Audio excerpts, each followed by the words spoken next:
All right. Yes. Okay. So we are live back on San Miguel TV, and I'm back with another Hebrew Israelite. I've been waiting to do this with this brother for a minute. It's his brother Mark. He's going to introduce himself in a minute. I just want to say what's up, maybe give it a few seconds uh, or a minute or so for people to come through and start joining. I put this live out, as a premiere, something on my channel that y'all could look out for. It's been a few days now, I believe. I think it's been like a week because I was trying to do this last week with the brother. And we rescheduled it. He's very busy, and I definitely want to get him on, and I got him. He's in the background right now. I'm gonna present him. He won't be showing his face, but you can be able to hear him, and we'll talk about the 12 tribes breakdown. Let me get I got my little drink here. I got my little, so we chilling, we're ready to go. My brother's in the background. I just want to give it a minute for people to come through, start coming in. I appreciate y'all coming through. I had a Hebrew Israelite a few days ago. I know y'all was there. Some of y'all came through. It was a pretty good show, pretty good show, I think. Cause sometimes like it gets a little crazy, man. Arguments, people go back and forth, name calling. It's how it is, I think, when it comes to these doctrines and these beliefs. Is people get passionate. It's very important for people, and I get that, and I try to show people the utmost respect. Like, and I want to say this, Yoram, I had a brother named Yoram not too long ago, who is a Hebrew Israelite, and I had a bunch of people that I knew, as former Hebrew Israelites come through, and I think it didn't really go too good. It was like, I don't know, it wasn't really too planned out, it just ended up happening kind of like spur of the moment. But I liked it because anybody that wants to come on and represent and defend their beliefs, that's great, man. Like, you should be able to do that. It should be like that, it's like the thing with a bunch of with these groups, these Hebrew Israelite groups, is that they never want to give you the opportunity to ask them questions and kind of like, let's hold you. You got to hold. I like to hold people to, to the fire, hold their feet to the fire. They make a lot of beliefs that they make a lot of claims. I mean, that are pretty extraordinary, pretty pretty great, supernatural, which I think carries a heavier burden. So I've been wanting to get Hebrew Israelites on. I finally got someone. He's in the background. I'm gonna bring him on in a minute. I hope you're ready, brother Mark. I'm gonna let you introduce yourself right now. So you're not gonna be able to see him, but you'll be able to hear him in 3, 2, 1. All right, you're on, brother. Go ahead and introduce yourself. Welcome to San Miguel TV. I hear you, but you're kind of low. Yeah. Nah, man. Brother Mark coming at you. Again, frontline ambassador. Telling you so-called Negroes, Latinos, Native Americans can't come back to the law. I can't hear you good. You're far away from your mic or your phone or your headphones. Try to get closer to it. There's background noise that's louder, actually. What's up, Thomas? I see you. Welcome. But yeah, so I'm gonna just mute you real quick while I just give a little introduction to how we met. So I've been talking about this group for a while. There's a Facebook group called Jews versus Hebrew Israelite, right?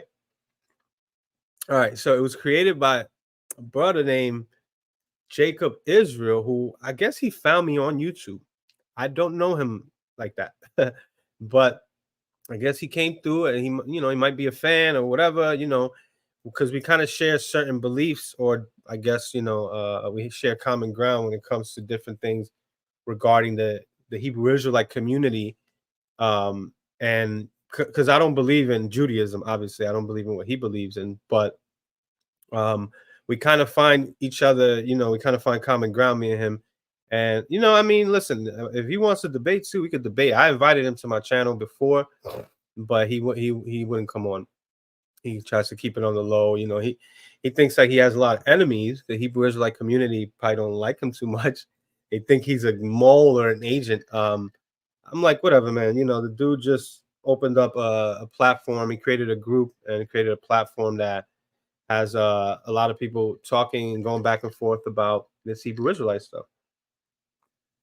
This is how I met brother Mark, who's in the background right now. Hopefully, we could get the volume situations straightened out, brother, because it's background noise and you're low. But I definitely want people to hear you. I don't want to take away from what you got to say. I want you to represent yourself as you know, as best as possible. So I got you on mute right now and you're in the background. I know we can't see you. Actually, let me do the solo layout. There you go. And I'm gonna bring him back in a minute. I have a friend. Okay, so we got people on right now, and if y'all want to ask questions, is that cool, brother Mark? If they want to ask you questions, at the end, you know, would you be open to that? Like, how long can you go? Also, Yeah, okay, yeah, I'm open to it. You can hear me? yeah. How long would you be able to go on? Stay on? I'll be on a good little 30 minutes. Chop it up. Okay, 30 minutes is good. All right, so we're gonna do this as quickly as possible. I don't know if we have time for questions then. All right, let me just place you on mute real quick. And Thomas Carlisle, let me put your message back up. He says, I have a friend in IUSC and I pray for his soul every day. Okay, you see, so there's people on here, like I have Hebrew Israelites that come on here. There's Christians, there's atheists, there's Jews, you know, different Muslims, there's different people that come on here. I have friends of all different backgrounds, and you know, when it comes to like debating or going back and forth, it's gonna get, you know, a little confrontational. It's gonna get contentious or whatever. It's kind of like comes with the territory when we're debating religious beliefs because it's very important to people, and I try to respect it as much as possible, you know. But I think that I have a good history, you know, with the ICGJC and the Israelite community, Hebrew Israelite community, and I think I understand a lot of these doctrines, and I think I also understand where they go wrong. So I have a different, you know, belief now, you know. So I don't obviously I don't follow that anymore, but yeah, I mean it is what it is. So you all right, let me unmute you. I'm gonna check your volume out. Um, so me and you, brother Mark, we met on that Facebook group. I forget what was going on in the post. I forget what was being spoken about, but um, I think it was about the 12 tribes. Yeah, can you hear me? Yeah, I hear you. I got you unmuted. Oh, all You want right. me to show Nah. you? I'm not showing you, but I could show you if you want. Yeah, nah, it don't matter. I gotta. I'm here feeding my son. I'm here cutting up strawberries or whatnot. But yeah, the post was about why did the so-called Native Americans have a menorah? You Right, know, mounded up in Ohio, pretty much. right. Ohio. So Yeah, is that part of the is that the mound or the Back Creek Stone? What was that? What's that part of? I- that was in Ohio. Yeah, what is it called? The It was Ohio Decalogue? well, the Decalogue is the one with the Ten Commandments on it. The one I showed was just a mound that they had made that was a menorah, and that I mean that was a real question that I had asked though. Right. I'm like, yeah, why is you said I what? want to pull that up. How can I find that? Ohio. Put in I know I put in researched. put in Native American menorah in Ohio. I forgot what Right. I put in. Right. Okay. Let me see. I'm gonna Or check. better yet, just go to the post that I made in the chat. This I always have trouble logging into Facebook from Oh here. yeah. Never mind. Okay. So what do they call it? Okay. So there's and it has 9 candlesticks. Yeah, it's the same thing though. It's the same. It's the same thing from a you know they got different Jewish words for it, but it's something with a C. It's like CH Right. Okay. I or think I found it. I'm gonna share my screen now. Yeah, I found it. Okay. So let me see. Share my screen. So the Ohio Hanukkah mound. See, I'm not too familiar with this, so this is good. Yeah. So Uh, that's a serious question for anybody in the chat or anybody that I had on Facebook that's watching this. Why do they, why are they making a monument of that? Or how do they even know about that?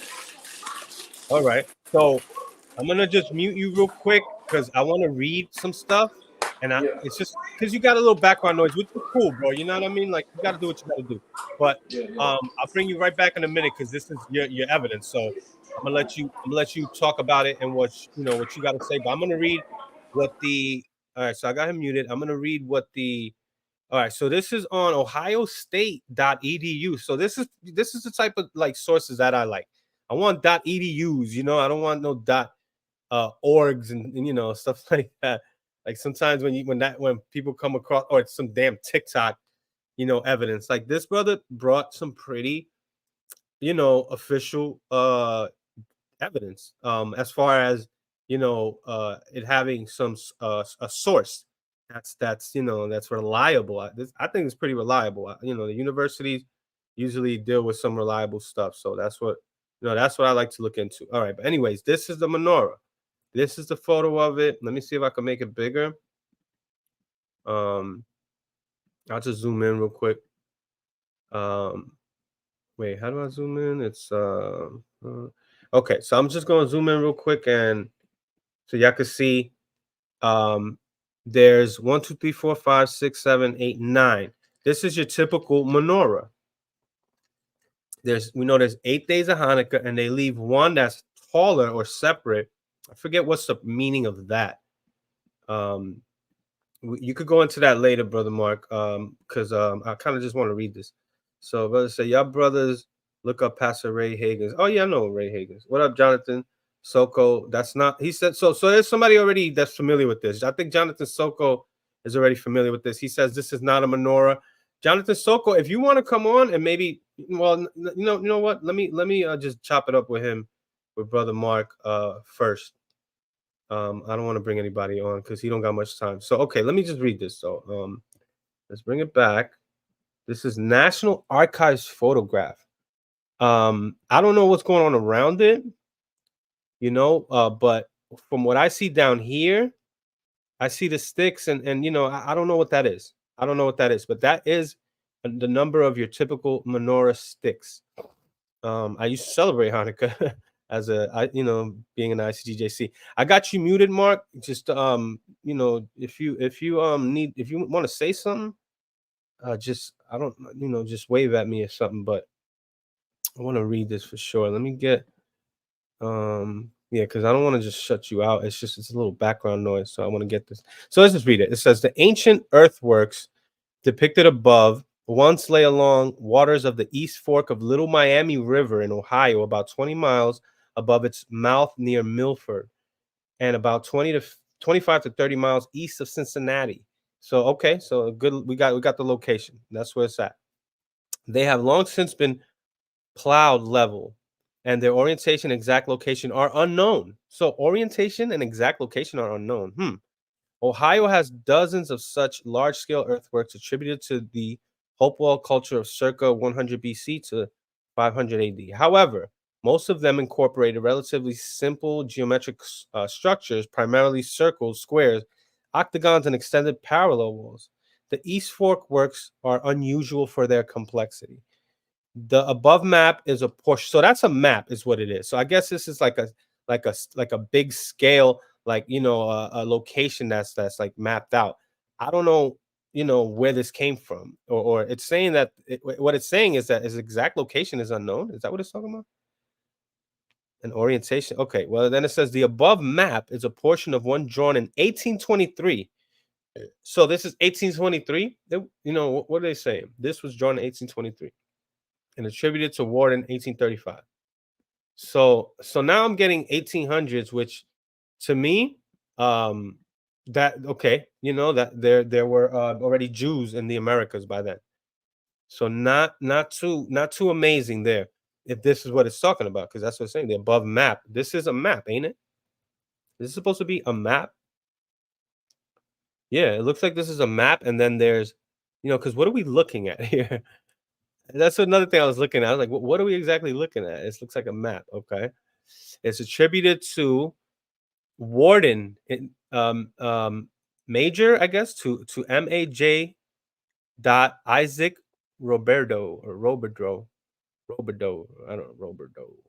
Head of the Bureau of Topographical Engineers, U.S. Army Corps of Engineers. The complete original map depicted below, okay, so now down here, is preserved in the cartographic and architectural branch of the Military Archives Division of the U.S. National Archives in Alexandria, Virginia, Record Group 77, in parentheses, says U.S. Army Corps of Engineers Fortifications File, drawer 144. This is like official. It's telling you exactly where this is located if you want to look into it. The 5-inch scale at the lower left presents 200 feet. So yeah, this is a map that is like scaling out, large lands and territories rather. So 200 feet. However, I'm reading right here. However, the map consists of 2 sheets of identical paper glued together, so it's not entirely clear whether this scale pertains only to the Milford's works on the left panel or to the entire map, including the East Fork works of the right panel. A less detailed survey of the same works depicted on the Roberto map, which is the person that I guess made the map. So we know who made the map, it looks like. Made circa 1803 by General William Lytle Little of Cincinnati, had previously been published in Williamson's 1811 Observations on the Climate in Different Parts of America. So yeah, 1800s. See, if we can get something older than that, then I would be like, okay, this goes way back. But then it says a sketch of several ancient fortifications. I can't read some of that. I'm reading this. I'm trying to read this brown sketch here, right? The walls of something are each from. Yeah, I can't read that too good. So let's read down here. It says, in an important new book entitled Jefferson and the Indians: The Tragic Fate of the First Americans, Anthony F.C. Wallace, University Professor of Anthropology, Emeritus at the University of Pennsylvania, notes that in 1803, President Thomas Jefferson was impressed by William Little's early maps of the East Fork and Milford works and requested more information about those works of antiquity. Wallace, 1999, page 139 and N18. Wallace includes the photograph of the more detailed 1823 Corps of Engineers map presented above, page 140. Yo, this is 1800s type stuff, There is before we read on, let me unmute you. So you see, I don't know how official this is as far as, oh, this represents this, therefore this means that the Native Americans are Israelites because we have, this piece of whatever, this map.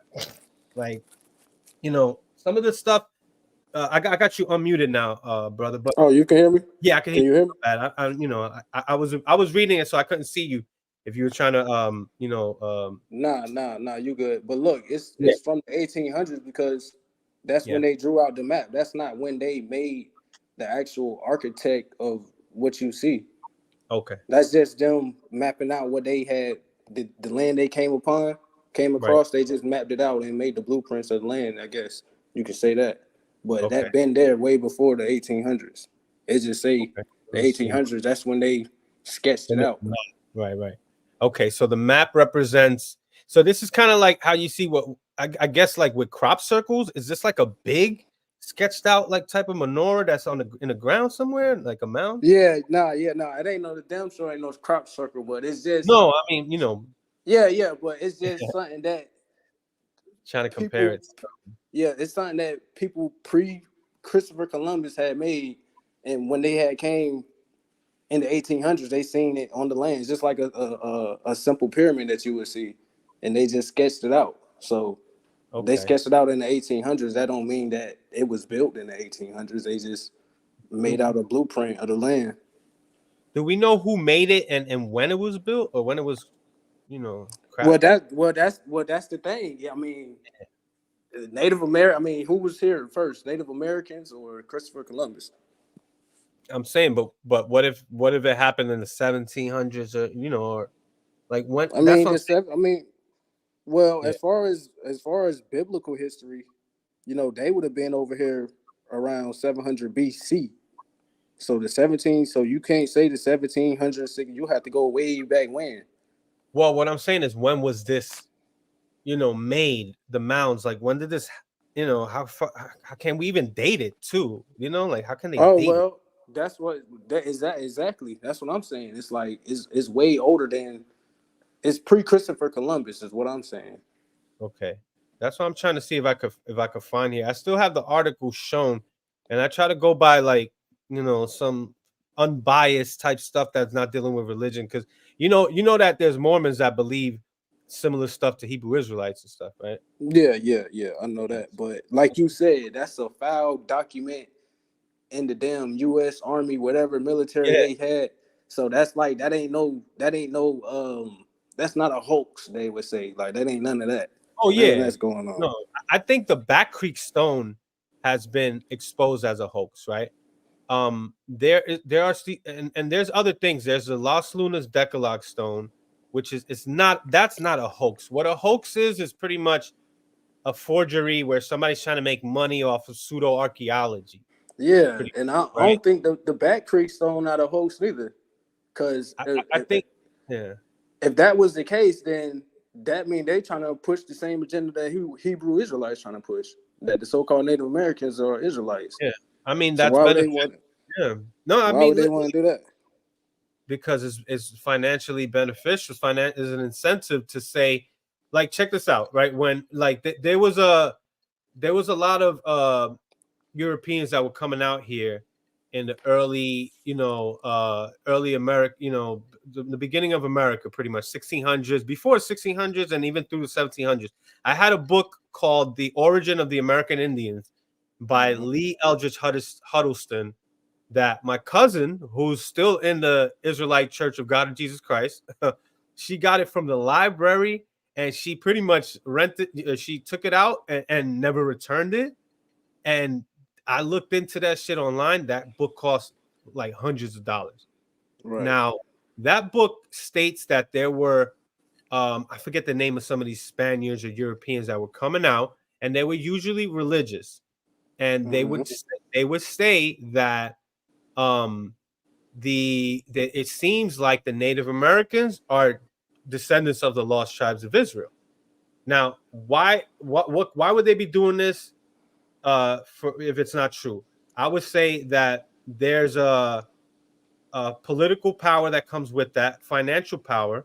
Now, if you go back to Europe, as a person like Christopher Columbus, or anybody that has a ship's charters and stuff that requires money to travel, they could go back to Europe, to Queen Isabella, King Ferdinand, and say, I think that we came across the 10 lost tribes. I need more money to get back there, and really, so now they start funding, because that was a big thing. There are scholars, though, that will say, we know where the 10 lost tribes went.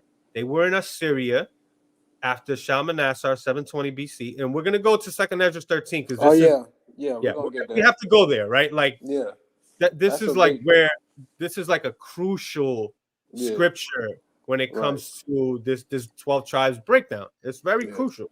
most people never heard of it before, for real. No, you're right. Um, you know, uh, I think we spoke about Christopher Columbus, and the Jewish Encyclopedia, even Yes. even even saying this. So here's a Jewish encyclopedia, which I think they're wrong. So How though? because look at the source that they give. So I'll look it up, right? So they spell Arzareth with a Z, Arzareth, Jewish Encyclopedia. Yeah, look, it comes up immediately. If you type Arzareth, it's usually in the Apocrypha, it's spelled with an S, Arsarethh.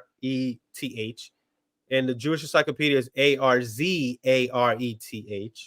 So I'm gonna share that screen real I quick. mean, I love Ezra. having, They do Ezra and Ezra's like that too. EZES. yeah. It's the same prophet from the Bible. Right, exactly. Esdras, right? You know, and listen, bro, I read the Bible still, man. The Bible is incredibly valuable. I know, man. You know, the Most High just dimmed your light real quick. So, you know, we know some brothers that do restoration on lights, headlights. Get your headlights back right. All right, man. Well, that's funny because my name as a Hebrew Israelite was a war, which is light. A war So, yeah. makapach. So what you Bro, got? You do they give y'all names or you come up with your own name? we come up with our own names. Usually, well, it depends. Yeah, some people are given a name, you know. But you are you a part of a group? No, I'm not part of a camp. Not officially, right? But you Not might, officially. Yeah, I put right? in ministry. I put in ministry work for a camp out here in North Carolina, Fishermen of No, Zion, yeah. Just and real quick, what's yeah, the name of the group? Because I never heard of them. What is it? Fishermen of Zion. I got to keep that in mind because I know there's a lot of different groups that come out and you know they're not aware. Some of the members that join in these you know groups are not aware of like the history and where everything stems from. Like the group that I Yeah. was a part of, the guy that created the 12 tribe sign is still there. As far as I know, there was rumors that he died. You know, so that came out like I don't know how long ago it was. You know, time flies. So I'm gonna say like 10 months ago. It was Yeah. coming out that Arya died. He's dead. And I went live, and Arya's nephew came on and said, I spoke to him the other day. He's still alive. Why people died? But he's like 89. You know, he's almost there. And Yeah. he also promoted Tazakaya, a man, as the Holy Spirit, so-called God sent comforter. So a lot of people don't lost a lot of respect for him, even though he's the one that you know, allegedly put together the 12 tribes sign. So I just want to say that because I think me and you, brother Mark, we spoke um, about that, and I don't think you knew who Arya was, right? Well, no, you was trying to say that I was a rookie because I didn't know. No, you I no, didn't. I you didn't. I said didn't I know was a him. rookie. No, well, I mean that was during the like I didn't like that was during the group chat. Like That's you know before how you it is. knew who I was. That's Yeah, before. that's how like you know how it being in that group chat. So it was like, all right, yeah, we're going back and forth. But Yeah. I don't remember calling you a rookie, but I do remember calling you a sellout. And Oh. I was kind of right though. So you Nah, see how that works. I don't remember sellout. I definitely remember rookie. But either way, I've been called a sellout before. I've been called a backslider. You know, I understand. Like, bro, I came out of the Catholic. I wasn't even really a Catholic. I grew up Catholic. I came out of that. I was shown Revelation chapter 1, verse 13 to 15. I joined the Hebrew Israelite thing. 7 years later, or actually a little more than that, I basically left, started this channel, and started speaking out against a dude that's in your community that's robbing and deceiving people using your doctrine. You know what I mean? Yeah. Well, back to what I was saying. Like, certain camps. Just because I don't know some leader in some camp, that Hmm. don't mean nothing. Like he got that. I told you people No, was gonna get the trial breakdown just by reading the Bible. So right. even if he didn't come up with the 12 trial breakdown, the Bible did. You know what I'm saying? Well, So yeah. and But not only that, I mean I can see why you would be mad if you in a camp full of wicked leaders. yeah. And now it's just manifested. It's like, all right, well, yeah, I hate all these camps. So it was like, yeah, Well, I mean, it well, would make sense. that's another thing though. I definitely wanted to always clear that up because people assume, and that kind of takes away from my credibility, as if I don't have a good reason for why I don't believe. I actually don't believe the doctrines that you know. It's not just you know I was done wrong. I'm mad. I actually wasn't even like I was. You know, I mean, yeah, I was mad. Trust me. I spent a lot of time into this. You know, put a lot of money, true money. You know, so I came up in this thing. I was 7 years strong, and I was deceived, bro. And I came out, and I was honest with myself, and I said, you know what? I don't care. You know, it's embarrassing. That's why some people don't speak out because they feel embarrassed. Like, oh snap, you know, I don't. I was in Oh, there. well, guess what? I don't mean to cut It's you better off, but to admit that you're wrong. that's scripture, brother. Yeah, You ain't know that? Don't but be no, but confounded. Don't be ashamed or confounded, world without end. What that mean? don't be ashamed to confound it, right? Come on now. We gotta really talk. Let's really talk about this thing. So what? So let's look into this Arsareth thing. I'm trying to find where it says in this is the Jewish encyclopedia, Oh isn't it? yeah, and to clear up, somebody said that wasn't a menorah. Uh-huh. Let me hold on. Let me can you see me? Yeah, I think. Hold on, let me see. Are we showing you? Yeah, yeah. You're Can I small show though. my hold Yeah. on, let You want me me to blow you up? Yeah. yeah, I wanna flip my camera over. Yeah. Hold on. Yeah. This brother said that's not a menorah. It's Jonathan Soko. He said that's Ah, not a menorah. okay, well look, if you go to hold on.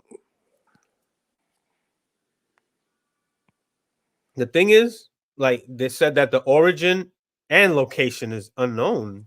Ain't that weird? Can you hold on. Look, I this think is a the website. It's a chadbad.org, yeah, yeah. right? It's a the menorah in the holy. Matter of fact, let me go up. Let me see.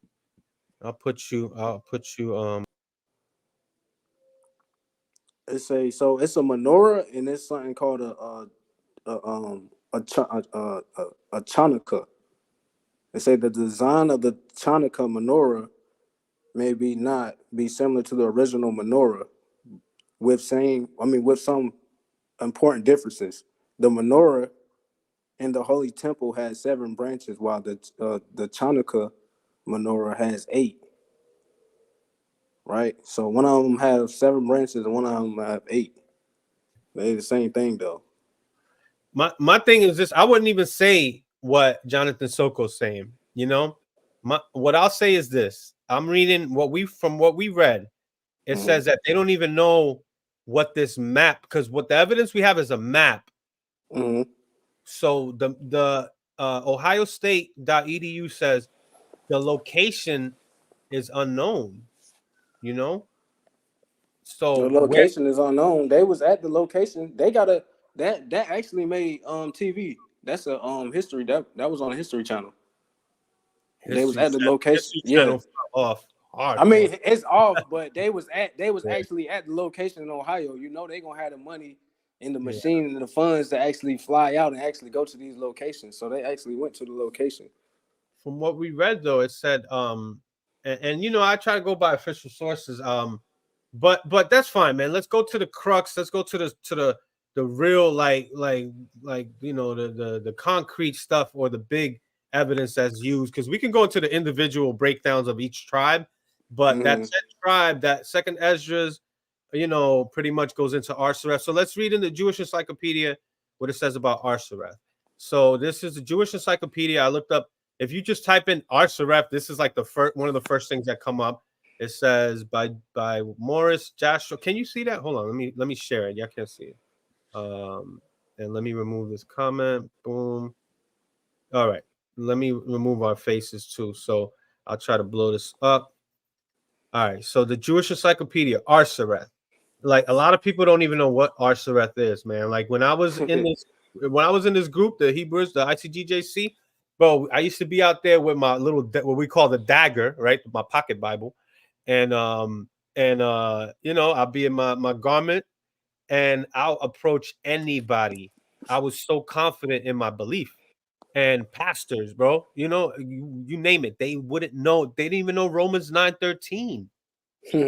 They wouldn't know that. So that kind of confirmed my belief, because I'm like, yo, these fake ass Christians, they go to church every Sunday and they don't know anything about the scriptures. They feel comfortable just being a part of a little group or community because you know, like they did something right. And to me, it was like, y'all don't know anything about what y'all supposed to do. Y'all don't know scriptures, history. I was learning history, scriptures, languages, you know, Hey, the brother, where would you be without the Israelites as of where would right I now? Because you wouldn't. Well, as far as you know, your like you just said, history and all this other be? stuff.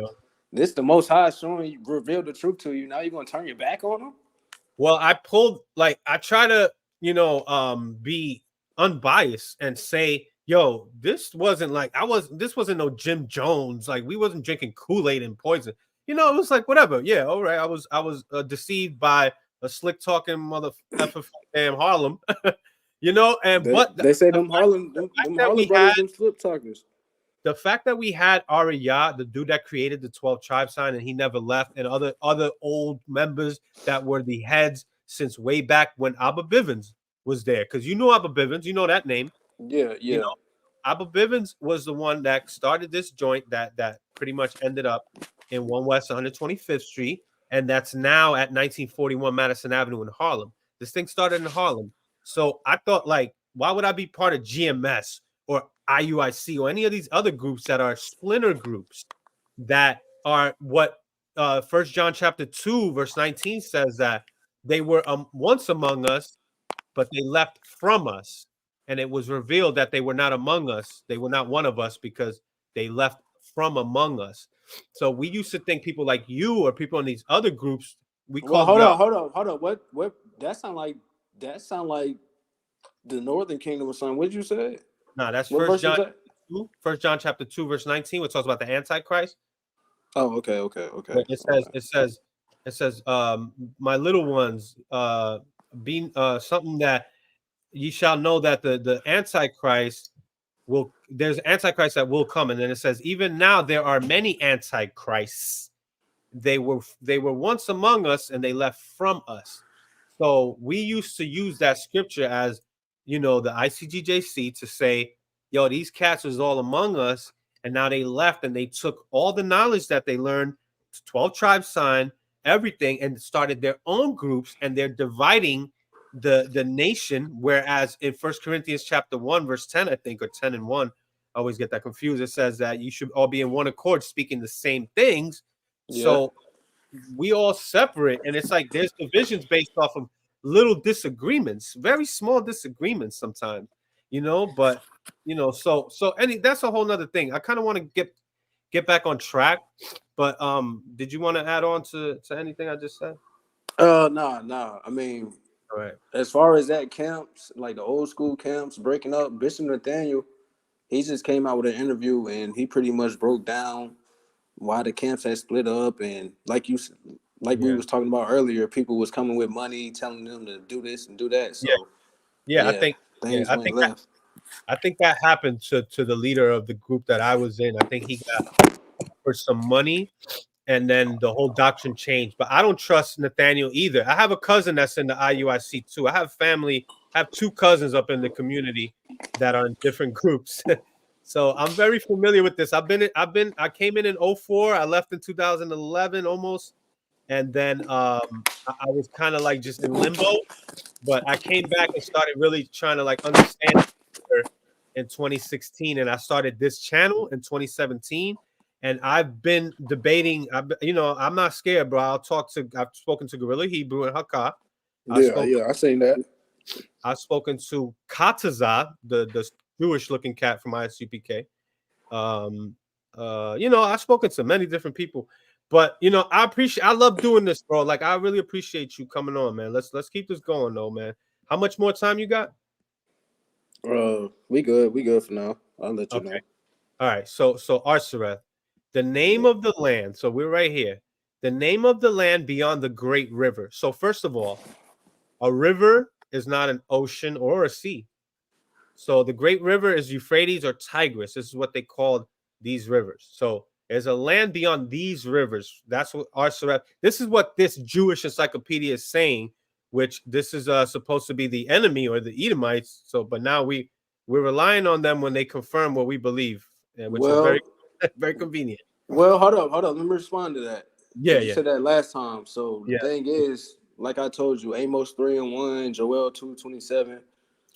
Mm-hmm. I think Psalms 147. All of them say Romans 3:1. All of them say, he only dealing with Israel. Oracles only given to the Jews. Yeah, He yeah. ain't deal with no. Yeah. So not only that, it say that the saints is shall judge the world.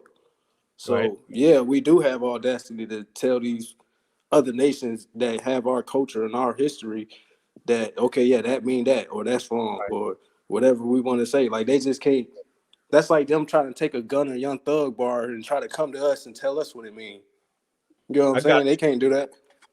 I hear what you're saying. What I'm saying is this though. Sometimes, and I'm not saying you do this, but sometimes I get this from Hebrew Israelites where they'll say, like, I'll bring some evidence of what I'm trying to say, like DNA or history or whatever, archaeology, and they'll deny it based on the race of the person that's revealing it or presenting it, which is, if you're going to use that logic that, oh well, this is a white person and his evidence is no good because he's white or his race, then I'll use the same thing for something like this where these are Jewish people presenting evidence. I could do that too, but I don't play that game because I think that's identity politics. That's why I call the Israelite groups identity cults, because everything is based on identity, who you are. It's not based on actions, any accomplishments or anything personally. It's about who you are.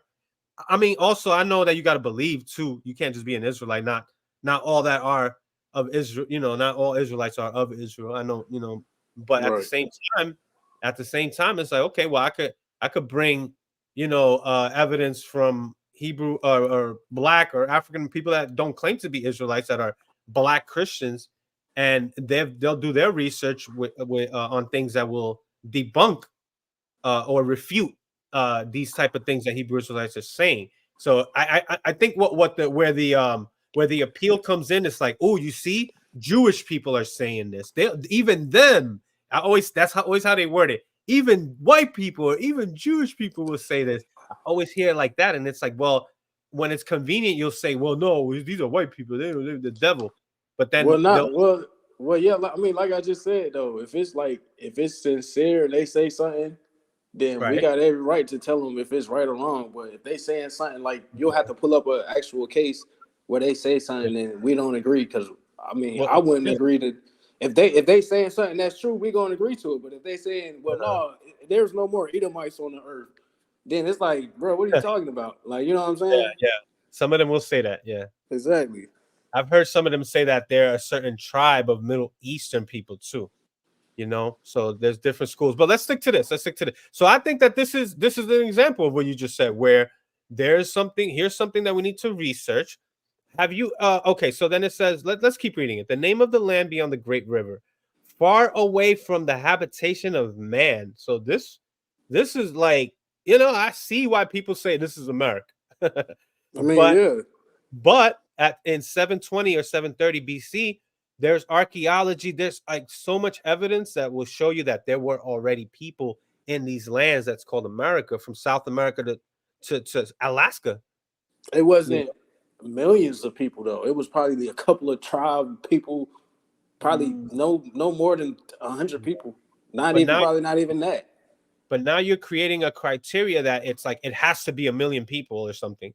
Like, but Nah, it, that's the thing. If it's saying that they went to a land where right, like mankind never dwelled, or a right. land far away from people, then that's got to be talking about it's from a land where it's millions of people at to a land where there's not millions of people at.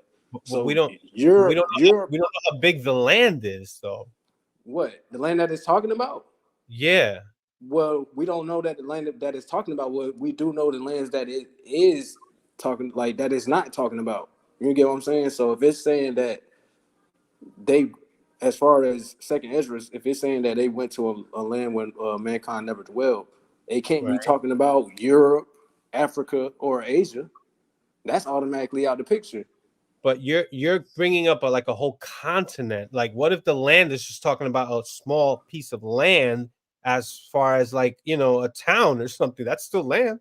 I mean, well, that's why you gotta, cause even in Second Esdras, it go from country and then it go from region. So we can't play pick on words and just say, oh, well, that says land. Like, you know what Oh, I'm saying? country, yeah, yeah, country, Yeah, but it not goes. It says country. No, it says country and then it says region. right. But then Yeah. So America would be continents. You got South America, you got North well, America. It's that's you playing. That's you being a technician with the words. Okay. We're gonna see. I'm gonna hold you to that same standard. I'm gonna see if I can now be vague or not literal about some of the stuff later Well, on. nah, just you just got to pick up what it's putting down, pretty much, and connect the dots. That's all. Yeah. I think you have a conclusion already set in your mind, and then you're trying to come to that conclusion any way that you can. No, that's how you just read the Bible and understand the Bible.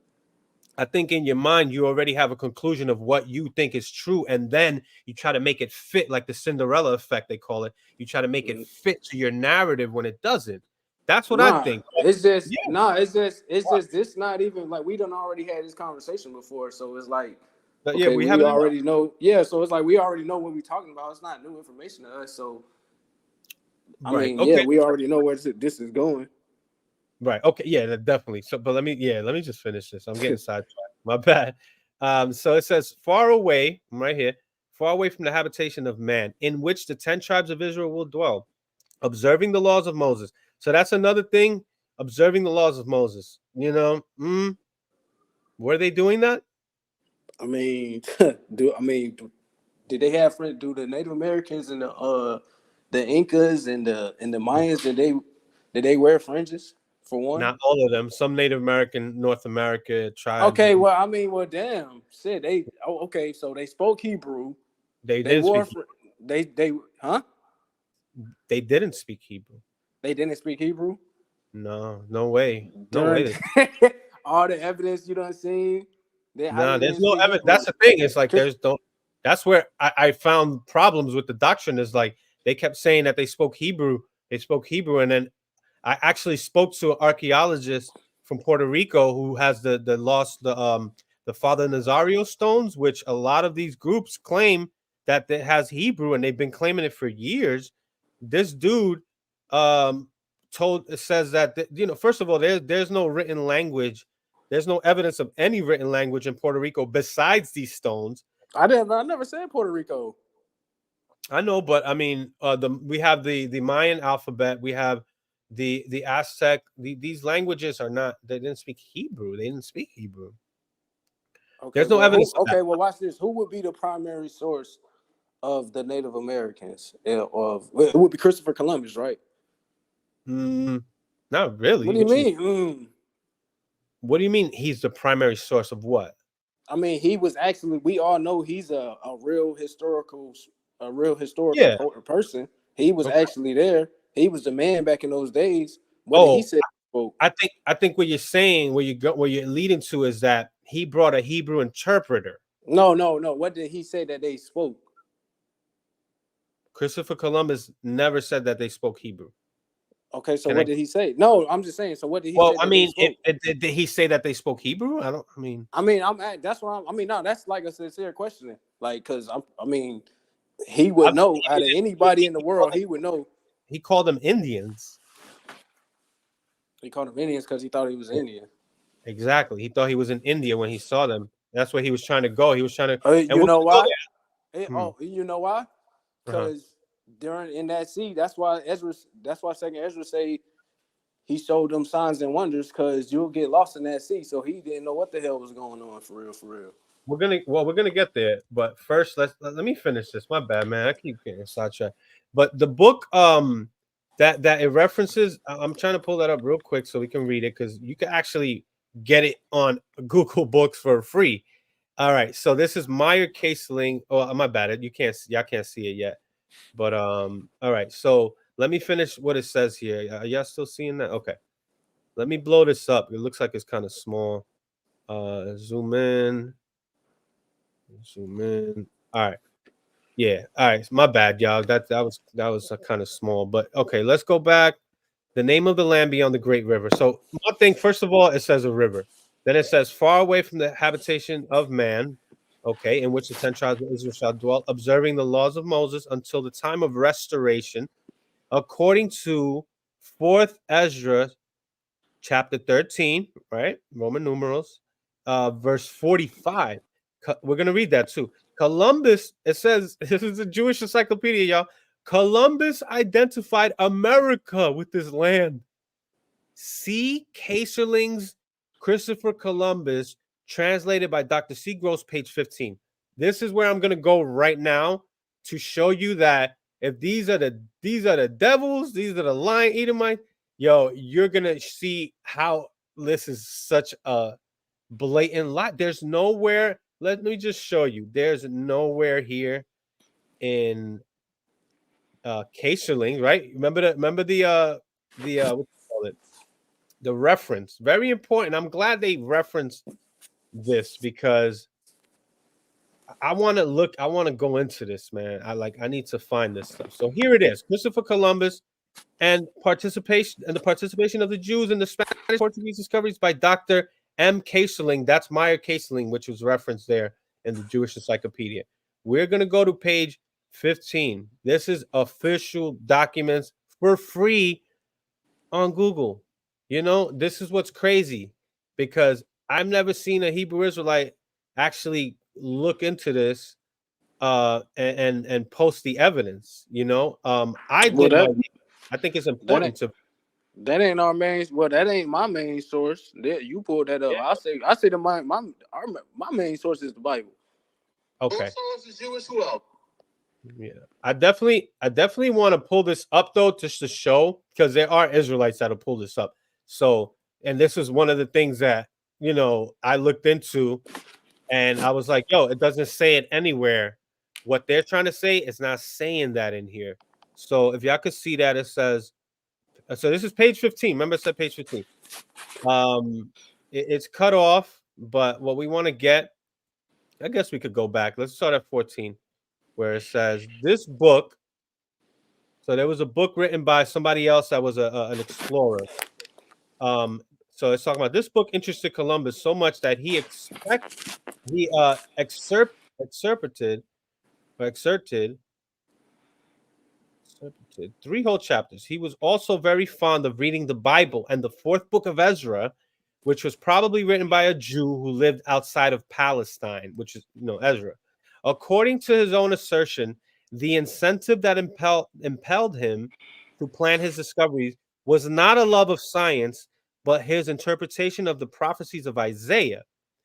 In Portugal, so this is the page. In Portugal, Columbus earnestly conceived the idea of making maritime discoveries by way of the west. So he went west of Spain and Portugal, and he wished to find a new ocean route to the regions of Cathay and Cipango. This is where he was trying to go. This is in Asia, which were reputed to be rich in gold and spices, and also to the realm of priest John, blah, blah, blah. So if you read on, there's nothing here that says that Christopher Columbus considered America Arsaret. I don't know why it says that in the Jewish Encyclopedia. That's crazy to me, that the Jewish Encyclopedia is kind of giving some type of evidence or a source for Hebrew Israelites to go to, and they don't go to the source that the encyclopedia is posting, which is this right here. And when I read this, it says nothing. I see where it says Columbus was reading Ezra, but it doesn't say that he considered America Arsaret. It says that he was trying to go to Cathay and Cipango. If y'all look that up, that's in Asia where there's many spices. That's a funny thing we always used to say, and people still say that to this day. White people don't season their food. They were looking for some seasoning and spices in India, and this is where they were trying to go to Asia. That's why they called the Native Americans Indians. If he thought that they were 10 lost tribes, he would have called them Israelites or something.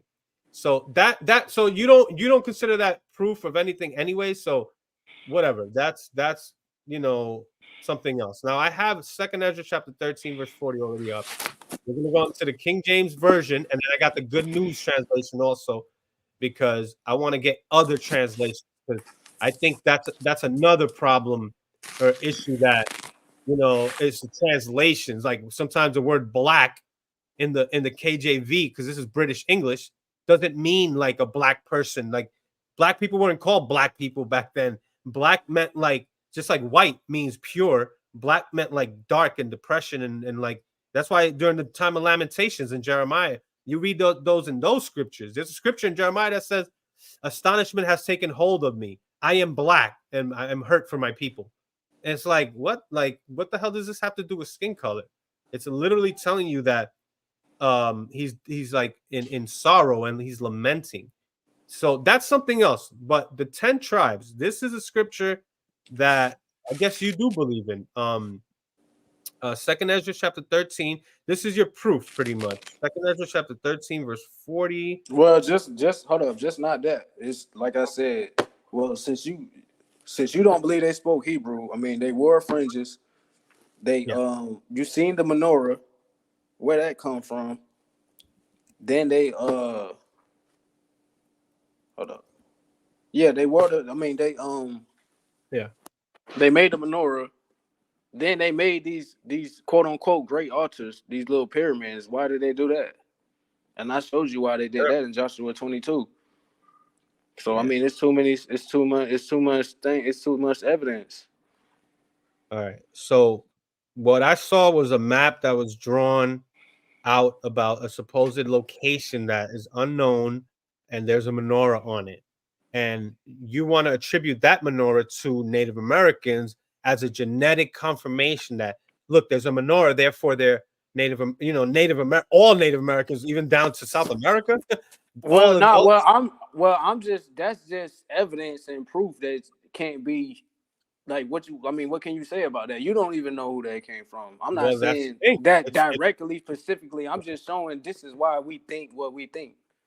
Well, yeah, but that evidence, that so-called evidence that we came across is unknown, so it's unverifiable. So it's like you claiming that's evidence is actually not evidence. It's just It's you not. claiming you don't know who drew it. So they just came up with imaginary and just drew out a blueprint of a land. I don't know. You're claiming that the Native Americans did it. So now you have the burden of proof to prove that Native Americans did it. To say, oh, this is what's called an argument from ignorance. How else did they do it? Or who else? Or what else? Or what other reason? No, well, Bro, that's the thing. I'm asking you, and you're not giving me nothing. There's no answer for it. You're What do you claiming mean there's no answer for it? we just read how it's unknown. The location is unknown.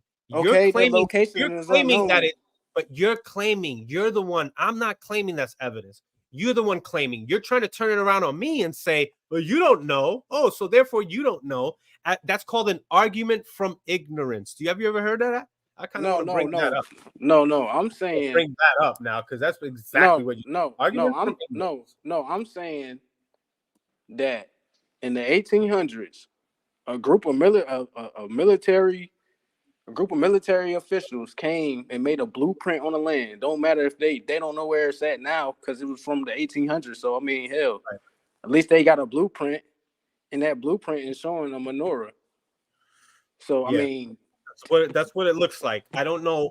You're saying Native Americans kind of put that together or something like, and this is the 1800s. When was that created? We don't know that. But that's the thing. We got to go with what we see and what we know and connect the dots and pick it up. So that's what I'm saying. So if you don't know, and this is the only thing that we know for a fact, okay, well, what do you mean? Ezra says, what do you mean? What I mean? If you saying that sometimes the answer is I don't know. Doesn't the scripture say that God's thoughts are not your thoughts? Right? What does that mean? God's thoughts are not your thoughts. Sometimes you don't know why God does things, right?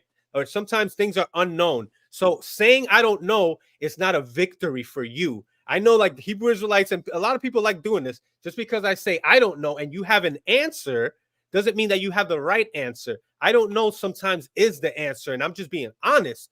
You're trying to force in a narrative that you already believe in. And you're trying to we don't know, bro. I just told you. How do we know that's the thing. That's why the most. When was that menorah created? When was that created? I'm about finna tell you. The Most High said that it will be signs and wonders of who His people was going to be through curses, right? Through history, through prophecy, through archaeology. I know. Okay, so I mean, you saying you don't know? I mean, the Most High already set it up. So I mean, that's a sign. That's a wonder. I don't know, and nobody knows. It's unknown. We just read it. You're trying to give an appeal to secret knowledge. Ooh, you see, I know. I have secret knowledge. Come fuck with me. No, that's not. How's that secret knowledge? It is. That's what cults do. How I have though? secret knowledge. That's How not do you secret know knowledge, bro. when was it? When was it made? When was that made? Sometime between 700 BC and the 1400s, obviously. 1400s or 1800s? Because No, well, no, I'm you saying talk it about was Jewish made. It past was made. 1800s. It was made before the 1800s. Somebody just came on the land How and do we drew a know map. that though? It didn't Because say. I mean, bro, you know how long that would take for that for you to build that, and how What many if they people you would started have. building it in the 1700s? You know, they already had knowledge of what a menorah was because there were Jewish people coming to the Americas. Christopher Columbus had Jewish ancestry. He came in 1492. So we don't know when it was made, but you want to bring that back towards, oh, it had to be Native American. Anyways, an argument from ignorance is an appeal to ignorance, also known as an argument from ignorance, in which ignorance represents a lack of contrary evidence and becomes a fallacy of informal logic. It asserts that a proposition is true because it has not yet been proven as false. So it's not true just because it hasn't been proven as false. If you make a claim, you have to prove it to be true. If it hasn't been proven true, then I'm neutral and I'm going to say, well, I don't know.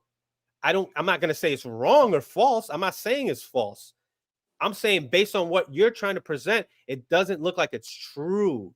So let's pull back a little bit and go back to the neutral position. And I'm not saying you're wrong, because I'm just saying you didn't present enough evidence to show that Native Americans, pulled this out or made it or whatever in a certain. You can't even tell me the time frame. And then when you mentioned fringes, I just want to bring this up real quick. There is so much evidence that shows you that the Native Americans came from Siberians, from across from Alaska, close to Russia. Look at these Native Americans right here, or I'm sorry, these Siberian shamans that look just like Native Americans. They have fringes. Why Fringes they was okay? So why are they wearing fringes though? we don't know. Are you saying they're wearing fringes because they're Israelites? Now you have a burden of proof. Go ahead. No, I'm just asking you why they like. We know why the native like everything. That's what No, I'm you saying. don't We know. know why. No, hold up. No, Hold up. you That's what don't I'm know why saying. Native Americans. Yeah, we do, bro. It's the law from Well, Moses. We just read it. Said they was gonna be observing the laws of Moses. That's from the laws of Moses. So if you can't connect the dots on that and just want to half-ass and stop right there and just make up an excuse and say, "Oh well, nah, that ain't that." Well, brother, these people no. they got a Listen, menorah. They wearing fringes. They observing the law. I no, mean, the damn, menorah bro. was What else improving. do you need? Are you You not can't use the entertained? menorah. You can't use a menorah. The fringes. Now, you're trying to prove genetics or race by clothing. Like, come on, bro. Can we find white people that wear fringes? I've read before where they're in Chaldea there were the what do you call it, the people that had more money would wear fringes as a form of a dignitary. I forget how they worded it, but my point is, just because somebody wears fringes and we can connect, oh, these people wear fringes, these people, because I can show you Siberians wearing fringes here, and they look just like Native Americans. You're saying Native Americans and Haitians are the same people. Were Haitians wearing fringes? Haitians came at a later time than Native Americans. Were they wearing fringes before that? Like, do we have any evidence of that? And even so what? There were Mexicans on the Well, pyramids. well, exactly. That's my exactly point. All these evidence that we lining up, it's like, okay, well, they did that. So, well, okay, well, so what? That just means But some blah some blah blah. evidence It's like, bro, if some we evidence is we weak. literally connecting, it's literally connecting, and you still like, oh, well, that ain't true. What do you I'm not mean, saying bro? I'm not saying it's not. I'm not saying it's not true. You're saying it is true, and what I'm saying is that you're trying to prove ethnicity by clothing, by fringes. Do you I mean, understand? I'm trying to prove culture. All That's right. their Well, culture. culture. That's Israelite custom culture. Well, there's cultures that white European Jewish are keeping that you believe black Hebrew Israelites kept. They're keeping that now. So how can we use that to prove? We can't. Do you understand what I'm saying? I'm trying to use logic, basic logic, to try to show you that what you're trying to use as proof is actually not. Because here we have a Siberian shaman wearing feathers and fringes. What scripture tells you that Hebrew Israelites wore feathers? There's no scripture that tells you they wore feathers. And I hope you're not going to go to Genesis 49 and 30. What you talking about with the crown? The crown of the head? That's what you talking about? I don't know. Do you believe that the crown of the head is the feathers? I mean, you tell me what it means. The crown, I don't know what it means when it says he. So what? No, hold on. No, because I mean, you saying that like you know the answer to that. So go ahead and tell me the answer. If you like, well, hold on, you're gonna go to Genesis 49. You might not want to. So go ahead and what's the breakdown on that? Where it says he teareth the arm with the crown of the head. Yeah, that's the one you're talking about, right? So I don't know what that means, right? Okay. Is that? Ooh, I got you.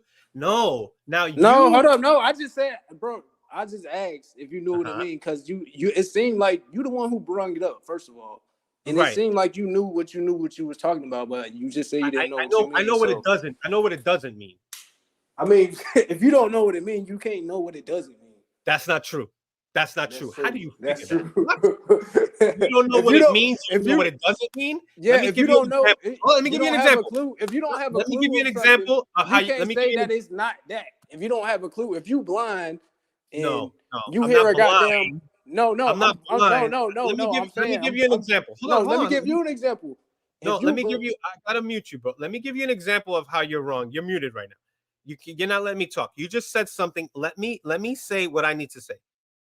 You just because you don't know what something means doesn't mean you can't rule out other possibilities. There is an archaeologist that I spoke to named Dr. Reniel Ramos Rodriguez or Dr. Reniel Rodriguez Ramos, who has the stones that they were claiming were Hebrew.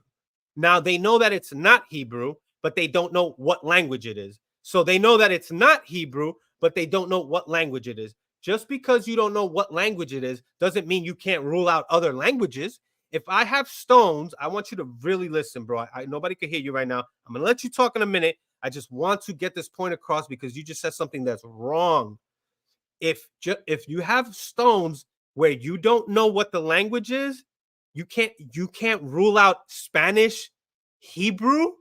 Don't tell me that you can't do that when we can look at the stones and look at the language and we can clearly see that it's not Hebrew, it's not Spanish or whatever, Phoenician, but we don't know what the language is. So just because you don't know what something is doesn't mean you can't rule out other things, man. That's incorrect. Go ahead, man. I unmuted you. All right, can you hear me?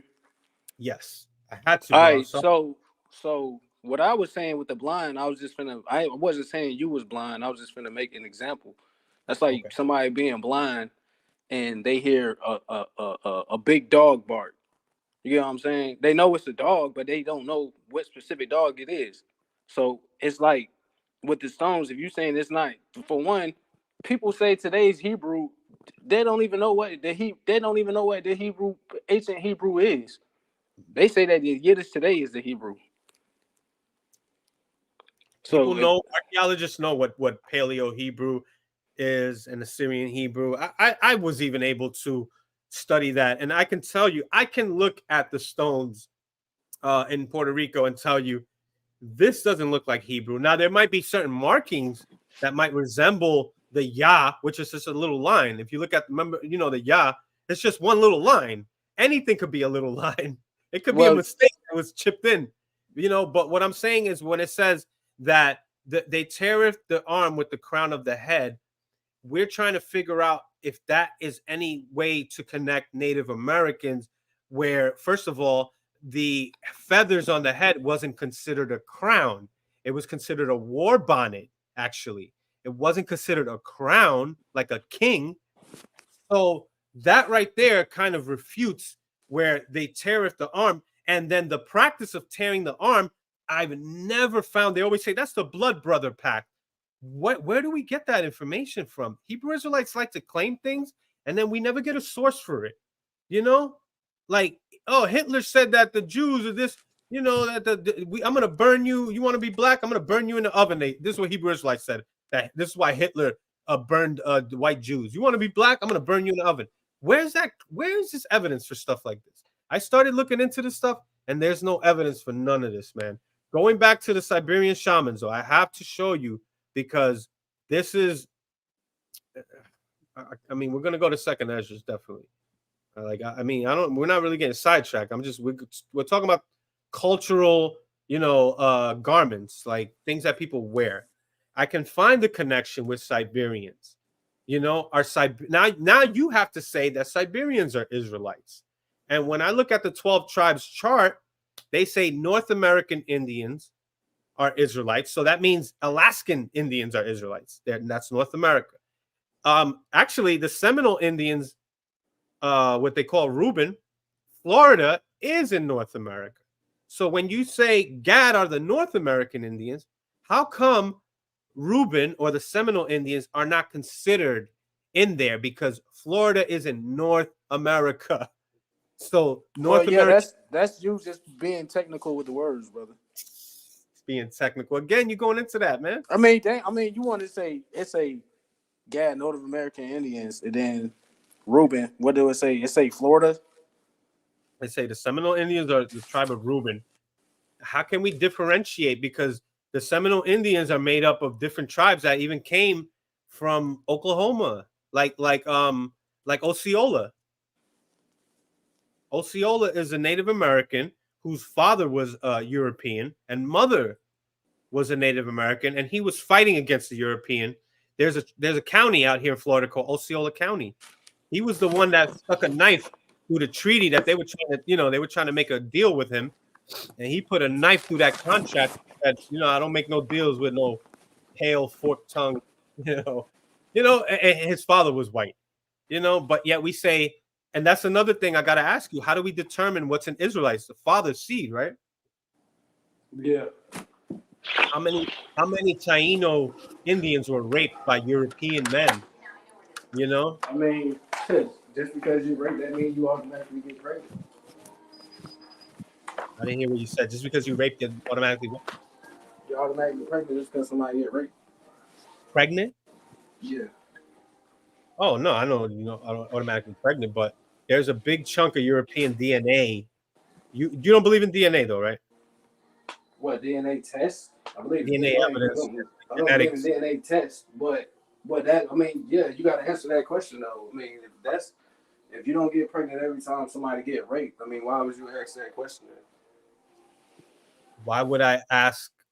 Because also the males were killed off and the women were left, as like concubines. So we don't know how many times they got raped. Okay, maybe they didn't get pregnant the first time. But what we know is that the Taino DNA is very minimal. It's very little in Dominican Republic, which is the first place that they came to, the island of Hispaniola, 1492. You can actually do DNA tests and see that there's less Native American DNA in the island of Hispaniola, where I'm actually Dominican. That's where my family's from. And there's more in Cuba and Puerto Rico because they came there later on, and it probably wasn't as hectic. But I definitely want to get to second Esdras 13, man. Yeah, pull that up. All right. So second Esdras 13, verses 40 through 47. So what I think happens, what starts to happen, I believe, is that in your mind, in our minds, we have a conclusion. The tribe of, right. Hold on. Let's just go ahead and read it. Where we reading from? 40. All right. Can you see it? Yeah. All right. I'm gonna take us out so you can only see the Bible, because this is what some people don't want to hear about DNA evidence or what the Jewish Encyclopedia says. We want to go straight to the scriptures. So let's go. All right, verse 40. You mind if I start reading it? Yeah, go ahead. All right. So this is second Esdras chapter 13, verse 40. And this is, I believe, it's supposed to be an angel speaking to the prophet Ezra, right? Yeah, because Ezra had a dream and he wanted a full interpretation breakdown of the dream. So an angel. Now I don't know. Well, I know earlier the other day you said that you really don't subscribe to angels coming down and talking to humans. Right. So, well, I mean, my thing is, like, I don't have evidence that this did happen just by reading this. So I mean, all right. So I mean, even if it did, when you think an angel would know what he talking about? Yeah, I mean, yeah. If Oh, an okay. angel is the way it's described, then yeah, he would definitely know what he's talking about. So assuming that Esdras really spoke to an angel and this is an angel talking, then we can probably trust this account. Right. You can most likely, I mean, probably most likely trust this account, like almost definitely if it's an angel, a servant of God. So okay, I'll so I'm giving, we'll do that. I'll do that. I don't need, Okay. I'm not even gonna hold you to trying to prove because now that I think that's gonna be unfair. Can you prove that an angel spoke to Ezra? I'm not gonna do that. I know you can't prove that. We can't prove that, but you gotta kind of assume that this is true, and that's problematic already to me. So I have to say that. Well, But yeah, that's the thing. So even if we moving forward throughout this whole conversation, it's yeah, like you half-ass believe in the Bible. So yeah, you're not gonna be able to understand and get certain things. So well, I mean, that's why it's like a stumbling block, because it's like, okay, well, damn, you well, damn near yeah. barely believe it. Well, I think just kind of respond to that. On the contrary, or the flip side of that coin is because you need to accept the whole Bible as a package deal, you have to assume that these things are true. And you cut yourself off from other possibilities because you have to accept everything as a package deal. Otherwise, you would look like a hypocrite. So you don't want to look like a hypocrite. I know that sometimes you got to take out the good and the bad. And I look at the Bible and I know that there's some things that can be proven and that have been proven. We know that, Alexander was a real king and you can find it in the Bible. We know Right. things like certain things. The Bible helped me kind of put together the rulership of kingdoms throughout the Middle East during these times because it's real. The history is pretty much, for the most part, accurate. Now, what comes inside of those little details in between those things is where now I'm like, how do we know that this specific thing happened? There's stories in the Book of Kings that document King David's life that are in the Book of Chronicles, and it's like it's what do you call it? It's contrary. It's pretty much it Well, yeah. debunks. Well, that's because some things, everything in the Bible, not the word of God. So Okay. Oh, you got certain authors, even in the New Testament, they get some books confused with another chapter. They might quote a precept from Isaiah, but it's really in the book of Jeremiah or yeah, something. Yeah, so I yeah. mean, everything not the word of God in the Bible, especially if they Oh, doing. so look, you don't believe that everything in the Bible is the word of God. No, it's not. I didn't know that. I didn't know you believe that. I mean, everything in the Bible not. I mean, our Yeah. Genesis 5 got a list of genealogy and people to just sons and stuff. That ain't God talking. Right. No. Oh, yeah, for sure. Can Yeah, you are you able to read as Second Ezra chapter 13 verse 40? yeah, Okay, yeah. I'm gonna put it up on the screen because I'm just gonna step to the side real quick, bro, and refill. But I'm gonna have you read it and then go ahead and break it down, man.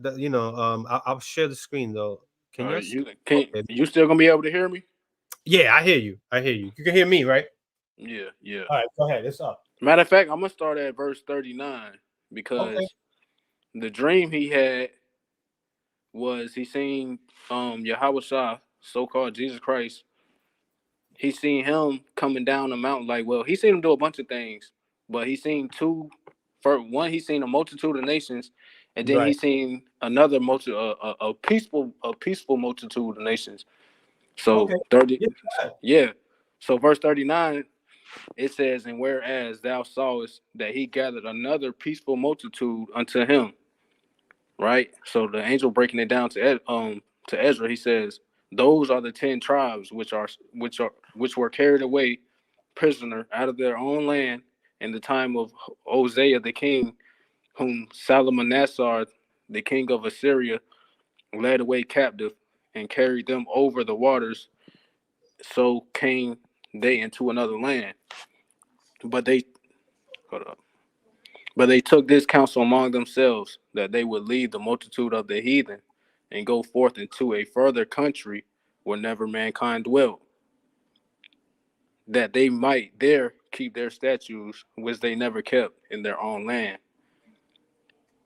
Verse 43, and they entered the Euphrates by the narrow places of the river. For the Most High then showed signs for them and held still the flood till they were passed over. For through that country there was a great way to go, namely a year and a half, in the same region is called Arsarid. Right, now verse 45. Right. Hello, can you hear me? Yeah, I hear you. You hear me? Yeah, now verse 45 is where people get thrown off at. Okay. So let's read verse 45 again. For through that country there was a great way to go. Right? So whatever country it's talking about, it's a great way to go. Namely, of a year and a half. In the same region is called Arsarid.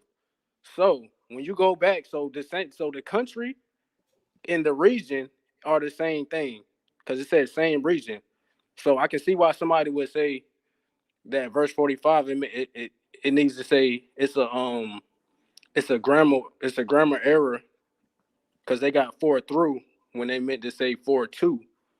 Because like I said, it says same region, and then it says called Arsarid. So it says really supposed to say 4-2 that country there was a great way to go, namely a year and a half.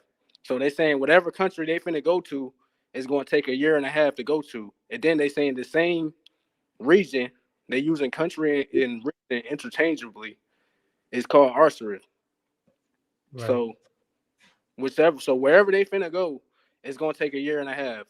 And they saying that they had went through the Euphrates by the narrow places of the river. So they went through going down the Euphrates River, obviously. Damn. Is it safe to say that? Hello? Miguel? Yeah. My bad. You still there? Yeah. Did you hear me? Yeah, I heard you. I had to step to the side real quick, but I heard the main part was verse 45 because I mean I'll go through it myself too. I'll read it myself. What I said was 45. I can see why somebody will say that it's a grammar error and where it says 4 through, it's supposed to say Right. 4-2 because it says same region. It's called Arsarid. So that same country is talking about Right. the same region. So it's saying whatever country they finna go to, it's a great way to go, and it's a year and a half. And it's saying that same country or that same region is called Arsarid. So wherever they was finna go to, first they went through the narrow places of the Euphrates rivers, and then wherever they went going through the Euphrates River, it took a year and a half to get there, and that place was called Arsarid. Right. Okay. Hold on real quick. 1 second. I just want to say what's up to Yoram Yahweh. What's good, bro? I actually mentioned you a few times recently because bro, when you came on, I will admit that you didn't really get a good opportunity to represent certain things in your position. There was a lot of questions coming from all over the place. And I had a lot of people on. I wasn't really scheduled, it was all over the place. But welcome back, man. Yoram. Shout out to Yoram. The challenger. Yeah, we got a brother right here, brother Mark. I don't know if you guys believe in the same thing, but I forgot if Yoram, if you believe in the 12 tribes breakdown, Ariya's 12 tribes breakdown. Yoram is pretty old school too. He knows some of the history. Brother Mark, you're a little when did you come into this belief? When did you kind of convert? 2020. Was like through the internet? Yeah, through just watching videos. But I would say like 2020, but I ain't really started wearing fringes and stuff until like last year and going, to the camp and keeping the Sabbath and all that till like last year. Okay, yeah. I try to separate certain things too. Oh yeah, look, Jimmy Jordan. Yeah, see, people were asking about you, bro. You actually made a name for yourself, and you represented yourself pretty good, man. I gotta say, bro. Like I respect what Hebrew Israelites believe because I believed it, at a certain point. But I don't agree with everything y'all say. But at least me and Yoram right now, we actually don't agree with you, brother Mark, and he's a Hebrew Israelite, and we don't agree With what we're reading right now, with What the 10, camp is he in? He must be in GOMC or something. now there's FOPE also. You heard of them? Nah, what's their name? I mean, what's they for our people's edification? FOPE. what that stand for? For our people's edification. Oh. Okay. Nah, I ain't heard of them. They're what's called an all-black Hebrew Israelite group. Whatever. But I think Yoram would probably disagree, and I think we would find some common ground here in this breakdown. Now, I heard what you said. I'm gonna blow this up a little bit more because we could start at verse 40 or 39, and I'm glad that you gave more context. This is another peaceable multitude. So you're, given the understanding that this is a group of people that were separated. And I remember as a Hebrew Israelite, they used to talk about when Jesus Christ said that there are other sheep that I have that are going to be called, right? Yeah. So they would allude to this. Now, what I would say, and I'm going to bring up a different translation because I think that this is the problem, is the old British English translation. I think that's part of the problem. But I would say when I read this, it says, those are the 10 tribes which are carried away prisoners out of their own land. And brother, you said that, I think we both agree that this was throughout a space of time. This didn't all happen in one day. Yeah, where it says they took the counsel among themselves. Yeah. That definitely did not happen in one day or 1 month. I agree with you because I think when I spoke to a brother in Sakari named Rob Yawasap, is a Puerto Rican dude from Miami, and we went at it. Yeah, I know him. I know don't know him, but yeah, you talking about White Rhino? You know of him? Yeah, White Rhino. I watch him sometime. White Rhino? I think you said dude from the tribe of Ephraim. Yeah, he's a Puerto Rican. He so-called. He got a ponytail. He got long hair ponytail. Sort of. He looked like he looked like a short, chubby dude. Exactly. Yeah. That's White Rhino. Okay, Rob Yawasap is how I know him as. And that means I believe that means teacher of Joseph or something. Yawasap is Joseph. I forget what Rob means. I think Rob is comes from rabbi, like teacher. What y'all was talking about? Y'all was talking about second. We're talking about this. Yeah. So I was trying to really I was trying to come up to the camp in person, and this cat, since he's from Miami, he comes up to Orlando sometimes. So I was like, when are y'all gonna be out here again? Let me know. I'll pull up. And he was like, I don't know. What's up? Who are you? And I was like, yo, I'm just I'm trying to talk about this 10 tribe breakdown. And he had a specific breakdown, because I got to pull up the map too. He had a specific breakdown of which direction they went, and I think he got confused of where the Euphrates and the Tigris River was, and I think you were kind of confused too. I don't know, I might be wrong, but but you were talking about Madagascar. Well, I was just saying that because it says that they had went by the narrow passages of the Euphrates River. So right. I mean, the Euphrates River, don't they go down? The Euphrates River goes southeast, into the Persian Gulf. Right. Yeah, and then from the Persian Gulf, you got the Indian Ocean, the Arabian Sea. Right. Damn, hold on. Let me bring this to the left here. Hey, but look, man, I got 5 more minutes though, man. I gotta get back in this house. Okay. So all right, so I'm gonna share this right here. I don't know if y'all can see that. No, y'all can't see it yet. Boom, stop. Hey, Jim Green, what's good, bro?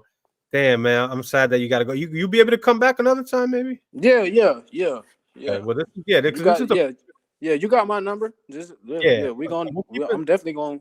Next time we come back, we talk about We'll go straight to this because this was a good introduction of who you are and whatever, and get to know you. But yeah, there's a lot, bro. It's I fuck with you though, man. Listen, you're authentic, bro. At least you represent yourself and you defend yourself. There's a lot of punk ass people on that group that don't they don't want to go live with me, and I'm like, bro. Yeah. But anyways, if you could see the map, See it. This is, I'm trying to erase this shit on the left. But anyways, Kuwait, Iraq would be Tigris and Euphrates. Actually, you can see where it says Tigris River there. The Tigris River, Go up a little bit on the map. yeah. So, okay. So here we go. So this would be like where ancient Assyria was at. The Israelites were kept more up here, though. If you look at 2 Kings chapter 17, I think it tells you they were in Toran or something like that. That would be more north. But anyways, so your belief is that they came through down the Euphrates into the Persian Gulf. I mean, well, what is my belief is what the Bible says. It says they went down the narrow passages of the Euphrates. Well, not down, but went through the narrow passages of the Euphrates. That's exactly why I think that it says narrow. Narrow is thinner, or it's not wide, right? It's the opposite of wide. It's narrow, right?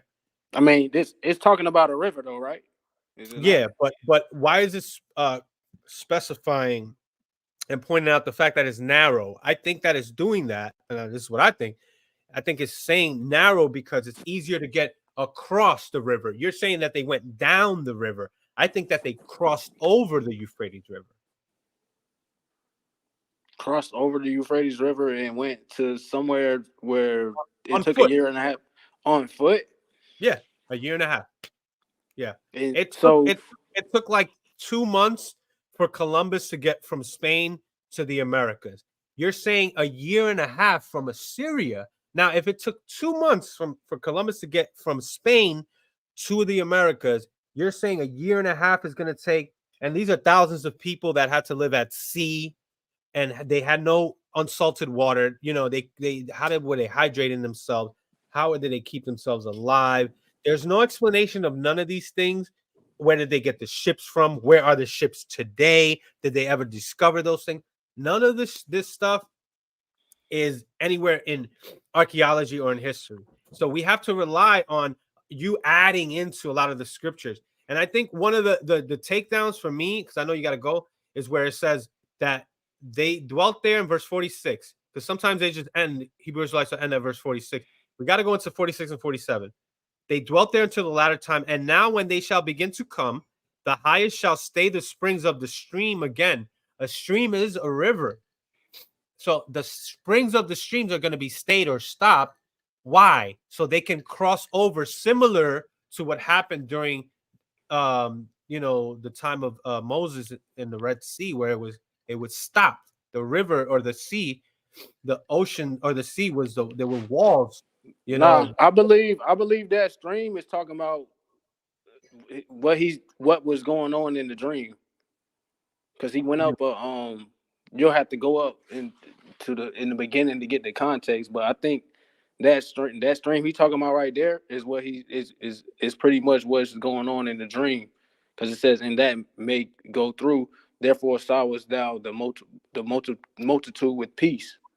So that's talking. So we'll really have to scroll up to see what that stream is talking about, because it says something about that in the beginning verse.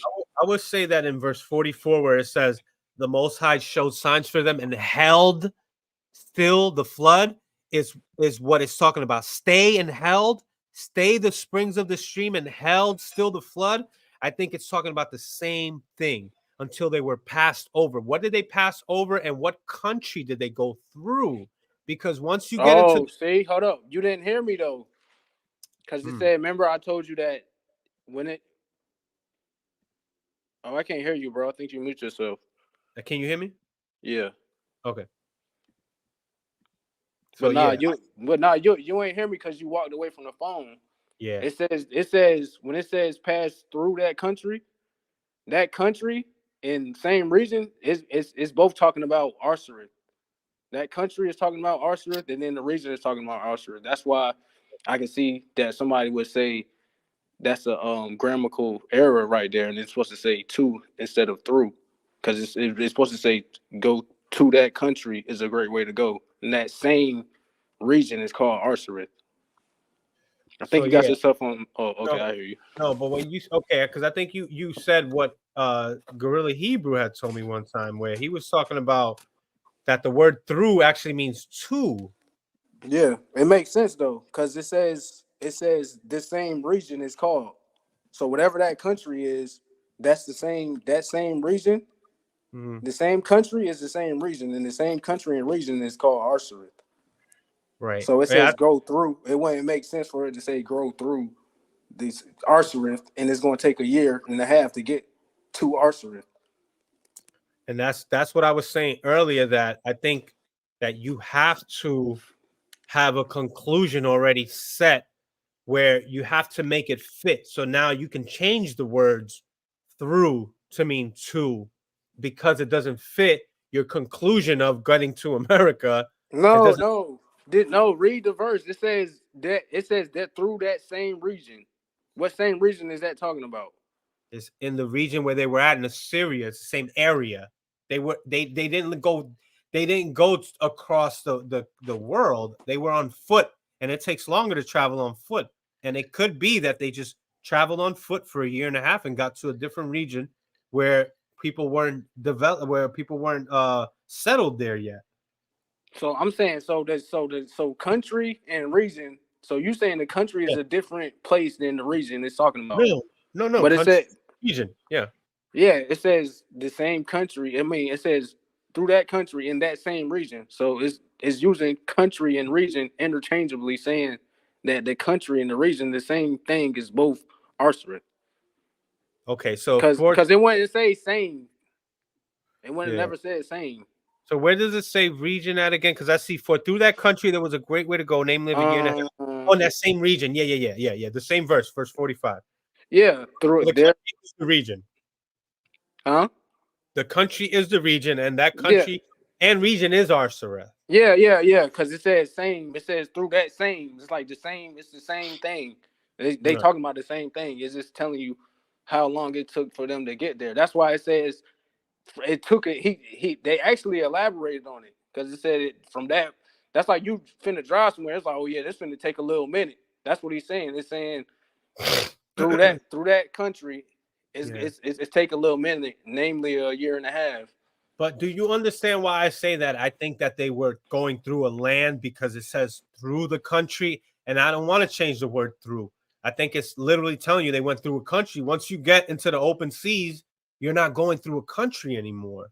So to say that they got to America by going through a country, it wouldn't make sense. So I see why you have to change the word through to mean too. Can I read?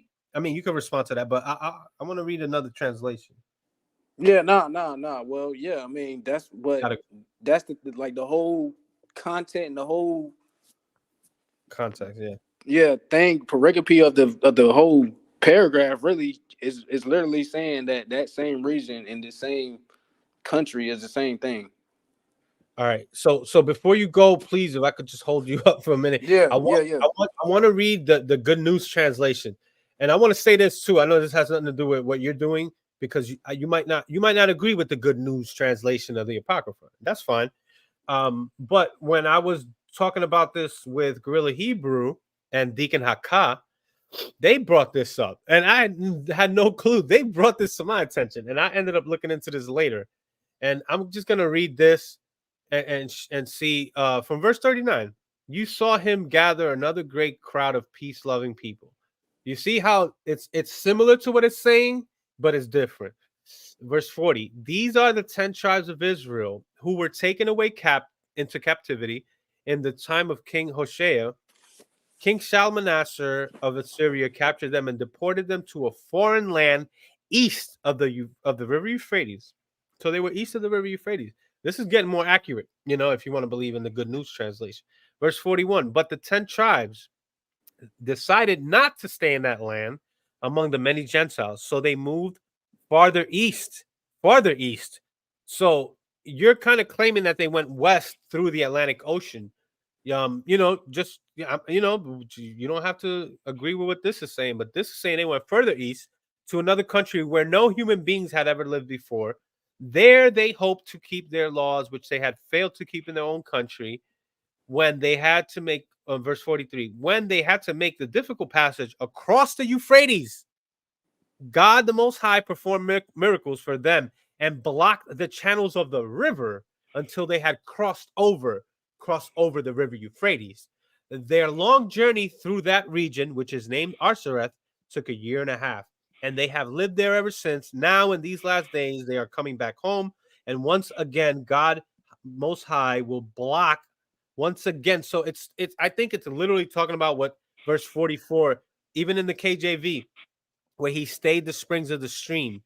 It's actually referring back to it in verse 47 and saying, again, now when they start to come back, he's going to stop that same stream. A stream is a river, it's not an ocean. And they're saying they're going to come back through that river. So he says, and then the God Most High will block the channels of the river so that they may cross over.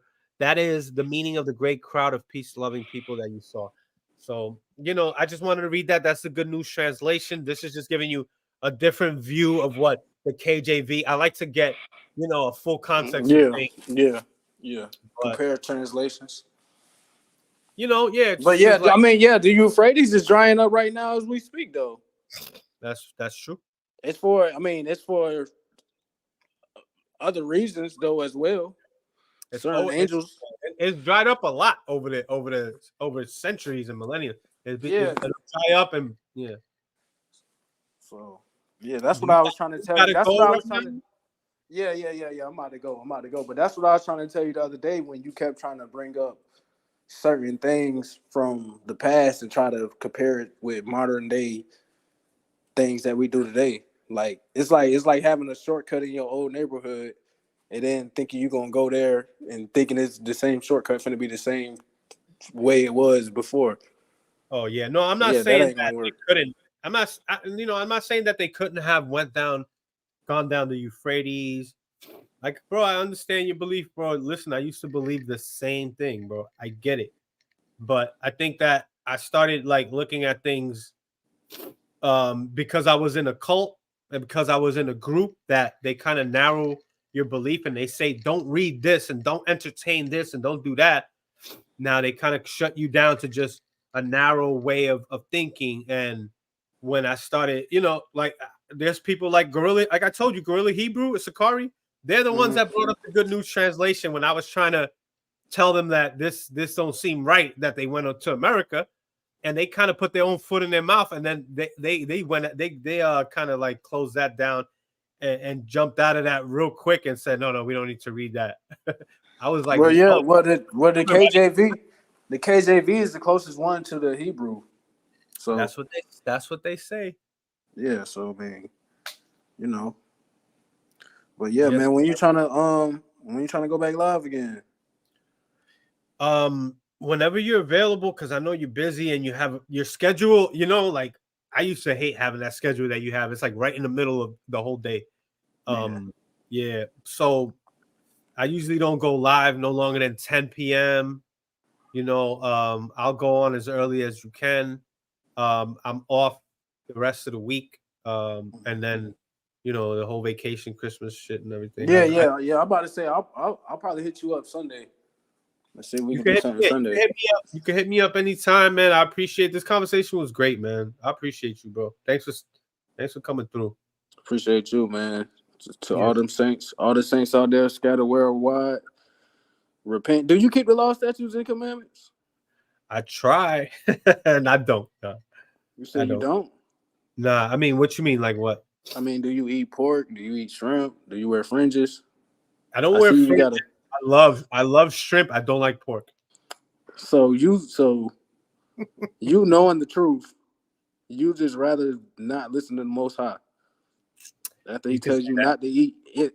It's the difference between Google and the Most High. He like the super science auto answer key. So if he's telling you not to do something, when you think that's a good thing, shouldn't you listening to that?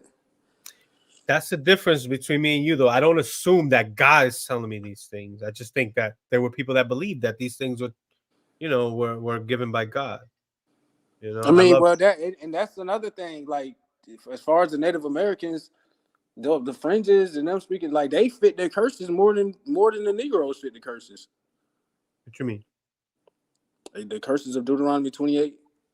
Oh, you said the natives and the Latino, they fit their curses more than we fit their curses. It's easier to prove that they're under the curses than we under the curses. That's a great way to kind of end off what we did today and go on to the next one, because we didn't get to Deuteronomy 28. Yeah. We can do that next part too, man. Perfect, man. We do that next time, man. I appreciate you, Mark, man. You I appreciate fucking you, bro. You know. yes, sir. All right, All man. right. Just hit me up, man. Let me know something. Yes, sir. All right, I'll do that, man. Thanks for coming by, man. All right, bro. All right, peace out, man. All right, yo. That was brother Mark, man. That was a dude that, man, I told y'all before. Listen, I'm not trying to like like what I did. Yoram, are you still there, Yoram? If anybody wants to come on, let me do this. If anybody wants to come on and kind of, I'll stay on for a little while there on here. And make sure do you see this brother right here, Jim Green? If you're a Christian and you want to hear a Christian point of view that is very familiar with the Hebrew Israelite doctrine, check this brother out right here, because he's great, man. I love what he brings to the table and to the community, because there's a community, man. I guess I'm part of this Hebrew Israelite, community. I'm over here. I'm cool with a lot of these Christians that don't necessarily agree with the Hebrew Israelites, right? Like, I'm cool with Vocab Malone. I'm cool with K Dub. K Dub is another one, man. I haven't seen him come through in a minute. He used to come through to my joint. I came through to his live not too long ago. His channel has really grown. Much props to K Dub. I don't know if he's gonna come across this, but that brother's good people's, man. He's a good guy for sure. Good conversations, man, is what I want to do on this channel. This is what I want this channel to be about. Your bro, I love your style, bro. I love what you did when you came on here. You kind of fucking really defended yourself pretty good, actually. As far as I mean, when you have to deal with a bunch of people coming at you with different fucking, questions, it's like, sometimes you gotta ask people questions too, and it's like, like, why are you asking me all these questions? How about you? How about you come answer this? I'll say this. Sometimes I think about the burden of proof, and also how like extraordinary your claim is. And if you're making extraordinary claims, plural, then you got to come with some facts, man. You got to bring it. You're saying you're chosen by God. You know what I mean? Like, you're chosen by God and you have divine inspiration and all of that. Yo, you got a lot to prove, man. That goes for you Christians too. I'm not saying any such things, man. I'm just San Miguel TV. I don't know, what's true about a scripture that people want to, assume and have all these like assumptions just already, packed into these questions. So there's something called a loaded question, where you ask something like, this is an example of a loaded question. When will you stop beating your wife? That's just a basic example of a loaded question. It assumes that you're beating your wife. So the question is asking, when are you going to stop beating your wife? Now, if you answer that question, you're going to, accept the assumption that you are beating your wife. So you have to test those assumptions.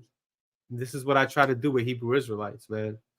I think that's what this brother was doing, man. Like, as a Hebrew Israelite that believes in the 12 tribes breakdown, you pretty much assume, they put it in your head already, that the tribe of Gad are the Native Americans. And now you try to find things to confirm your beliefs. That's called a confirmation bias. We already looked into the what's called an argument from ignorance. Well, let's do the confirmation bias. We went over this many times, but bro, I don't get tired of doing this shit. This is what I do. All you guys are welcome to no, My bad. Hold on. Let me just pull this up. Confirmation bias. All right, y'all gonna see this in a minute. Boom. All right, confirmation bias. A phrase coined by English psychologist Peter Wasson or Wasson or Wasson in the tendency of people to favor information that confirms or strengthens their beliefs or values and is difficult to dislodge once affirmed. You hear that? It's difficult to dislodge once it's affirmed. You saw how hard and difficult it was for me to literally like get it out of his head that yo, stop assuming. Like these are assumptions. Jimmy Jordan is in the house. I'm gonna get you right now. These are all assumptions. Jimmy Jordan, bro, you know what a Jimmy Jordan, welcome, sir. What's good with you, man? What's good with you, man? I'm good, man. Thanks for coming through. I always appreciate you. You're one of my favorite people, bro, that come through regularly. How you been? Chilling, man. I try to get over here when I see it, man. Yeah. We I think it's been what 2 years I've been rocking with you. It was during like the pandemic or some shit. Before, yeah, bro, before that. How you like this live? How how did this thing look to you, man? Was it all right? I'm fucking with it, man. Honestly, I would put my camera on, but it's dark as hell in here No, where you I'm good. at. Yeah, you I'm good. I'm limited to the garage when I come burn and whatnot. So because I just have my fourth child, so Oh, yo, my wife congratulations. got me I gotta burn quarantined to it the down. garage. We gotta we What'd you gotta say? burn, we gotta burn it down one day, bro. We gotta try to link up one day. Yeah, I got to get down into Florida again, man. You're always welcome over here, man. I'll be your Uber driver, bro. You let me know where you need to go. I got you. Say no more. Say no more. So you got a fourth child, man. Congratulations, man. Yeah, appreciate it. Actually, I was going to say it when I hopped on. You threw that live the other day. My wife was actually going into labor. I had to hop off. We was in here waiting. The other day? Yeah, like literally the other day. I think it was what Friday or Saturday or whatever it was. You got a Christmas present, huh? Yeah, I figured, I was like, oh my man, he going live on my birthday. That's cool. We about to go live. We about to hop on this today. Oh, you a Sag. Yes, sir. Me and my Okay. daughter. All We share the right. same birthday. What? Get the hell out of here. So your daughter, the newborn, the recent one was born Nah. on My oldest. Yeah. my oldest was born on Christmas Day, December 25th. That's actually where my son was supposed to be born. He was supposed to be born on Christmas Day, but they decided to bring him out early. Oh, that's the recent one. Yes, sir. What's his name? Uh, If you don't mind. Izari. What's that? Say it again. Izari. Izari. Is that with an I or an E? An E. What does that mean? Help? My help? I'm not sure. My wife, it's my wife. She we wanted to keep our kids' names kind of in the same. All my kids' name with I, so she kind of wanted to keep them all the same, and this is the one we kind of agreed upon. My wife came into the cult along with me. She's a rider, so she tagged along with me, even though she didn't accept a lot of the doctrines, especially the multiple wives thing.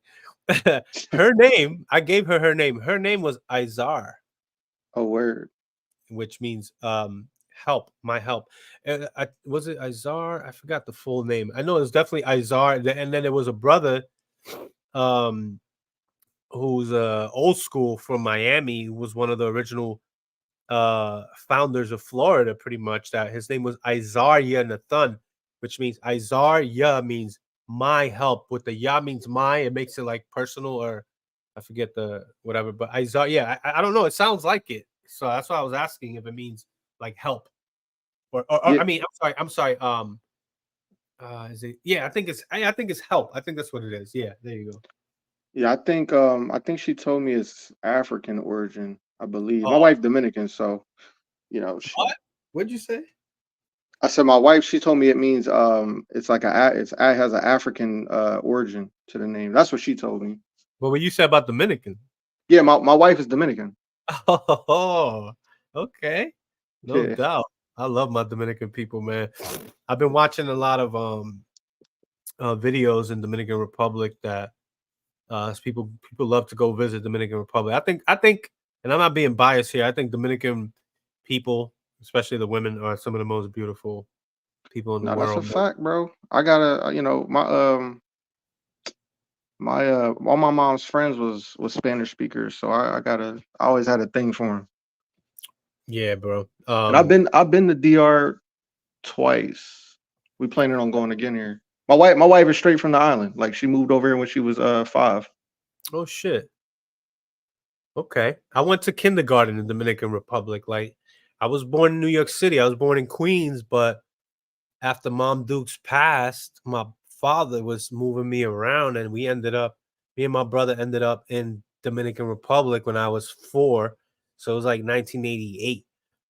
And I was out there for 2 years, and I went to kindergarten, and then I came back to New York City, but I never went back. Like, as far back as my memory could go is the Dominican Republic. Where As far back as my memory could go is the Dominican Republic. It's a beautiful place, man. I don't know if you caught um the live that I did with a battle rapper named what's his name? Johnny Storm. Yeah, I seen it on your videos, but I didn't get a chance to watch it yet.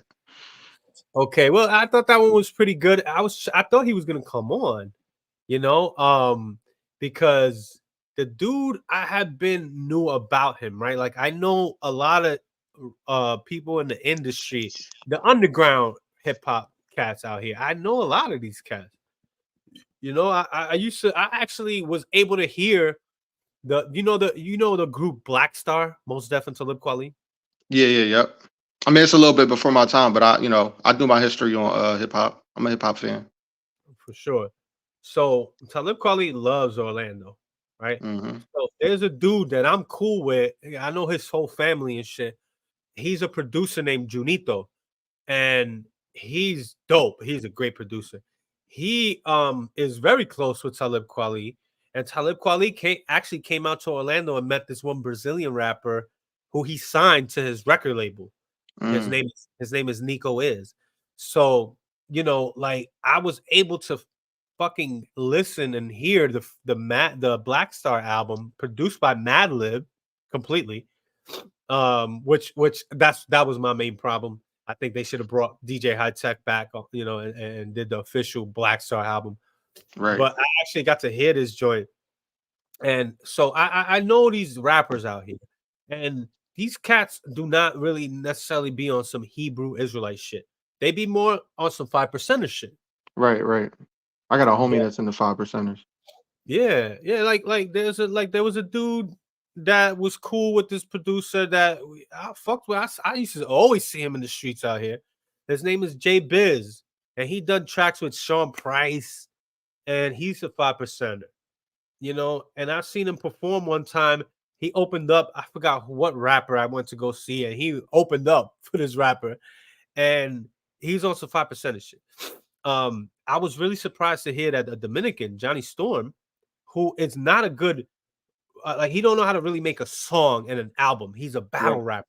I don't Battle like rapper. that. Right. I don't really like I He like bar heavy. Eminem. He bar Yeah, heavy. yeah, bro. It's all about bars, and it's corny to me. It's like, it's like how bad can you humiliate? And sometimes you got to do research on a person, and some of these cats literally start digging into these people's like fucking sexual history, everything, and fucking their whole record, like their jail record, all of that. And that's actually what you kind of have to do to it, to kind of have that ooh effect. Like that's what battle rap does. That's what Eminem, that's what cannabis was. I really don't necessarily like this style. But this dude ended up, I couldn't believe it was him on this Facebook group. This is how I met this dude that was on earlier, that was on just right now. Right. It's a Facebook group called Jews versus Hebrew Israelites. Hmm. Oh my god. Yo, it's like 7,000 people on there.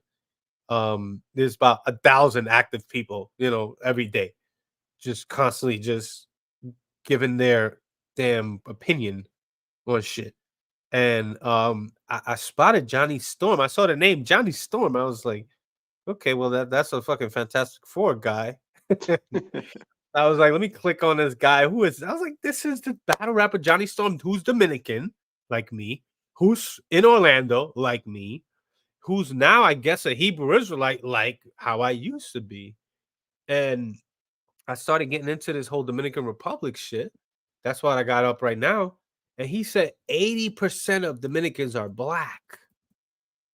And I was like, oh, that's what were you talking about? That's not true. What he's doing there is what a lot of people do with like kind of like what they do with Barack Obama. They'll say Barack Obama was black, and it's like, yeah, he was half black. Yeah, they got African descent. Exactly. But he Yeah. was trying to make it seem as if 80% of Dominicans can be called black. Bro, you see how I look, man.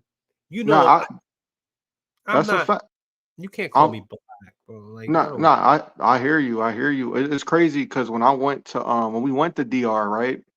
Yeah. I was still in my not militant, but I had a lot of it's way before I got into like epistemology and stuff like that. So I had a lot of like confirmation bias, Dunning-Kruger effect, all that stuff. As Uh, as far as being an atheist, you mean? Not even being an atheist, just like I was big in conspiracies and whatnot. Like Oh man. it was epistemology that actually pulled me out of, the study of, just the study of knowledge and like how to actually formulate a proper thought and like an Yeah. argument for something that pulled me out of like my conspiracy mindset. Because Right. it had me questioning, just questioning everything that I had already, I guess everything I believed at the time. So I Yeah. was like, all right, let me put up my own beliefs against, and take it through this process. And I remember going to DR. My wife and her sister, like they're not dark skinned Dominicans, but they're darker than you. Like, you know what I mean? Yeah. They're dark, Yeah. they're darker than me. I'm pretty fair skinned as well. But Right. I'm mixed though for 100%. Like, on both sides of my family, Have both you sides of done my your family DNA are mixed. test? What happened? Have you done your DNA test? Nah, my dad did. He was telling me. I know I did it. I know my dad did it, and he was giving me the breakdown of it. I Okay. plan on doing it. I think when I was going to do it, I think I fell into the Dane Calloway rabbit Oh hole. no. Yeah, at the time, Oh, I fell into the Dane Calloway rabbit hole, and I it's never appealing. did it. It's appealing as hell. What'd you say? It's appealing as hell. No, that's a fact. That's a fact. But again, My bad. Yeah. the study of epistemology will pull you out of it. That's why I tell everybody, I was like, listen, like you need to look this up and find Do out you what this means. do you see what I got up? I got the definition of it up. Yes, sir. Yes, Can sir. I read that? Can I just read that real quick? Because it's Yeah, go ahead and important. read it. It's Yeah, very important. that's I'm telling you. Yeah, Jimmy Jordan. For everybody that if you knew you haven't been on here that long, whatever. Jimmy Jordan goes way back. Me and him, he found me. I guess you found me right on here, Yeah, I found you. Yep. and me and him click on that atheist shit, right? So what? I don't care. Like there's atheists I don't agree with a lot about. Right, right. It don't matter. Like that shit. We're not a religion. There's people that say that's just another religion. No, we're not. We're not a religion. Nah, it's far from it. Far Literally from the it. definition athe is it's like a non-belief. So it's Yep. not a belief. We can go either way. There's conservative atheists. There's liberal. Most atheists are very liberal. Yes, sir. I forgot what you consider yourself politically. What's that? I always forget. So I'm more like I don't take a hard stance on atheism. I kind of because now when I was younger, like I was a heavy militant atheist, like Yeah. you know what I mean, like for real. But No, yeah, that's dangerous too. yeah, nah, for real, for real. But it was just a lot of I was young. My dad put me on to this is me still being in that conspiracy bag. You know what I Yeah. mean? So I had a lot of they lying to us, type mentality, type Even mentality. even as an atheist, you were conspiratorial. Right, exactly. Yep. So I mean, I guess I would consider myself more like like I'm open to the belief of God. Like I'm open. I'm open, not the belief. I'm open to the possibility of there being a God. I've yet to be convinced. You know what I mean? So, but like, you know, like even when I get into it with my homeboy that's in the IUIC, you know, I told him, I was like, look, you know, your God can come down and, you know, and prove himself to be real right now, and I'll believe it, but that don't really necessarily mean I'm going to worship him and bow down. You know what I mean? He's always Yeah. he's always blind. He's always baffled by that. Yeah, right. That because that's on some bitch shit. That's like some dick riding shit to me. You It's know what I like, mean? It's like, you know, his yeah. merits, the merits that your God presents, just it's just not appealing to me. Like, Because that's the appeal to authority. Then it's like, oh well, you don't believe in God even if He exists. It's like, well, it don't mean He was right. He might be an asshole. right, exactly. And I look at it this way. It's like, you know, my whole thing is like I forget who I heard say this, but when I heard it, I was like, yo, that's kind of crazy. But I was like, you know, you put me in this world. I didn't ask to be here, number one. You put me in this world and you give me logic, but yet you don't want me to use logic to I've find. heard that. Yeah, I've heard that before. That is, I mean, the way that you speak is something that definitely like swayed me away from this. I was a militant Israelite. Right. And I became immediately kind of like a militant atheist. And what that means is like they try to put Sam Harris in that category. I don't think Sam Harris falls in that. I think Nah, not at Aaron all. Ra and like Yeah, that's a Matt fact. Matt Dillahunty maybe a little bit, because Matt Dillahunty would take calls live on a show called Atheist Experience of Yeah, I Austin. watch it. Yeah, I'll Yeah, be listening to. I'll be listening to it.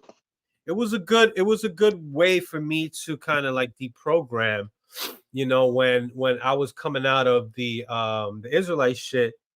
I wasn't necessarily, I didn't immediately get into atheism, but I kind of realized that it was kind of like this thing that just hit me because I think I don't know where, I don't know if I came up with this or if I heard this somewhere, but I think like about people that are pretty much what do you call it, brought up in religions, and it's like they can't go back to a time when you can ask them a question. Do you remember the day when you were convinced, or a time when you were convinced in this belief? And it's like there isn't. They were just programmed into Yeah, they this. were always programmed into it. Yeah, like there's Israelites that are coming up in different groups from IUIC to ICGJC. I remember in the ICGJC, there were kids that I saw, coming up from when I first came in. They were maybe 3 or 4. And then 6 or 7 years later, I've seen them turn into kind of like what they consider an adult at 12, pretty much.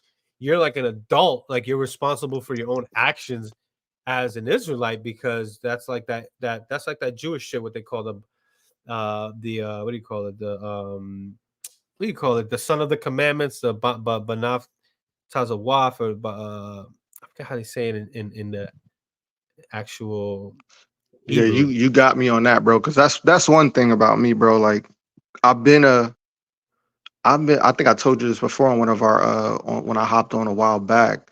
Like Yeah. I've been an atheist since I was like 8 or 9, bro. Like, and that's Yeah. like I've been Wow. this. I remember having, like my mom and whatnot, and we went to church for like Easter and stuff like that. And Yeah. and like my earliest memory of me being like, yo, I don't really believe this. Is somebody told me to pray, and Yeah. I tried it, and they was like, you could talk to God and he'll talk back, and I was like, well, I don't hear anything. So they try to make it seem as if your own thoughts is God. Like, it's funny that you say that, because I was watching, the show The Office with Dwight and shit, Yeah, and he was he was like, I need to tap into my common mind to find. He was trying to like locate somebody by doing some extra. He was always extra or some dumb shit. And he was like, I see a torpedo. I'm in a submarine. And he was like, damn, that's just my own thoughts. And it's like yeah, It's like that's what it is, bro. The what you just said right now is crazy because you're taking me back to a time when I was very young, right? And my grandmother, who raised me, she was very sweet and like she's not authority, she wasn't like telling me you have to believe in this and none of that. So I was just kind of like it was just open, but I was kind of pushed by other family members to go, oh, go to Sunday school. You got to do your first communion and you got to do your confirmation, and I did all of that, but it was always like I never wanted to do it. So I feel like maybe I kind of was an atheist, and then this Hebrew Israelite shit just kind of took control of more of a racial. It was more of an identity thing more than like a Right. belief in God, So now I think back to what was swaying me. It was more of like, oh, the Edomites are the white man, and I'm a Simeonite because the Dominicans this, and the black people are the tribe of Judah, and the ships and slavery and all of this kind of just connected an identity and racial thing. But as far as my proof or my evidence and anything that's conclusive to an existence of a God, I never had that. I never had that at all. When I go back and think to where I was, maybe like 12, I think, or maybe 13, I opened up the Bible one day, and my grandmother had a big old Bible with some of the books in the Apocrypha were in it. It's a Catholic Bible, so it had like the fourth book of Esdras, Yeah. and which is really second Esdras, and the book of Kings was like mashed into another book, and they had some of the books from the Apocrypha in it pretty much, and I started reading Genesis, and I was like, I don't understand this. They were naked.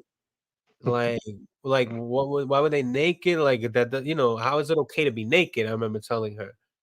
And how didn't they realize that the devil, there was a snake talking, like a snake was talking. That's not Right. weird. Snakes don't talk. So like she couldn't answer these little things. And I can't say that I became an eight or I don't know. Like when people would ask me, what's your religion? I would just tell them whatever my family was, And you that's know? how it is for a lot of people, you Yeah. know. Yeah. Even, like I say, my mom, cousins, aunts, uncles, you know what I mean? Like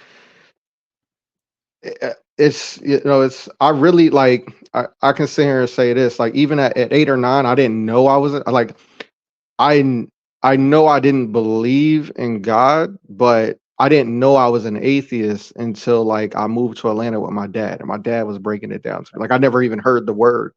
It's just, you Right. know what I mean? Like I didn't really go, we didn't really go to church. We didn't go to church. So, Yeah, I never I would go to church definitely. There was a time when I was younger that it was almost, I believe it was like almost like every Sunday. But around this time of the year, Thanksgiving and Easter and Christmas, yeah, we would go. We would definitely go, and I was pushed towards that. But I hated it, I was so uncomfortable, and I just couldn't wait to get out. I did a confession one time when I had to do my, I believe it was my first communion or confirmation or whatever. Part of that entailed like going to confession booth, and I didn't want to be truthful, so I think I came up with like the most like mild sin or whatever, which was I think I went into my grandmother's purse one time and took like $3 and bought some damn crybabies or something. I don't know, and I told the priest that, and he was like, your sins are forgiven. Go ahead and do 10 Hail Marys or some crap, and and it was weird, and that's actually a scripture. It tells you confess your sins. I mean, it's not little. It's not like the way they set it up, but they use that scripture to say, we're gonna, you gotta go and confess it to an actual professional, confession listener. like, this shit was crazy. Like, I didn't feel any comfort. I would rather have gone to an uncle or a family member that would give me more personal and informative advice and say, right. your grandmother, loves you or whatever. This cat seems so generic. Like just yeah, we all do that. Go ahead and do 10 Hail Marys. Or some shit. What the hell? Yeah, I'm like, and I'll be the first to tell you, man, like I've tried to read the Bible, like especially when I was getting into it with my homie that's in the IUIC. Like he challenged me. He was like, "Man, you're not gonna read that book." I was like, "Listen, man, I tried to, bro. Like I can't get through Genesis, bro. Like it's just Yeah, I can't." I couldn't get through Genesis, man. It's so confusing. Not even that it's like, well, I mean, I can imagine as a kid, like definitely, but like as an adult, like you're telling me this is, I'm not a scientist, right? Like I'm not a scientist, right? Like I'm not gonna sit here and say I am, but you're literally telling me that my understanding of reality is not accurate. Like I have to. You, that's what Genesis is really telling me. Is just what you're telling me to believe here. Let You know what I me mean? Like, let me bring up something. This is directed towards you, Jimmy, what do you say? What are you talking about? and me too. He has more faith in the earth moving than there being a creator. Insanity. I don't need faith to know that the earth is moving now. Right. How can you tell? How can I tell? How can we tell? I mean, it's objective. objectively, the sun goes around. I mean, we're moving around the sun. We're rotating around the sun. We have day cycles, day and night cycles. I mean, I'm not a flat earth believer, so He might be a flat earth believer. he might. Yeah. So The it's Bible considered. tells you that the earth is flat. Yeah. The Bible, see, it's the Bible. The Hebrews historically believed that the earth was flat. Do Yeah. you even know how fast they say it's moving? Let me tell you this, Salvation by It's Faith about Network. isn't it like it's about 1,000 miles per hour, I 1,000 think. miles per hour. Now, let me He can demonstrate. He can go out and do the science experiment to demonstrate to figure it out. Like yeah. that's the Okay. difference, bro. Like that's the difference between, you know, what we're talking about and what you're talking about. The thing, yeah, that's the thing. It's like he says flat earth is a psyop like the space globe.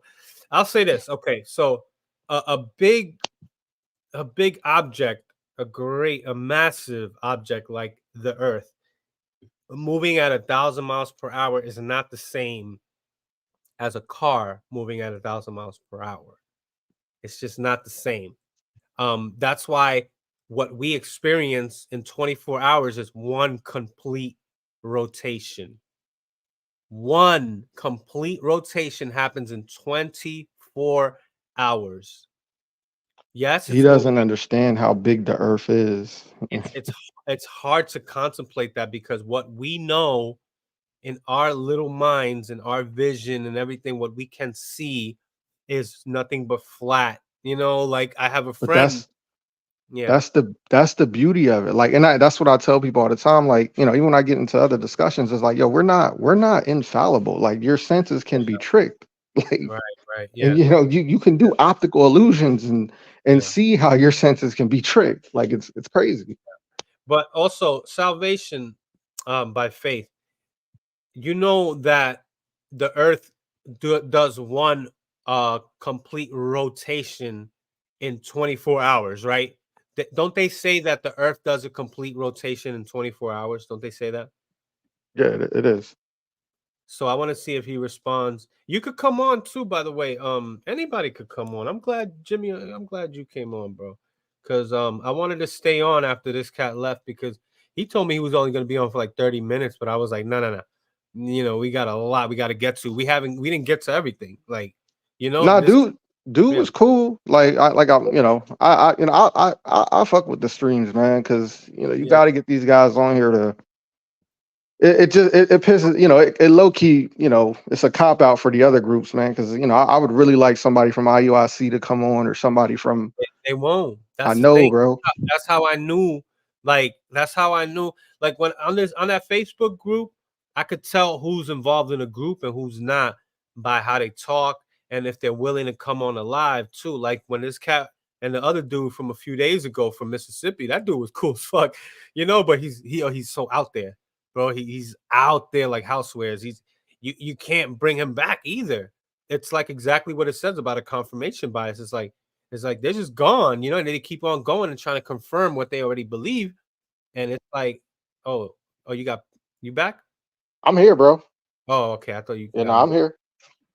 But yeah, like I try to build, and I saw what like Vocab Malone. If you ever been on his channel, if you ever heard this cat, Yeah, he actually, I watched. I've seen him. I've watched you on him too, and I was yeah. in the comments, bro. I was in the chat. Yeah. Oh, that's right. Yeah, yeah, yeah. So I went on his live maybe a few weeks ago, and then maybe about a month ago, a little bit over a month ago, the group that I was involved with, the ICGJC, some of the ranking members came on his live.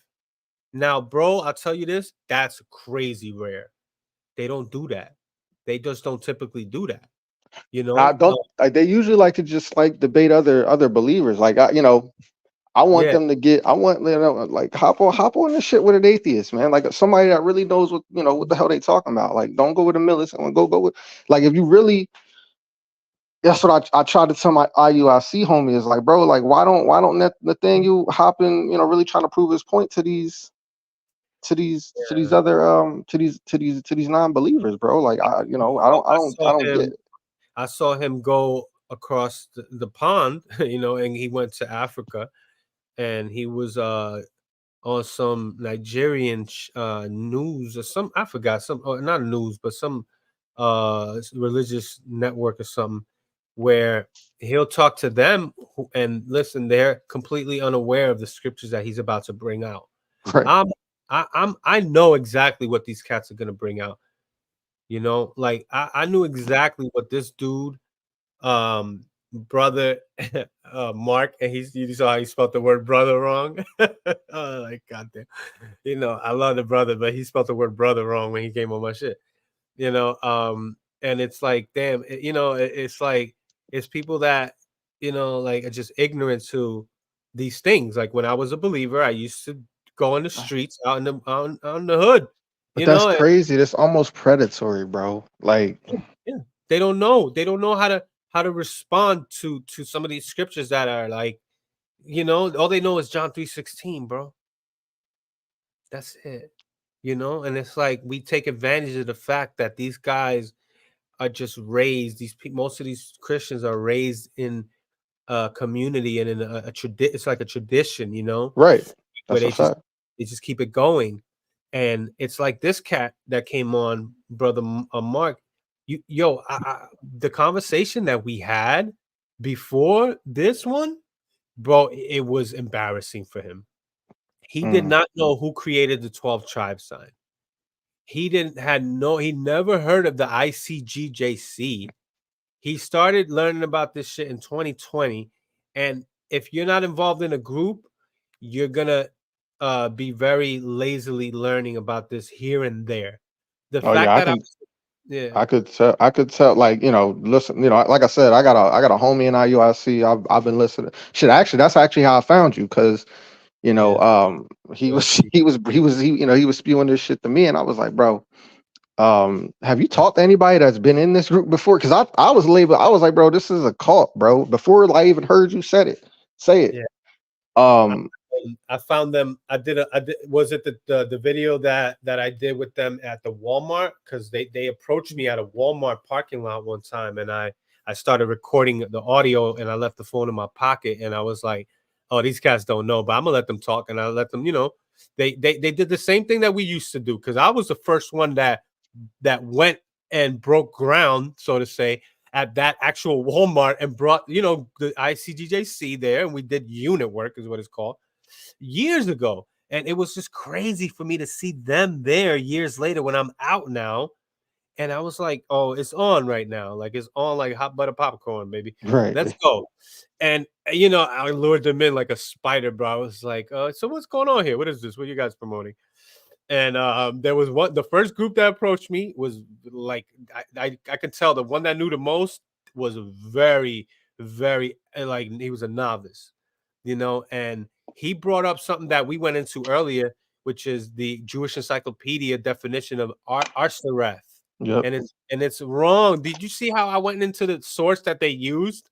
Yep. And it And it's doesn't. crazy because I did the same. I brought the same shit up with my IUIC homie. I was like, bro, because he was literally, I mean, he's been in it for a little while now, and he was talking the same way. He was saying the same things that Mark was saying, and I was just like, bruh, It's sad, bro, because it's like I know Mark is a younger dude, and what this place does is like it takes complete control of your life, right? So Yep.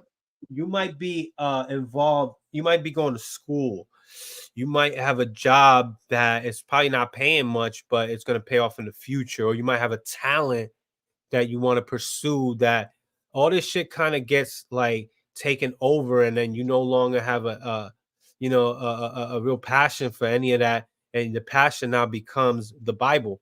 I That's a used to, fact. That's a bro, fact, bro. I have like 5 books of rhymes and poetry and lyrics and rap or whatever, that I've written over the years since I was 16 up until I came in this shit when I was 20. And I used to literally be excited about like I had a date with my with my rhyme book. I'm gonna get this little Alizé or Remy Martin, Remy Red. I used to get Remy Red and Remy Martin, and I'm gonna fucking open up this rhyme book and I'm gonna just rhyme, and it was a way of me, like, it was like, kind of like therapeutic, where I put all my thoughts and my feelings up on a paper, because I really I didn't want to communicate with people. I Right. wanted, Nah. I express shit through paper, and I used to perform, and that was my passion. And my religion was more like astrology, like I have a bull tattooed on my left arm You because a Taurus. I'm a Taurus. Right. So that was what I believed. It was whatever. And then whereas like I used to write on almost like a daily basis, if not every other day. Now my passion and my everything became, oh, I want to study now. So the time that I would spend writing, it would get filled up with studying or reading scriptures or creating a class, like, especially when I got rank in the ICGJC, I had to create classes to teach, And so I've yeah. that what you talking about, I witnessed firsthand with my homie, man. Like what Right. first and foremost, what you said, one lyricist to the next, bro. I respect it. 150%. We What have to did you talk see? off. What did you see with your friend? What kind of changes? Yeah, so just real quick, before I'm gonna say this piece, but my wife is calling me. I gotta run up and help her with the baby and whatnot. But I'm gonna definitely get this off real quick. Please do. I just wanted to hop on and rap with you real quick. Hopefully, spur somebody else to hop on. But I'll be on. I'll be on a lot more with you though. Yeah, But no, please. just to kind of give you like a little background, like during the time my homie got into it, like I was like just like hopping into real estate, like Mm, wholesale real estate, all types of. So I was always the type of person that really didn't see myself working at a job for forever. You know what I mean? So I was like, I gotta, I come from a long line of entrepreneurs, so right, it's right. about me to get up on my hustle and go out and get this money. Um, and I think when my previous youngest son was born, like right before I left, I had just jumped into real estate, and I left for like my paternity leave and came back, and he was Right. in like, and he came back, and I came back. He was like, yeah, man, the stuff you was telling me about the Moors and all that stuff, it was true, this, that, and the third. Cause he was, he was a Dominican dude, light skinned Dominican, Yeah. just party animal, just didn't really care about much, big in science and whatnot. But Right. something happened while I was gone, and he ended up, jumping into IUIC. I don't know who introduced it to him, but something happened. And Mm, I literally witnessed his whole, like, I witnessed his whole like hobbies, interests, everything changed. I it was like literally a watched him get transition. fully engulfed into the cult. You know what I mean? Like he was Yeah. big on like cars. We used to talk cars, cannabis, all types of stuff.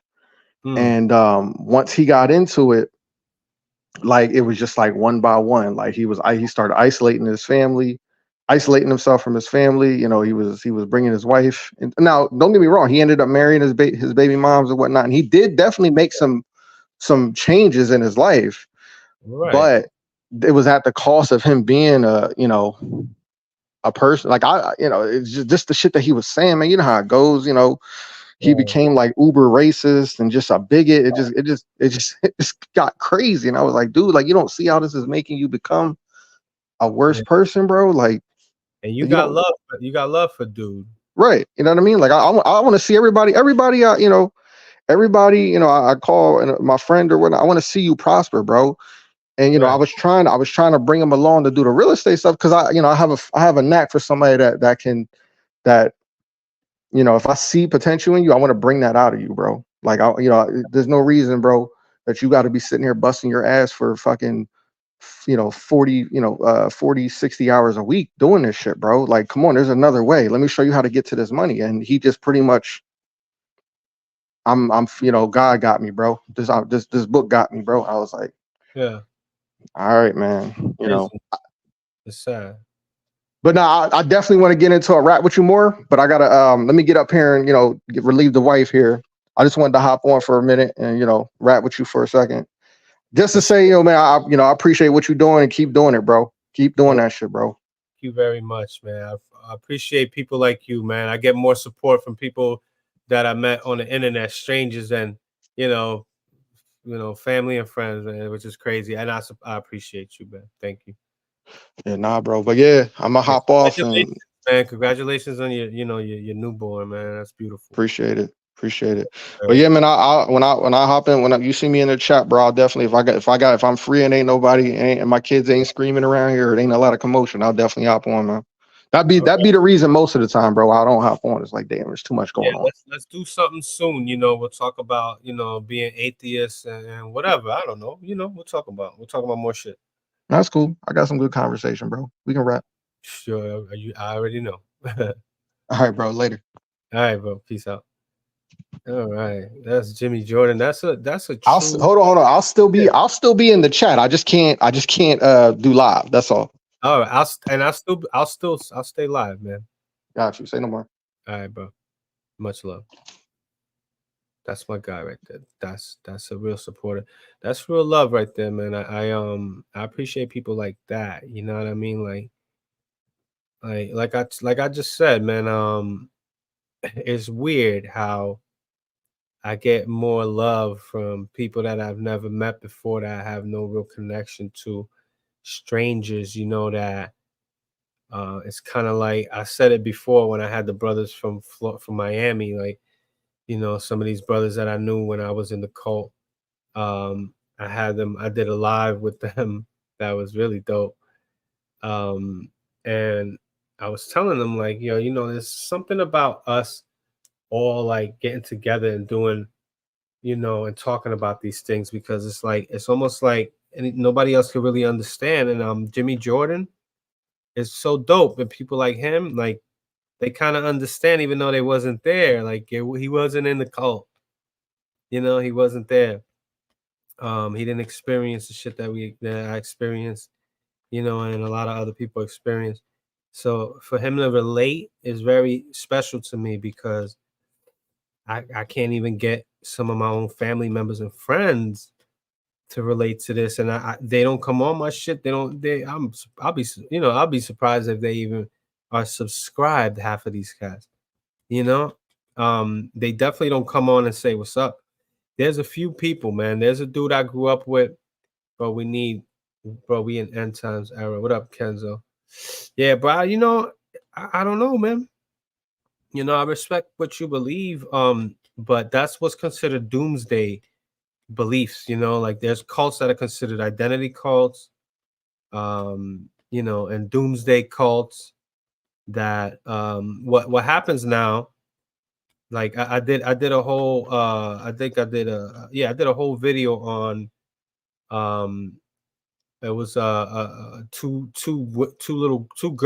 teenage girls in was it Washington State, who was following their father into this Hebrew Israelite thing, and they ended up killing themselves in a way. Like, it wasn't confirmed that they killed themselves, but it wasn't confirmed that their father killed them, and they literally like starved to death, which is one of the craziest ways to die. Starving to death, that's very rare and just kind of strange. Like, how crazy is that? It's not like, I mean, when it comes to like murder, especially like a stabbing, that shit is not like in the movies, you know? Like it's gruesome, and it's like shit is not like you just stab a person one time and they're just dead and they fall over. That shit is like multiple stabbings, and they're gonna be screaming and blood is gonna be everywhere. They're gonna fight back, you know. It's that what do you call it? Um, you know, a fight or flight mentality. They're gonna fight you. You stabbing the fuck out of somebody, you know, and I've never really heard of a situation where, you know, I mean, there are situations where even Christians have starved themselves to death, but that's very rare. And there are Hebrew Israelites that have it's documented that they have actually starved themselves to death for whatever fucking reason. I think what the dude was trying to do, because I think the dude was mentally like there was definitely some issues going on with him mentally. He wasn't normal, you know, and I'll bring that up right now actually because it's kind of strange, you know. It's something different. And you don't really hear about these types of stories when it comes to death, you know. Like I follow a lot of these crimes, and the main issue is shootings and just murder. Like also health, you know. There's a lot of health issues in the black community, and you know, in the whole country. Fuck, you know, not just the black community. The whole country's fucked, bro. We are very unhealthy, and we live in a fucking obese country. That's why they, if you ever heard of that show or that documentary, what is it called, Super Size Me? You know, I seen that shit back when I was still living in New York. I believe, you know, I believe that that thing came out in like 2003, maybe. It had to be before like 2004, and it's talking about how, you know, this country is just like very obese. Like there's a lot of issues when it comes to health, and you know, Supersize Me, I think, focused more on like the, you know, McDonald's and shit, you know, and how, you know, because remember, you want to supersize? Like that's a question they had to ask as a cashier, as a worker at McDonald's. You take an order, they were like, you know, uh training them to always ask, would you like to supersize that? Can you look up Mr. Sayana's article about it? I don't want to go into that right now. You, if you want to come on at some time, like on my live, then we could look. We could talk about that. But I don't. You know, I kind of, let's just keep you know what we're talking about going. That's salvation by faith, not works. You know, bro. I respect what you believe. You know, like, bro, we don't have to agree. Thank you for coming through and showing me love. If you can give a thumbs up, you know, subscribe, share, comment on the video itself. Tell me what you think. I need some constructive criticism. If I did anything, if I didn't do something that you think I should have did, you know, while I had this Hebrew Israelite on my live, because I think me and you, salvation by faith, not works. I think me and you both agree that the Hebrew Israelite belief and doctrine is incredibly false and incorrect in so many ways. So we can find common ground there. I know we and you started, you know, we started getting into the earth and the earth moving at 1,000 miles per hour. But I'm not, you know, I'm not an expert in that. That's not my, you know, expertise or specialty. So it's like, you know, we got to go by what the experts say. So I try to do that. But, you know, I'm not going to sit here and try to argue that point. Like it's not detrimental or important like that. But, you know, I mean, shit, it's interesting for sure. And I don't mind talking about it. And if you want to come on at any time, you know, in the future, and maybe we could talk about that or what you're talking about. You know what? Fuck it. Let's look into that. What you're saying. Let's look into that. Fuck it. You said Mr. Ceuniade. Okay. Mr. Ceun.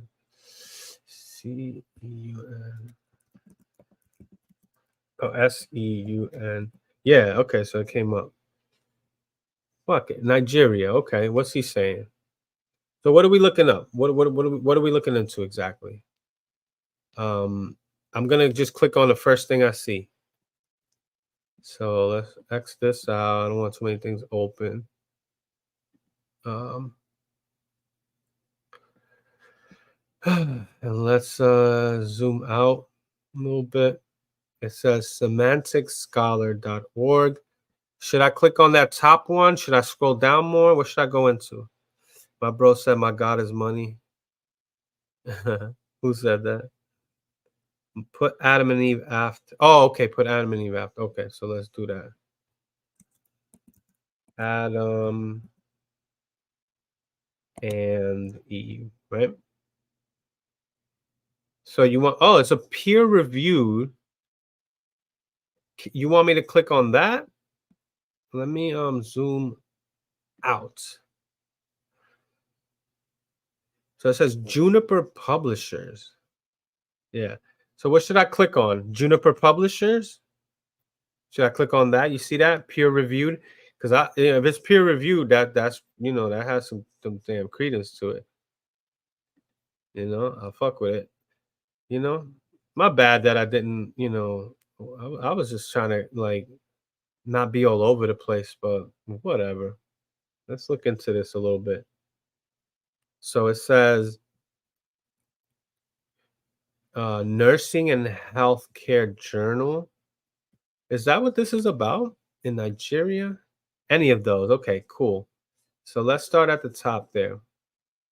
2018, Juniper Publishers. If the Bible is literally true, Adam and Eve were most likely platinum blonde Caucasians. Okay. And this is a Nigerian saying this, huh? February 18, 2018. February, February 18, 2018, published February 26, 2018. Corresponding author. I don't know how to pronounce that, but this is Nigeria, man. The abstract. So let's read the abstract because that's going to give you a good synopsis of everything. Just a real quick, kind of understanding of what can we get from this study and this article and this, journal that was published from this guy. Thank you, sir. I appreciate you. So I'm going to read this and feel free to chime in, but I'm not going to be able to see any comments for a little while here as I read this. So this is the abstract, right? And it says, for centuries, virtually all depictions, paintings, drawings, carvings, mosaics, tapestries, and movies, etc., of Adam and Eve have shown the duo as being Caucasians, often having blonde hair. In today's ultra-political correct world, definitely, believers in intelligent design and creationism are trying to sidestep this hot potato issue. For real? I don't know about that. But okay, about what Adam and Eve look like. I think that we're not I don't know. I don't think they're sidestepping what they look like, but much more if they even existed, rather than what they look like. But okay. Um, they often say Adam and Eve had to be medium brown.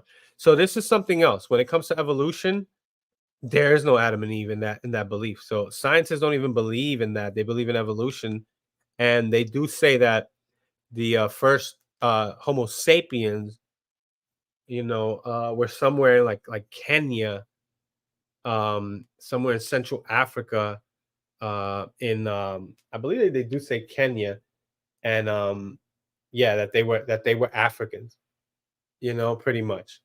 And then everybody in the population in existence, Homo sapiens at least, came out of that. Okay, you believe evolution is a lie. Obviously, I can imagine that you do.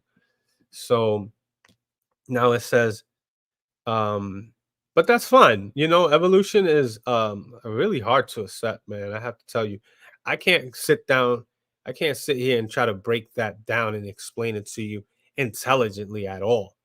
And now I can bring up, things like this, from scientists or biologists, and I can say certain things that are found or were discovered, or that kind of lean into the belief of evolution, like the tailbone, in evolution, the tailbone, which is I believe scientifically is called the coccyx, a coxis,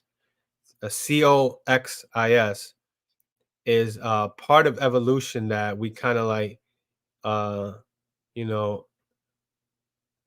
still like kept but don't need anymore, because they say we evolved from, chimps, which had tails.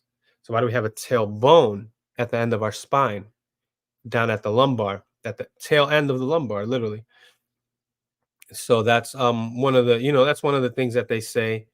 And then there's things like the appendix and other parts of the body that don't have any real use right now, so it's like they look at it like, oh, this is just something that was left behind in evolution, and it's not, it's they use that to say that evolution is real, pretty much. And then they have like Lucy, the bones that were found of this, what they call it, the it wasn't a Homo sapien, but right before Homo sapien, you have the Astropale, I forget what they call it, something Palethesis, that it's not quite a Homo sapien, but it's not quite, a an ape or a chimp or whatever you want to call that.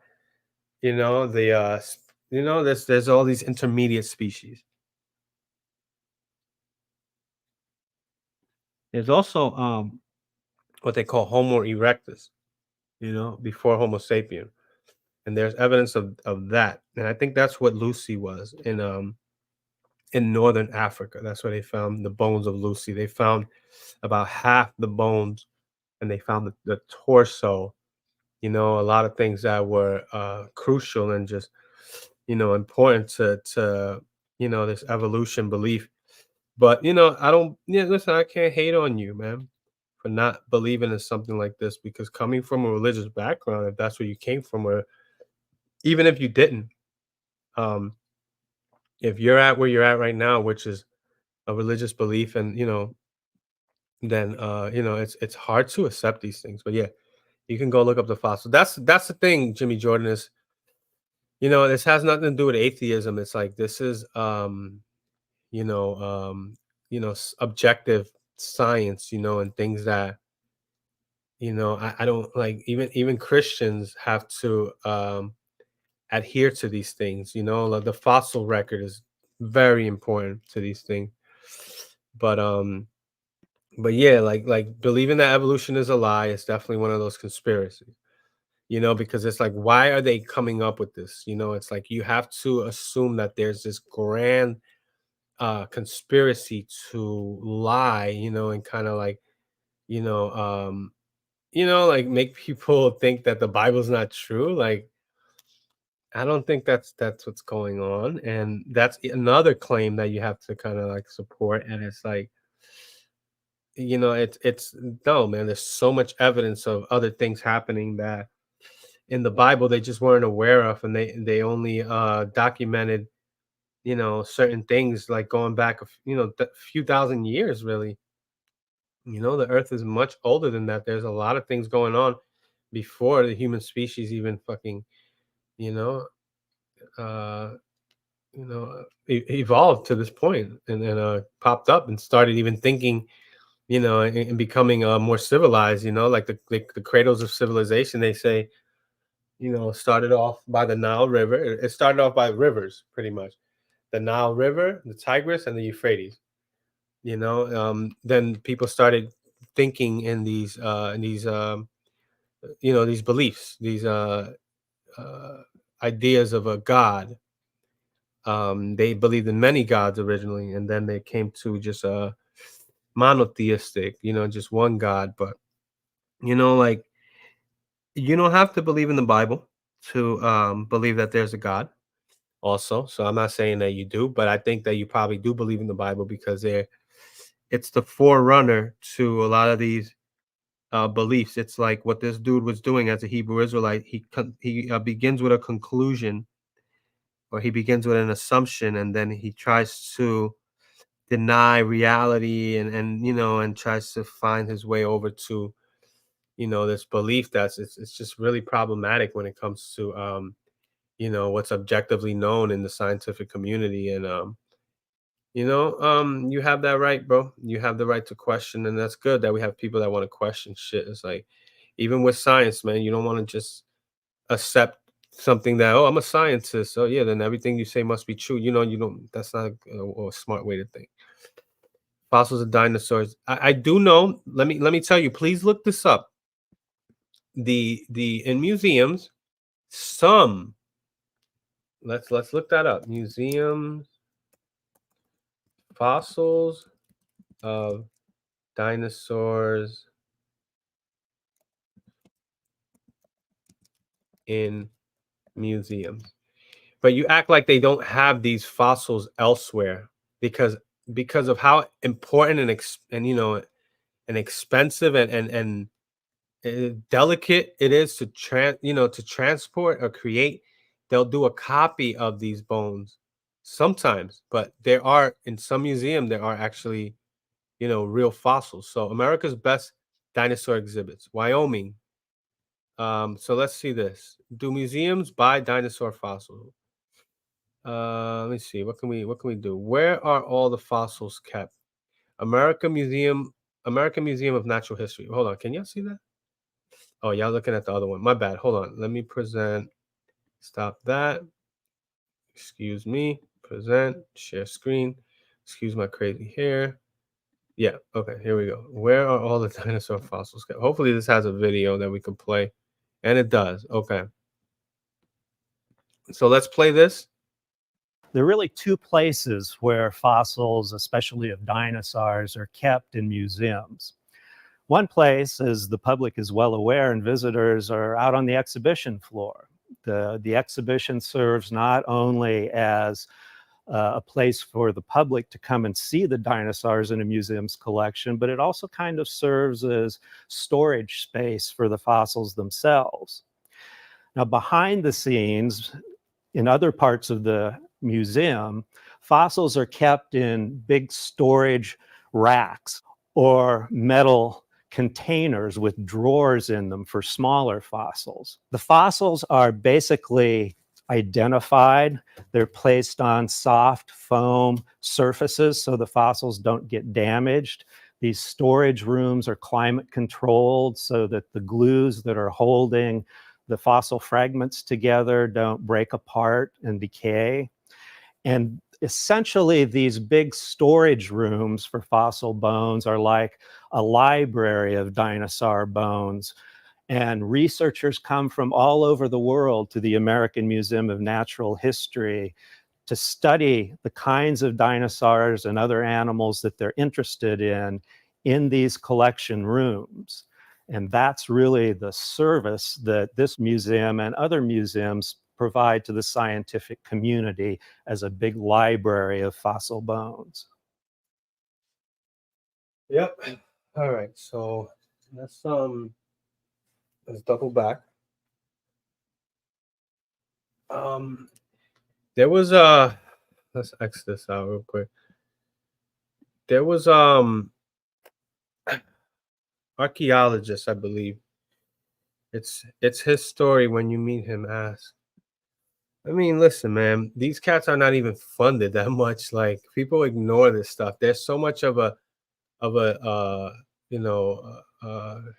denial coming from other, because there's people like Kent Hovind and Ken Ham, I believe, where they, they'll have to admit that these things are real. So there's people that say that the fossils are not real, and then there's Christians that have to admit that okay, these things are real, but and they come up with another explanation for it.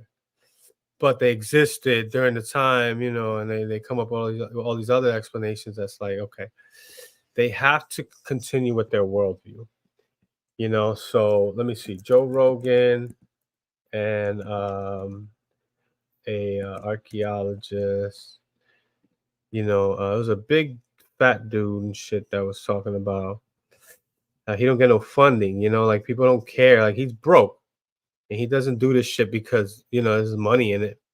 He just thought it was important to do this stuff. Let me see if he even comes up. It's not John Hancock. But John Hancock is good too, but he goes into a whole lot of other stuff. Not John Hancock, Graham Hancock. There you go.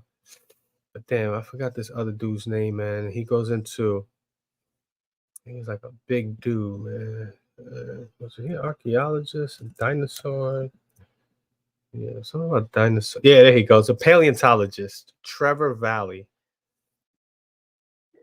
So let's see what he says about dinosaurs, because you know this is a video.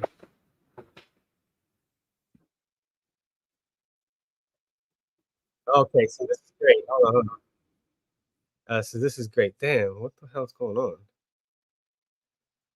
What the hell just happened? Dismiss that. Jesus Christ, hold on. What the hell's happening here? Where is my thing? Yeah. What just happened?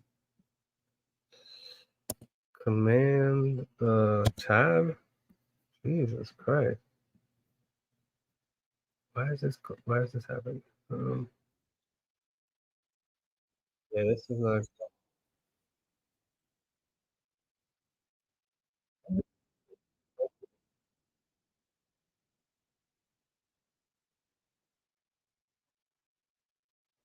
Oh, okay. Damn. Okay. Hold on. There's the, yeah, okay. Yeah, yeah. I'll And finish the because app. of that, you can We might as well just do that right now, right? Let's finish this abstract. I'm sorry. Then we'll get to this. Shit. Present, stop screen. Where are we at? The peer reviewed. Present, peer reviewed. Nursing and healthcare. Okay. So it says, I guess I'll start. I'll start right here. I think we left off here.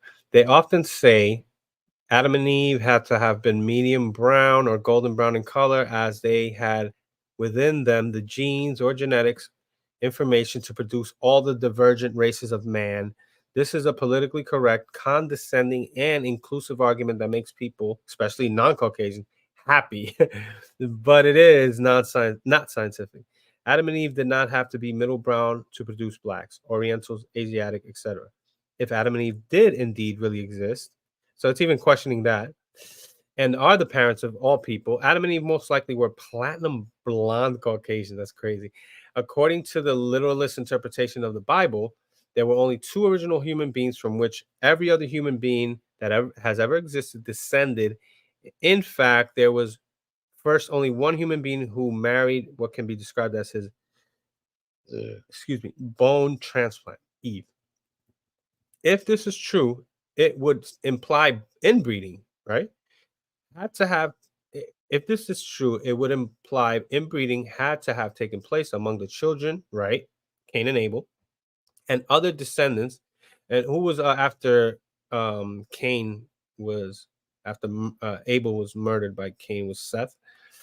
Yeah, it would imply that there was inbreeding, right? That inbreeding had to have taken place among the children, other descendants of these two pristine human beings, at least for a few generations. Inbreeding initially highlights and increases some traits, but eventually reduces phenotypic variation. To put this simply, in the short term, inbreeding maximizes some characteristics, but in the long term limits characteristics unless foreign blood is injected again, i.e., outbreeding.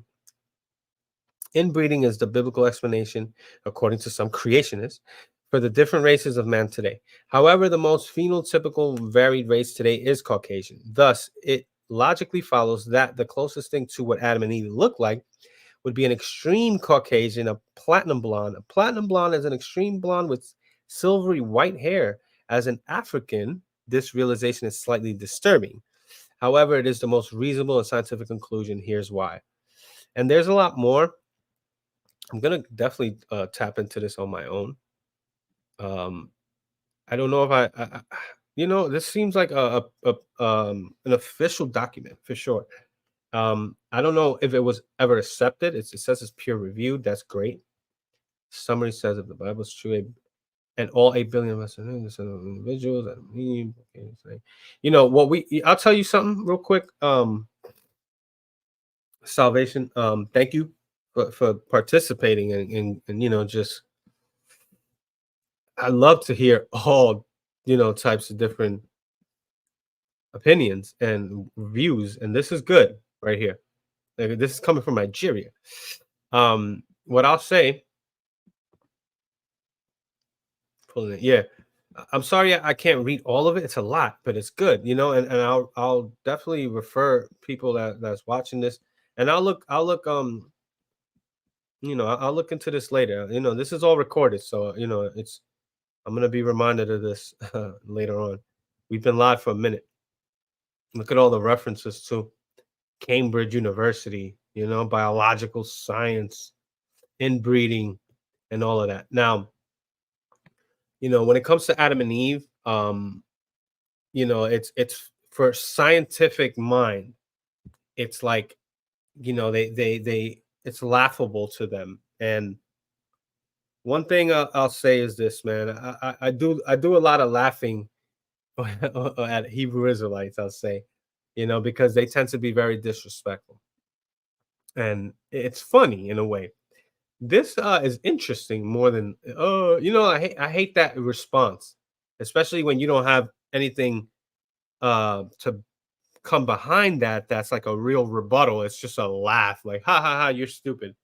Okay, but why? Explain why this is wrong. What I'm getting from this is that this is some type of hypothesis more than a scientific fact or law or a theory, even, because theories, are more research, and there's more work that's put into a theory. Contrary to what the common idea of what a theory is to a lot of believers, Christians, and Hebrew Israelites, they think a theory is a hypothesis. A theory is very similar to um, just like a law, pretty much. But check this out, man. If I wanted to read that. Definitely interesting stuff. I understand that there's a lot of issues with the evolution theory and a lot of this other stuff, but you know, um, just consider it, man. Maybe not everything in the Bible is true. How do we know they are called dinosaurs? No human beings were around those stuff. That word dinosaur is a term that we call them today. I would say this is a better question. In the movie Jurassic Park, they had them making noises. How do we know how those noises and those sounds actually sounded? That's a better question, sir, right? Don't you think? Just to kind of play, to your belief. But it's just like the term Israelite. Before there were Israelites, there were no Israelites, right? Abraham, Isaac, Jacob. So they came up with that term Israelites. Okay, well, before that, they weren't called Israelites. So what? They use that term now, and it's a way to describe things. And this is, language. It's. I understand what you're saying, but that's not really a good question, to tell you the truth. Well, a better question would have been, how do we know what they sounded like, or maybe how their skin looked exactly? They have an idea of what their skin looked like, and but skin is something that decomposes immediately, and what's left behind is bones. And from the bones, they come to conclusions about maybe how their skin looked. And they even found that some dinosaurs had feathers. They started growing feathers. A velociraptor is very similar to like a bird. They tell you that a lot of these birds today actually evolved from dinosaurs. That's actually a part of evolution, and you can even hear that. You can even see that being proposed and spoken about in the movie Jurassic Park. But how do we know what they sounded like is a better question, I think. But here we go. Let me go into this right here, because this is exactly what some of y'all are saying on here. Is how do we know dinosaurs exist? Okay. Let's listen to a paleontologist. This is a science named Trevor Valley, who's on Joe Rogan, who hates when people ask this question. And it's interesting, though. Give off the illusion of expertise without being checked. Here it goes. Dinosaurs never existed. And by the way, God, Eric Dubay. This is the flat Earth guy. Yeah, the guy that does 200 proofs the Earth is flat. That everybody has debunked. Fucking. So how interesting that a flat earther also does not believe in the existence of dinosaurs. It's like this shit is almost like predictable, because there's a belief behind all of this that, if they have to accept these things, now they have to abandon their actual beliefs, and people don't like to abandon their beliefs. I have abandoned my Hebrew Israelite beliefs that I have held on to. I had held on to for several years, and I abandoned those beliefs. It's hard to do that. So what people do is deny reality in order to continue in their beliefs, even if it's, ridiculous. And I think that this is why some people get pissed off. And this is what he's saying, that he sees this is a flat earther that did this video, and he's like, "Oh, what a coincidence, a flat earther doesn't believe in dinosaurs." It's like that's what they do. They don't believe in actual science because it debunks. It's problematic, to their worldview, and they're gonna have to now reform and change their entire belief somehow if they accept science. So they just go ahead and just deny it. So let's hear it. No. Holy shit. Shills. Shill, yeah, debunked sorry, yeah. it. Shills are. Listen to this guy. Richard Owen of the Royal Society. Don't you and dare mention Owen's superintendent name, of the you British asshole. Museum Natural History Department in 1842. Or, in other words, the existence of dinosaurs was first speculatively hypothesized by a knighted museum head, coincidentally in the mid-19th century during the heyday of evolutionism, before a single dinosaur fossil had ever been found. Wrong. They found Pause. media and pause that. Pause. Every time. Pause. Gotta pause. Dinosaurs. We discovered marine reptiles and the first dinosaurs about a century before that. So that right there, Eric, you're fucking wrong. Whoops. It's like, don't bring your flat earth bullshit into my profession. Now I'm pissed. We'll keep going. Yeah, keep this rolling. mainstream press worldwide. So I'll just say this real quick. What's your name? Salvation by Faith, Not Works. It's great to study or research the opposing argument, right? It's good to do that. As Hebrew Israelites, some of these guys, especially in those groups, the alphabet groups, IUIC, ICGJC, ISUPK, and GMS. GMS is a little more they have more liberty to go out there and research shit. That they're just straight up deny shit. They're crazy as fuck. But they like to isolate you from reality and from researching the opposing arguments because it might sway you, the other way. So what they do is they like to keep you ignorant and isolate you. Isolation is huge with these cults. So, sit back and listen to what this guy has to say, because it might either strengthen your argument or it might make you, try to, understand his side of things, and maybe it'll, give you a broader worldview or bigger, broader understanding of what's really going on. Because there's a lot of bullshit out there.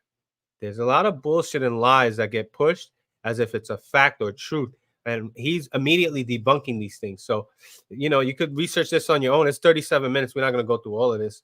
I've been going on and on here for, we've been going for 3 hours now. So, yeah, I'll keep it going. If y'all want to come on, if anybody wants to come on, let me put the link. You guys are welcome, anybody, and we can just whatever shoot the breeze. But just give it a chance. Let's listen to this guy. But yeah, Salvation says Eric is a shill, but his song Eddie Bravo Questions Everything is very funny. Oh shit, let me charge my laptop. You see, my show's about to die. Eddie Bravo. I like Eddie Bravo. I like Eddie Bravo a lot. Oh, Jimmy Jordan's about to come back on. You see, I stayed on, bro. I was hoping that you would. And we're gonna play this. But I'll bring you on in a second here. Just jump on. Eddie Bravo Questions Everything. It's very funny. He roast both Joe Rogan and the other guy. Yeah, Eddie Bravo is a big conspiracy theorist, ain't he? That's what I understand about Eddie Bravo. I love the guy. Joe Rogan loves the guy, but him and Joe Rogan don't agree on a lot of things. They don't agree on a lot, but they still get along. So that's cool, right? Shit. So yeah, click on that link, y'all. Yeah, I can't wait to check this live stream out. As soon as I end this joint, I'm gonna go back and and look at it, because I think it's been really good. I'm glad dude came through, Mr. Mark. But yeah, man, just you know, hop on, man. I hope y'all can hear me, right? You know, I'm sharing the screen or whatever, but it doesn't. I don't think it stops my mic. I know. I hope y'all can hear me. You know what? Let me live stream through my phone too.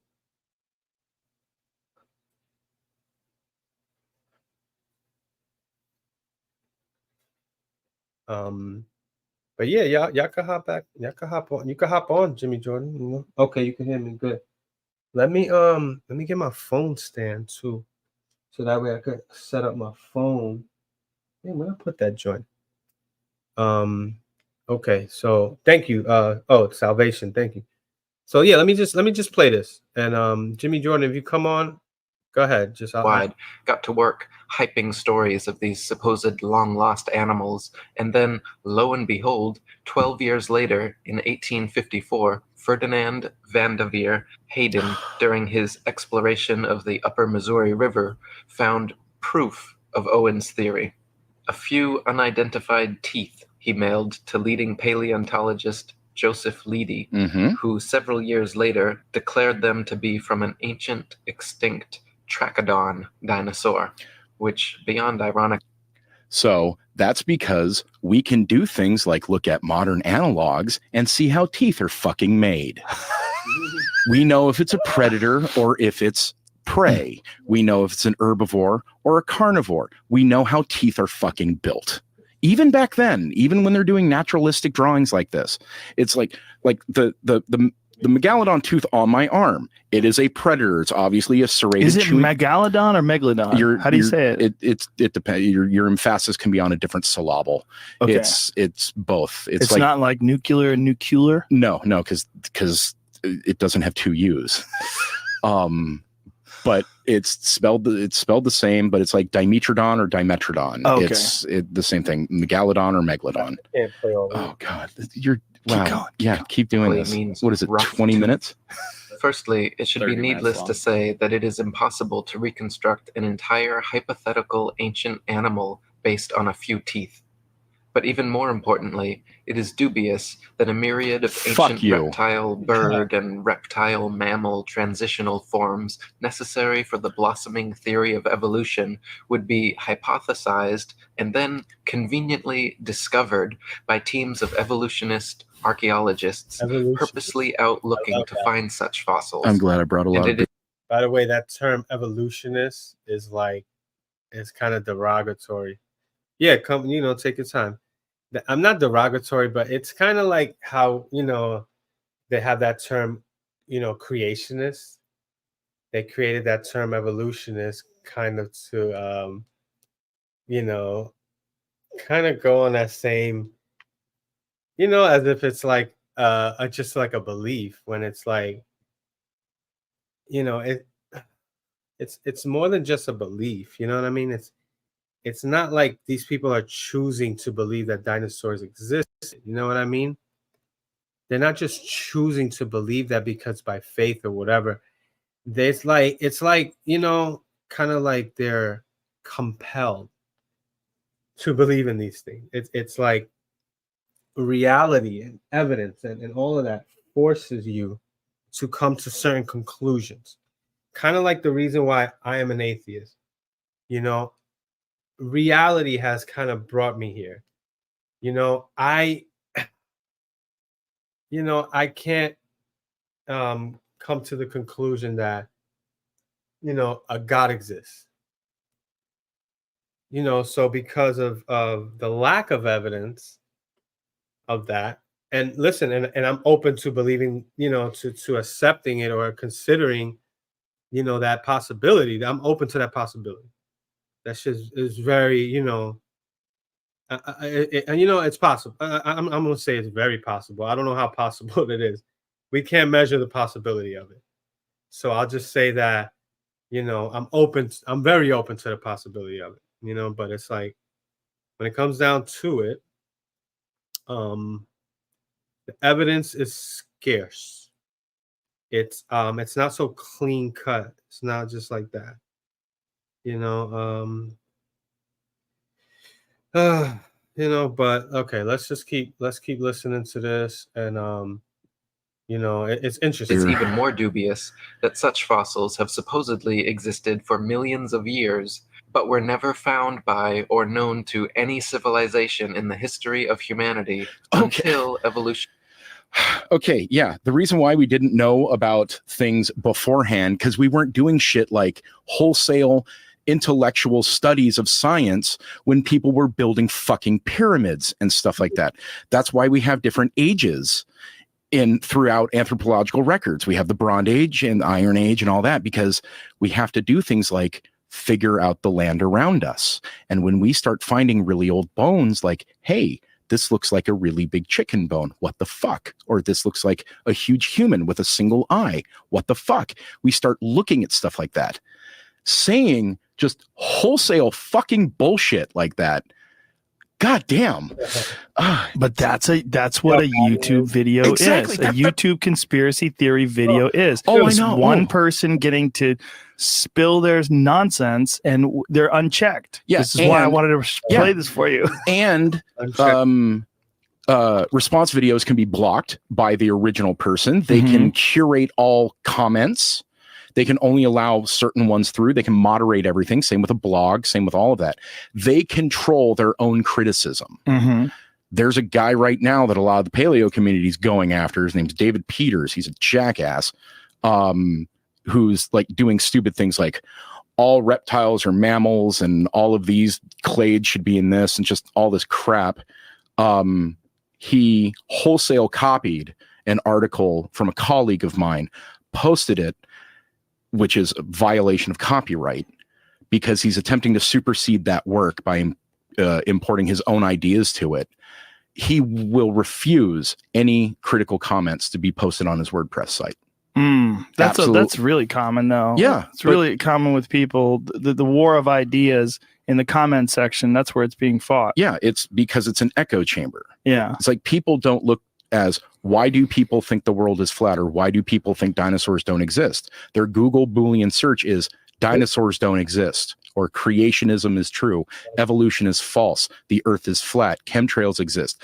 They're creating their own echo chamber and preaching to their own fucking choir. Yeah, and then they have a message board, and they go on that message board. Massive confirmation bias. Anybody that doesn't follow that line gets booted out. Let's play more of this because it gets better.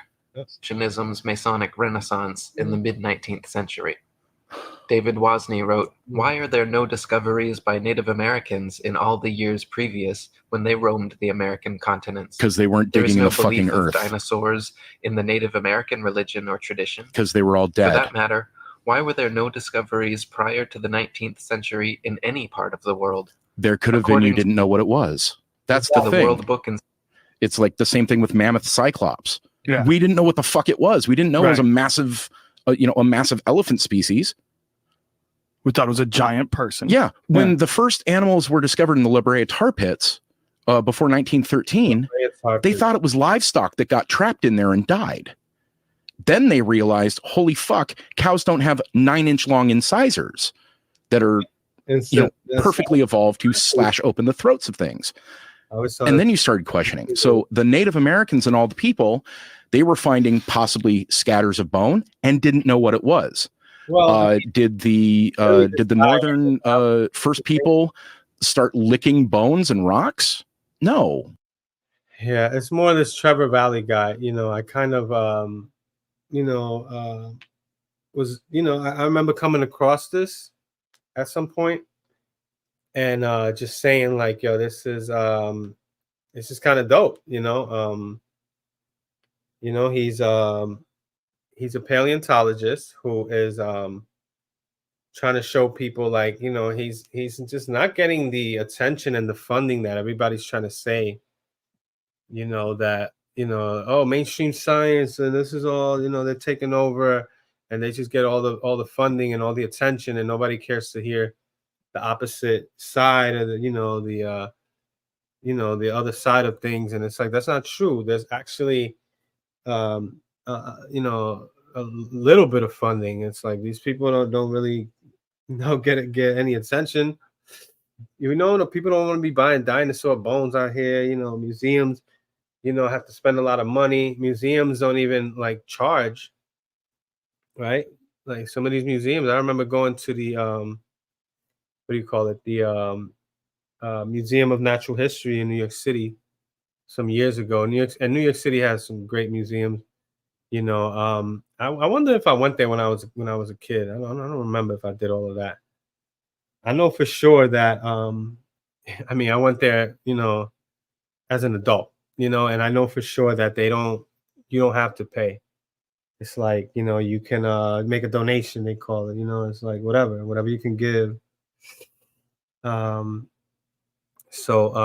you know, it's not that dominant. Yes, some people try to make it seem as if, you know, they're just some kind of like mafia or some bullies, you know, that just take over the science or whatever. And it's like that's just not how it is. That's just not true.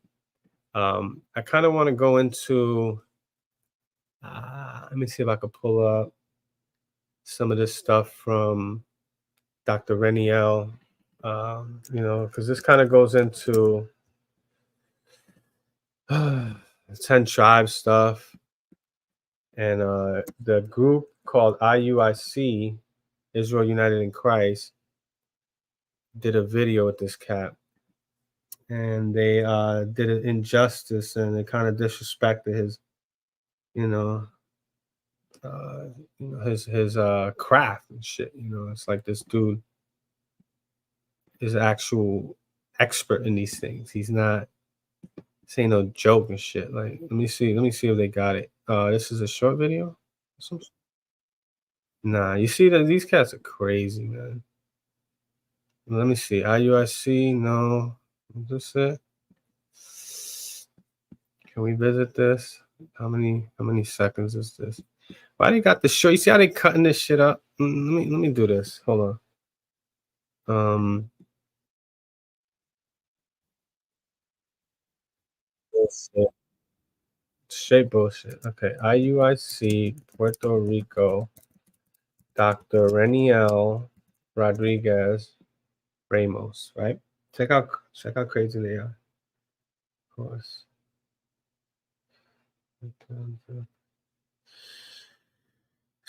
Check what they do, right? So this is this sharing? No, it's not, right? Okay, so let's present that. So yeah, my bad, Salvation. I don't want to make this shit the Joe Rogan show and shit, you know. This is San Miguel TV, baby. Let's go ahead and this shit. I think they posted this video. What? It's not a short. And they literally like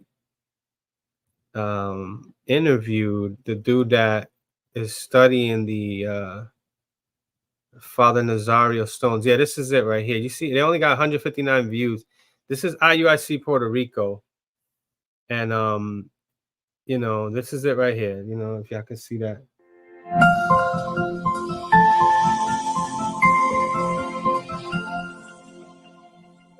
As y'all can see, I got MF Doom. For real? All right, let's put this up right now. So check how slick these cats are. Let me see. I'll put it a little faster too.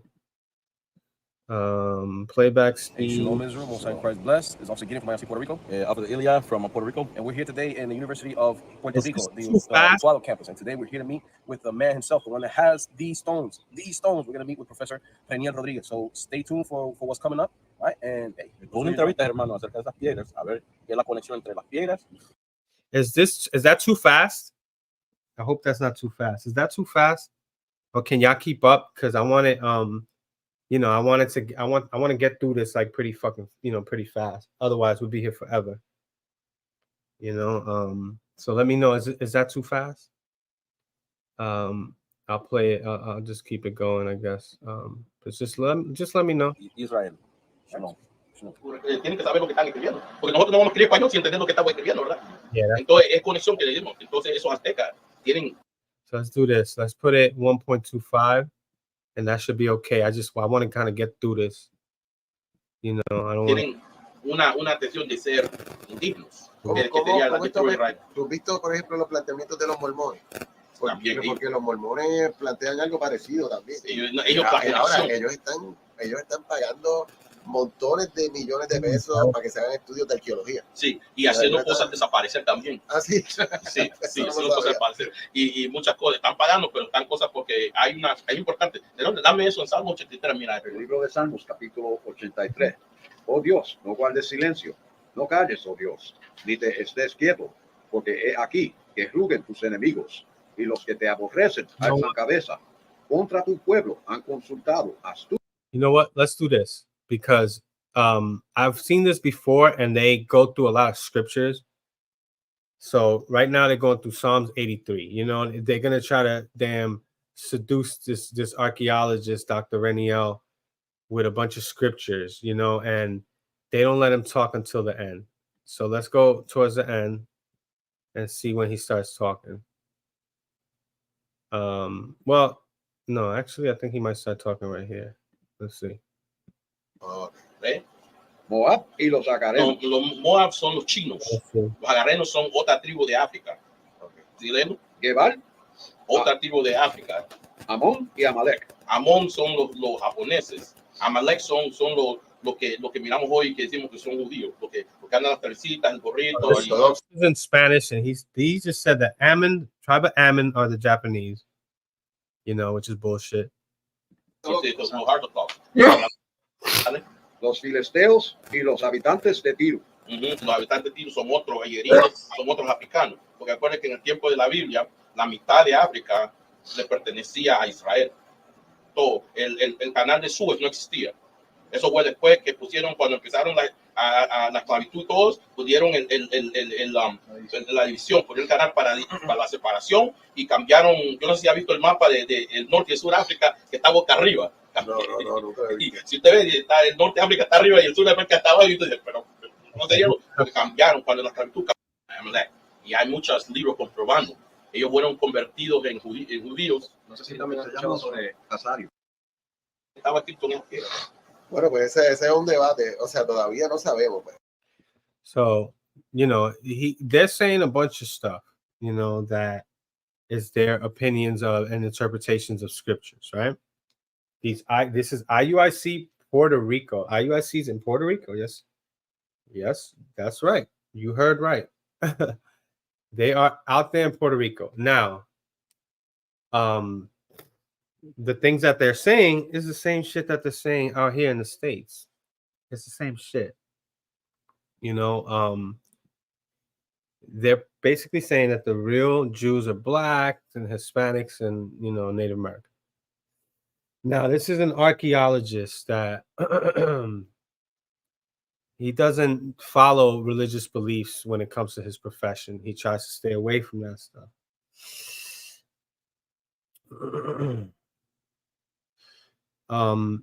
And you know, that's why he got the epigrapher that he got, which is Christopher Ralston, to pretty much look at, you know, the stones and give an understanding or give an opinion, a scientific expert opinion that has nothing to do with religious belief.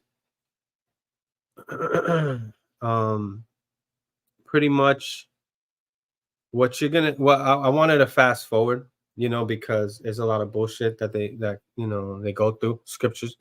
And I think at this point is when they start giving him the floor and opportunity to talk.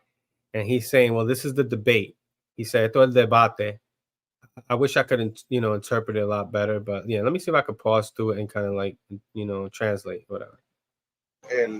Yo traje un epigrafista que él es experto en escritura antigua. Exactly what I just said. He said, I brought an epigrapher who's an expert in ancient scriptures and ancient writings and carvings and pretty much, you know, these ancient, what do you call it?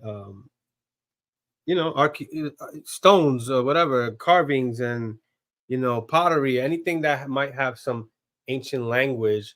You know, he's an expert in these things and he can spot forgeries. And that's Christopher Ralston. This is what he's saying right now in Spanish. Y él sabe de escritura hebrea, escritura fenicia, escritura toda. He knows about the Hebrew language and Phoenician, and he knows about all that. Y él me dice que aunque hay unos símbolos aislados que pegan con algunas de esas escrituras, parece que el sistema de escritura que está en esas piedras es uno que él nunca había visto. Por eso es que pensamos. So, the expert in these languages says that he's never seen this type of writing, and that there's some of the characters or annotations and markings that are similar to Hebrew, but he's never seen anything like this, and they're not Hebrew. So let's keep going. Que era como un sistema, como algo, sí, o algo desarrollado. Es lo que dice que parece que las sociedades indígenas de acá tuvieron contacto o vieron un sistema de escritura que ya estaba establecido y que a partir de ese contacto entonces desarrollaron localmente este sistema de escritura que se ve en las piedras. Ese es el planteamiento que por lo menos.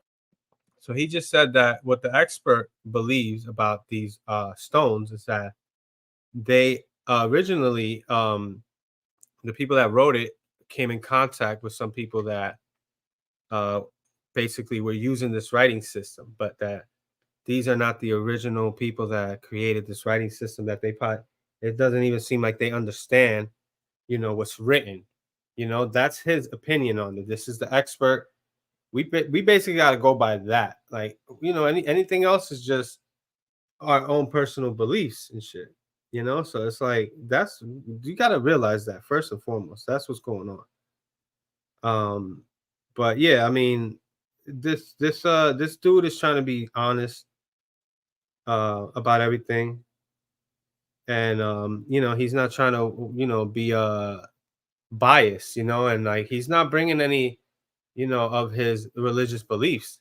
This is what these IUIC cats do constantly. They bring in their religious beliefs into this archaeology stuff that has, when it comes to archaeology, it's like, your religious belief doesn't matter. Like, it's unimportant, it's irrelevant, and all that's going to do is fog your understanding, or your whatever you have to say about this is going to kind of jack that up and make you, want to lean towards a certain belief. But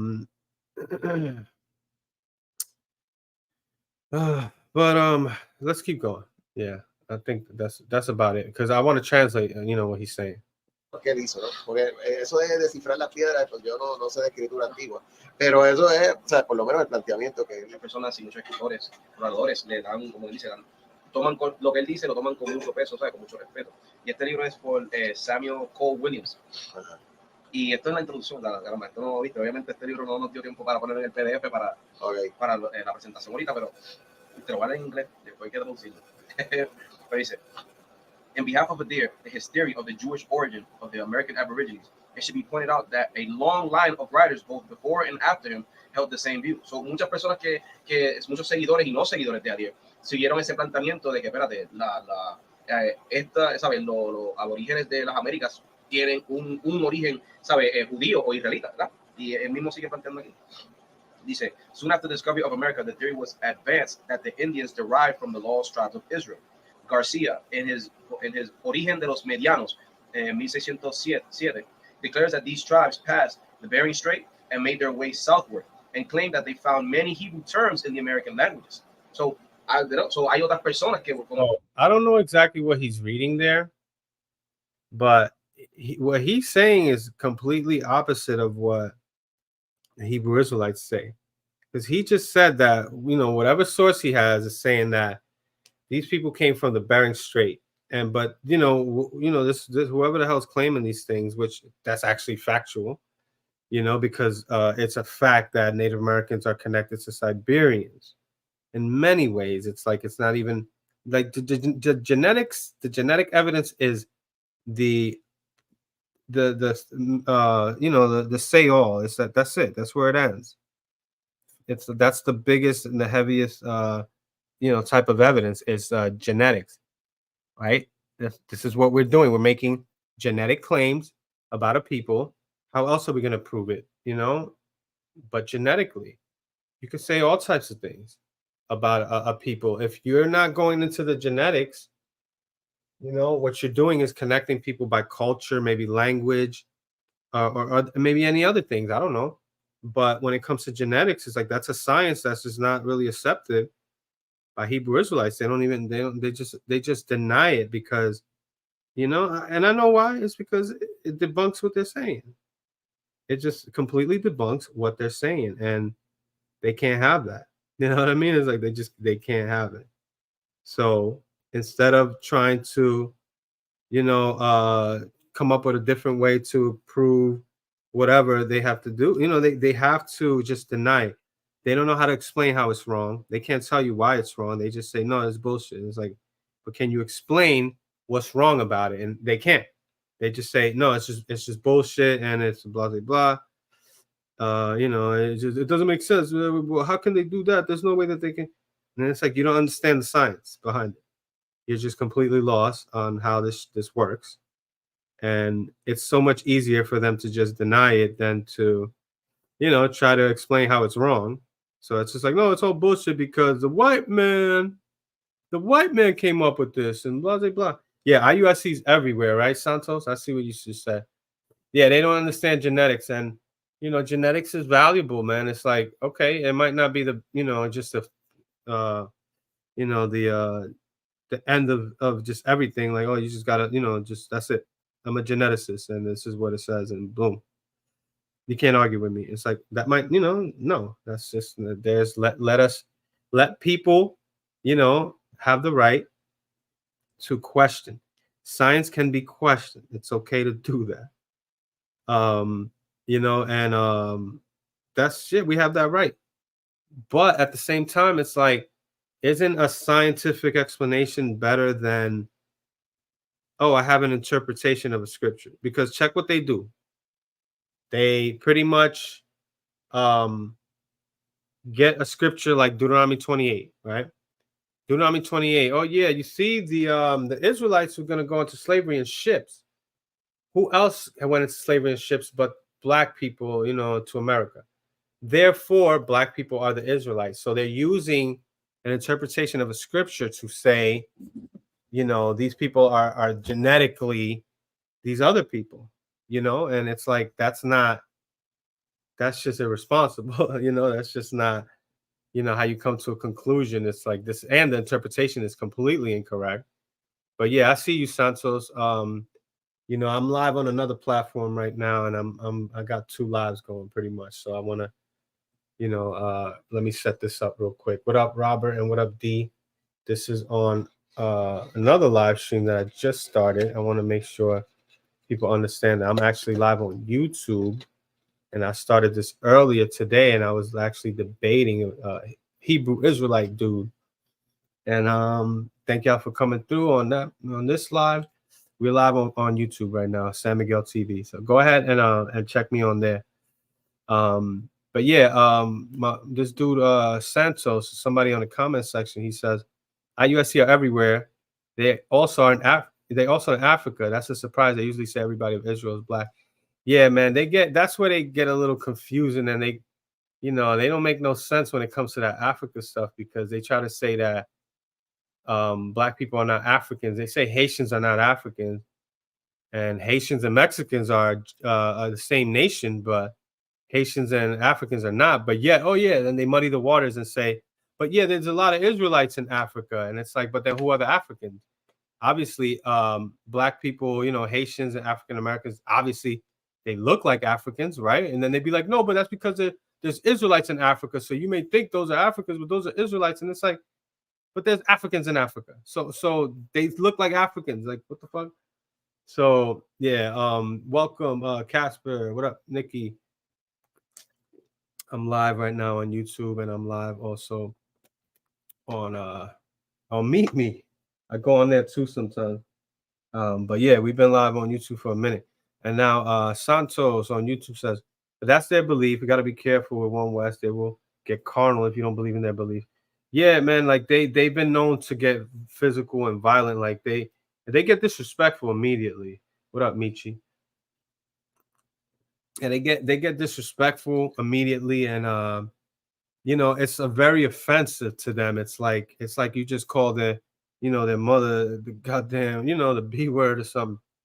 You know, it's crazy because it's like, yo, relax, take it easy. But it's literally, that's how you know this is an identity cult, because their entire existence and identity falls on and relies and depends on, you know, this belief, this damn, you know, nationalistic, racist, doomsday identity belief that this is who they are, and if you take that away from them, they're nothing. It's crazy. It's like maybe some of them. I think like some of these people need this, you know, like it makes them feel good about themselves. Yo, what up, Chad? What up, man? Yeah, I'm live on YouTube right now, and I'm live on Meet Me. Now, this Meet Me platform is completely different. You know, I'm on YouTube, and this is where I do my debates and all this stuff for real. You know, like, and I'm able to edit my videos and really go in. You know, and I could really get creative and artistic on YouTube for sure. But sometimes they ban me, and you know they'll suspend me. They did that not too long ago, so you know, sometimes I gotta find other ways to go live, and so. But yeah, I'm live. I'm double live. I'm on the phone and the laptop. That's cool. But yeah, I just did a debate, and you know, I mean, it was pretty cool. It wasn't a formal debate, like you know. But yeah, watch these IUIC casts. Listen to what they say. It's crazy how they ignore what this doctor, this expert archaeology is saying, and just like kind of like, you know, they cut him off. Watch. Como dice ahí, ese libro fue escrito en el 1607.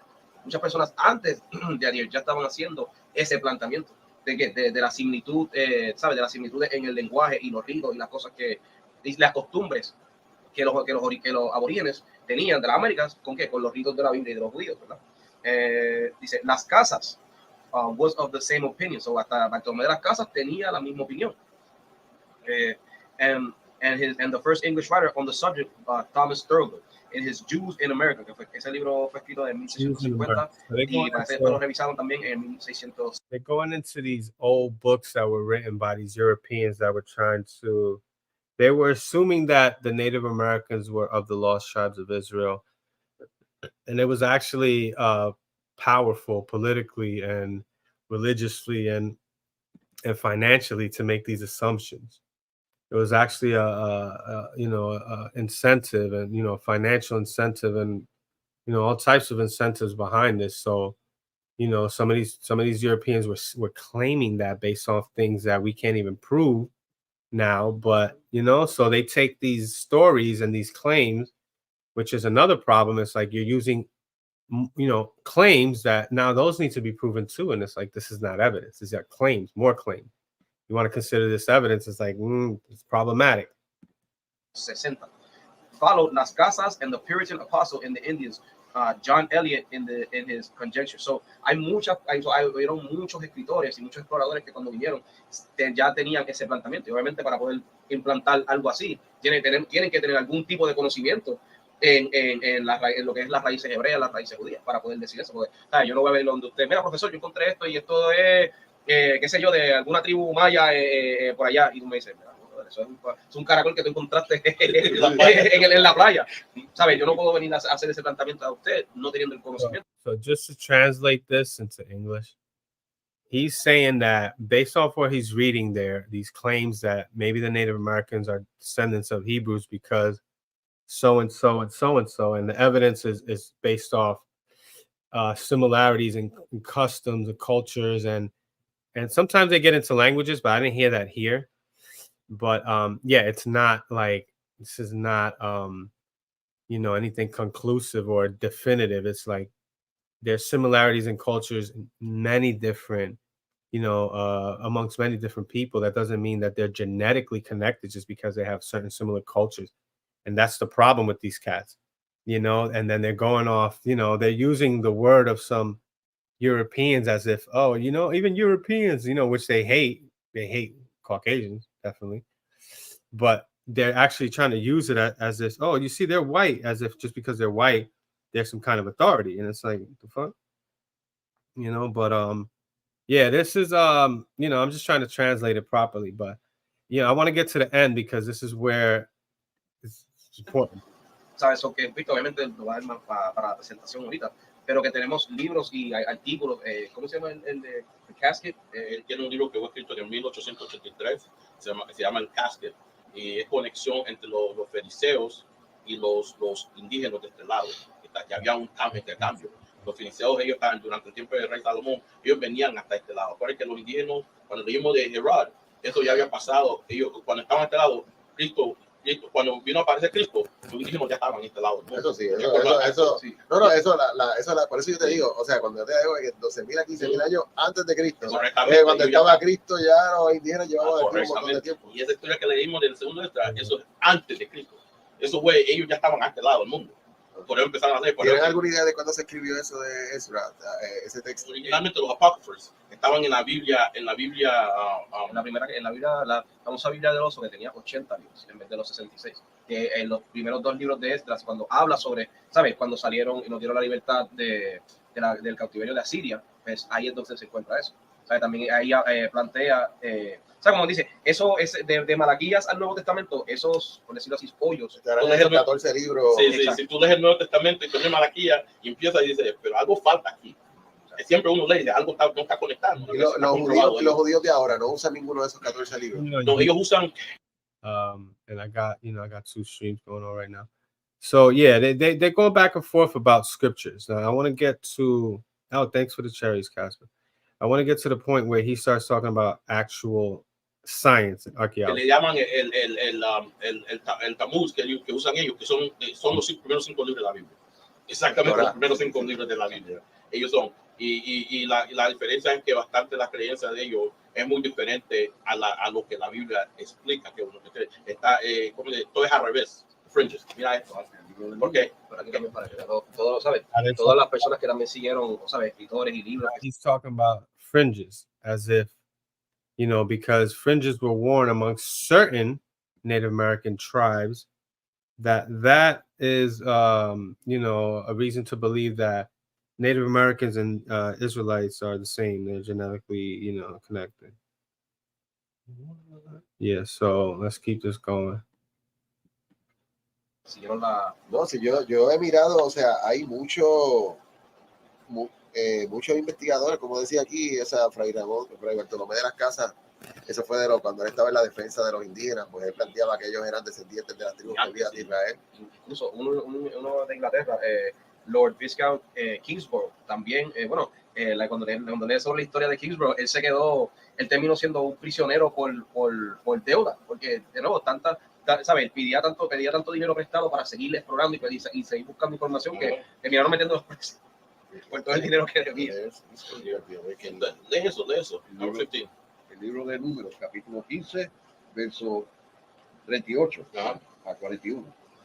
Habla a los hijos de Israel y dile que se hagan franjas en los bordes de sus vestidos. Entonces le está diciendo que ponieran franjas. Hoy día, si usted ve bastante los indígenas, andaban franjas. Si usted ve los indígenas, siempre andaban. Las franjas son estas cosas que andaban en su ropario, todo que andaban. Cuando ellos dejaron antes que viniera Cristo. So, ellos todavía estaban haciendo sacrificio de animales. Por eso esa era la diferencia cuando llegaron acá. Por eso mucha gente no puede comprender eso. Que claro, si ellos vinieron antes de Cristo, ellos todavía estaban persiguiendo Now he's saying lo que ellos habían aprendido antes de venir a este lado. So this guy claims that the Native Americans came to the Americas, north, central, south, by 720 BC. Now that's so false. And then he's saying right now that because they would have left at a time when they were still sacrificing animals before Jesus Christ came, and all of that, whatever, that they should have been still sacrificing animals. So I think that there is some record of them doing that, but yeah, it's again, you're using some type of religious culture or belief or whatever to say that these people are genetically connected. That's just not good. So hey, Jimmy Jordan is back. Welcome, Jimmy. Yeah, bro, I'm back, man. I'm gonna finish this up. We got like 1 minute and 40 seconds. All right. Oh, you good? All right. So I'm gonna translate. I'll probably be pausing it, but yeah. Are you kind of like following along? You understanding what this guy's saying? I'm not Spanish, but yeah. I mean, I don't speak Spanish, but I'll kind of, I'll translate after. I'll just let this minute and a half play, and then I'll translate it. All right, I'm gonna play it. say no more. Sí, yo creo que hay la duda cronológica, sí, en términos de tiempo, o sea, porque si son descendientes de las tribus perdidas de Israel, ese evento de las tribus perdidas, según yo recuerdo, es como 733 años antes de Cristo. Pero aquí había gente hace 15,000 años atrás, 14,000 años atrás. I have to, cut in there. Okay, so he just said that. Let me rewind it. He's basically saying that, okay, these people supposedly came to the Americas when the 10 tribes left Israel after they got taken to Assyria by King Shalmaneser in about 730 to 720 BC. If they did, because part of the scriptures that they cling on to, is in 2nd Ezra chapter 13, which I went over earlier with Brother Mark.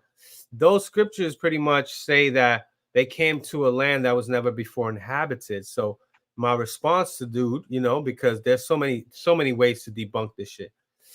My response to that was, okay, well, there were already people in the Americas. There's pyramids in Peru that are dated to like 2000 or 3000 BC. Around the time that the pyramids were being built in Egypt, there were pyramids being built in Central America, Central and South America, which is amazing because they had no connection to each other, as far as we know. So that's pretty fucking amazing. But his thing is, oh, you see, we could find pyramids in Egypt. Who was in Egypt? The Israelites. And we could, and then we find pyramids in Peru. So yeah, they're Israelites then, therefore, like what? No, this is architecture. Like they go into culture, architecture, dress codes and different things that have nothing to do with genetics when they're starting off with a genetic claim. Right. And it's very irresponsible and just it's not smart. And then they do an argument from ignorance. Well, how else can you explain this? Yeah, I think I had mentioned like picking up on like just different things that cultures do, man, like the fringes, like right. Like I don't think fringes like the Israelites weren't the creator of fringes, bro. Like I'm like I want to find where I read this one time because I was going into like the what do you call it? In the ancient Assyria, it was known as Sumer, right? Yeah, So Sumerian. Yeah, this is like all right. So you know about the cradles of civilization, what they call the cradles of civilization, right? Yeah, Sumeria, Mesopotamia, Sumeria, Egypt, like Iraq, Baghdad type areas. Yeah, Like by rivers. It was usually by major like rivers. Yeah, because that's how humans during those times, that's how they, navigated and traded. Like you had to have a city by water because you have running water. Exactly. And in Israel, it's the Jordan River they have, but Israel was always a very coveted land because of the fact that they were in between the Mediterranean, and it's like the passage between Asia Minor and Africa, pretty much. Right. So it's very important. I remember my brother going in one time on, because he was not a believer of this stuff, and I kept stumping him. He didn't know how to respond, so he came and visited one time, and I remember he was on my computer all night. I woke up and he was still on in the morning. And he was just trying to get a good understanding of what's really going on here in Israel and the Bible. And he wasn't a Bible believer for sure. I don't know. I can't say he was an atheist, but he was definitely trying to like get me out of this cult early. And he was telling me that early on how Israel has always been this place of trade and commerce, and it's like because it's in between Asia and Africa. It's this prime land, and it's like perfect for it's the promised land and all this stuff. And it's like it just became this location that it was always conquered too. If you look at the history of the Israelites, they've always been conquered by, I mean, you name it, the Persians and the Medes and the Assyrians and the Greeks, and everybody wanted a piece of Israel, the Romans, and there's been a lot of new information that's come out also about King David and Solomon's reign and kingdom, and how it wasn't that big and powerful at all. And also genetics, they've done more DNA testing on some bodies that they found in Israel, which is kind of revolutionary.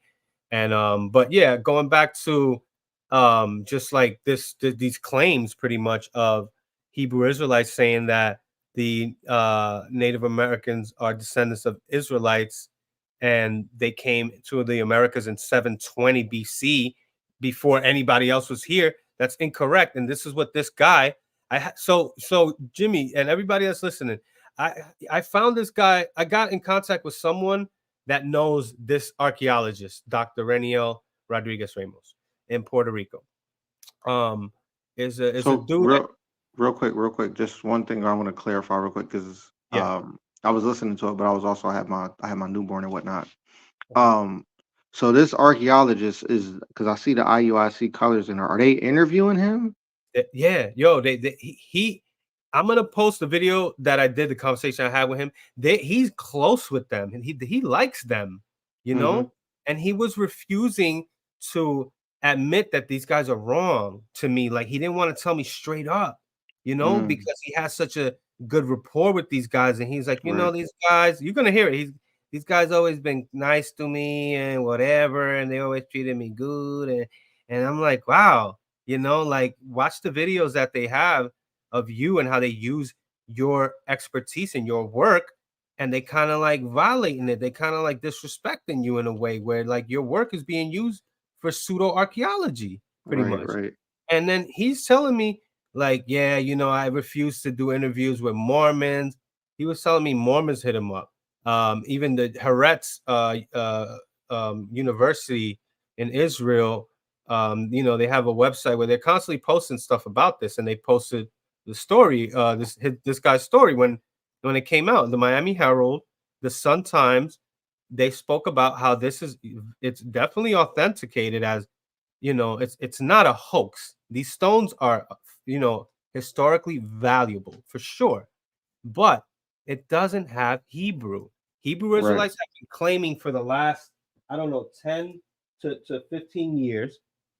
And I remember when this started coming out, because this guy has been studying this since, I think he's had these stones in his possession for since 2001 or 2003, I think. So he hasn't, he's had some time to study them, but he's not an expert in epigraphy or languages like that. He's more of an expert in, like, he's an archaeologist, so he'll tell you, like, he knew that these stones were ancient. Yeah, he'll tell you how old they are, like what do you. Yeah, and not only that, he can go to the region and look at the rocks and what it was made out of, and say, oh, this is indigenous to the island of Puerto Rico.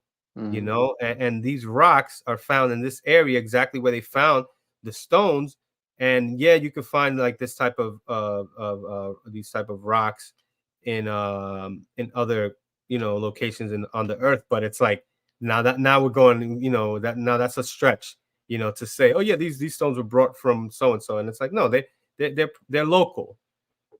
So he knew that. And so if I don't know, this guy ain't gonna be listening, but there's a dude named Herman from Puerto Rico who, I guess he came across my channel, or I don't know if he came across a comment, on somebody else's channel about this very topic.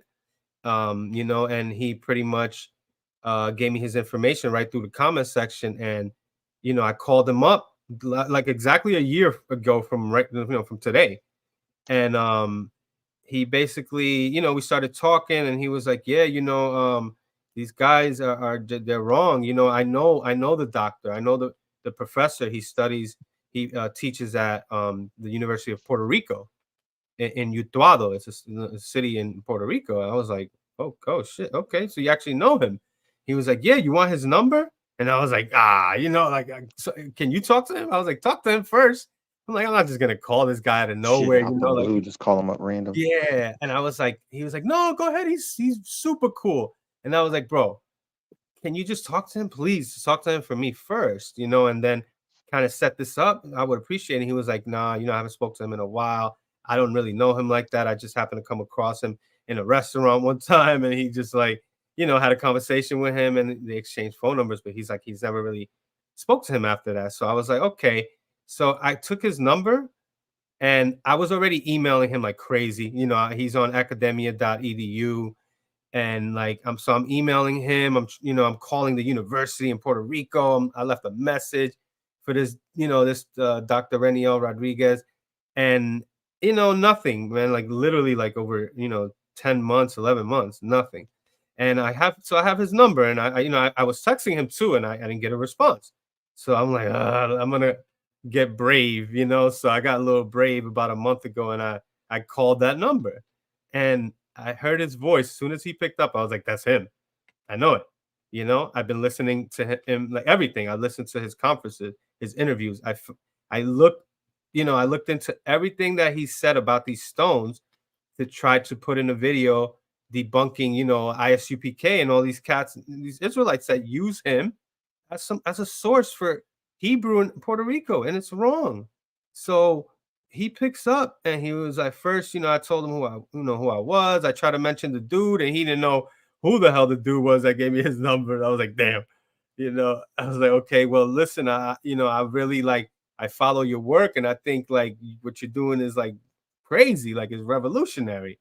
Like, you have these stones that kind of like, it's turning history on its head, from what we know about the indigenous people of Puerto Rico. How what we know to this day is that there was no written language. There was no alphabet like the Mayans and the Aztecs had. The Tainos didn't have that. We know they spoke the Arawak language, and there's some words that we use till this day that comes from that language, like hurricane, yucca, and barbecue. Those words, yeah, those are Taino words. And so but for the most part, the language is not like, we don't, there's no evidence of it, of an alphabet, of a written, like a real written language. Now they'll have stuff written out, because now we've created we know how it sounds, so we created the alphabet today, but that was created in like the 1800s or something. Like, that's not ancient. So what this guy did, it was pretty revolutionary. So I told him from the beginning. I got a 24-minute conversation with him, and it's just audio. And at first he was a little just kind of like standoffish, like, who are you? I don't know, I don't want to talk about, because people try to use his work for pseudo stuff, man, and he wants to leave a legacy, that's official. And I'm like, bro, I respect what you do. I used to be a Hebrew Israelite. I told him, I want to understand what you found and what the evidence shows, because there's Hebrew Israelites that use your work to say that the tribe of, that the Puerto Ricans are from the tribe of Ephraim, which is one of the 12 tribes of Israel. And he was like, oh, okay. So he started, like kind of opening up and warming up. And, he's very, very humble, very cool. He said people offered him money, the History Channel, and he was like, nah, because the History Channel is so, I don't know what happened to the History Channel. Fucking, all they do is like talk about aliens now and shit, and Yeah, that's a fact. I used to watch it big when I was in like high school and whatnot, but yeah. And I'm interested in that topic. Like, that's what it is. They know that people are interested in that alien topic. So right. they try to dominate that damn subject, but it's like there's only so much evidence on that. So it's like after a while, you got to come to just like a conclusion that, okay, yeah, there's a good amount of evidence that maybe there's some shit, but that's what makes it so interesting, because it's like it's mysterious, and it's like, oh shit, like, is there anything new? Where can we go from here? And this is also what's kind of happening with this, with this Dr. Reniel. It's like they're just discovering stuff now, and it's like he's so careful about how he words things and what he says. He's like, he's open to different opinions, but he's like, as of right now, I cannot conclude or say that these writings demonstrated on the Father Nazario stones contain any Hebrew or even Phoenician, according to expert opinion from epigrapher Christopher Ralston from George Washington University. Because he's a Like, genuine scientist, bro. yeah, exactly. And this guy, the way he's so careful about, you know, what he says, it's like he's also a genuine scientist too, because, you know, as I came out of the call and the program and started, you know, studying logic and all of that, I realized that you got to be very careful how you word things and how you say things. So I was always very careful about making a claim, a negative claim, you know, and realizing that no, these Israelites have claims and you can't let them reverse the burden of proof. They always do that. This cat was trying to do that earlier. And it's like, you know, or arguments from ignorance and all of that. It's like you got to catch that and hold them to their word and make them answer for their claims. And that, like, they never could do, you know, they never could do that. So this cat was saying, like, yo, I don't, you know, I'm sorry, I don't have any conclusive answer to what this is. You know, he's being honest. I don't know what language this is, but we know it's not Hebrew. We know it's not Phoenician. We know it's not any of that. So we can say that. And this is what he says here in this video. But what he just finished saying was that there's evidence of Native Americans or people being in the Americas for like 15,000 years. It's actually 20,000 years now. If you want to go all the way up to Alaska and the Bluefish Caves, they found evidence of Siberians migrating over to Alaska and being over there by what they called I think Anchorage. I forget what other areas they have. They've done so much studies over there. They have a university in Alaska in Anchorage, and the people there, they go to these caves and they do studies on, you know, ancient shit, ancient people, and they know that there were people that migrated from Siberia some years after the Ice Age, when there was still a connection with what they call Beringia. Beringia is a piece of land that connects Alaska to Siberia. It's underwater now, you know, because but no, it was a time when it was exposed, you know, because people, when they hear the word land bridge, they think it's like some, like, you know, magical bridge, and it's like it's just land, you know, that connects, you know, this land, and like now it's underwater. That's it. No, I did hear. Now I don't know. I'm not here to say that it's 100% true, but I did hear before, and I'm trying to remember this. It was it? It might have been on National Geographic or something. I can't remember where I was watching it on, but they were saying that there was a group of indigenous aboriginals here before those people that came from Siberia. Right. And they killed all, but the Siberians, you know, quote unquote Native Americans, they were, I guess they killed a lot of them off and just like spread, you know, eastward from Siberia, from that land bridge. Now it's only I think I've only watched the video like once or twice, but I think there may be a competing theory that there were people out here. There were already people here before them. So let me say this. You are right. There is evidence of, and they think that they might have been some like Polynesians or something. Yeah. That's and that's what Dane, because I remember when I was in the Dane Cat when I was heavy in the Dane Calloway shit. Yeah.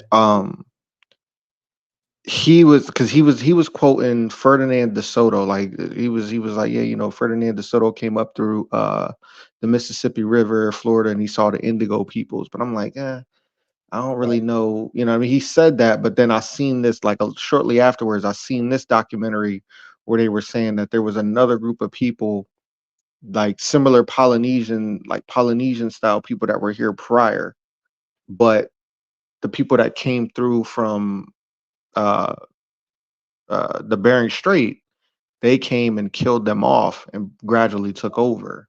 There were more of them. Yeah, there was more of them. Yep, there was more of them.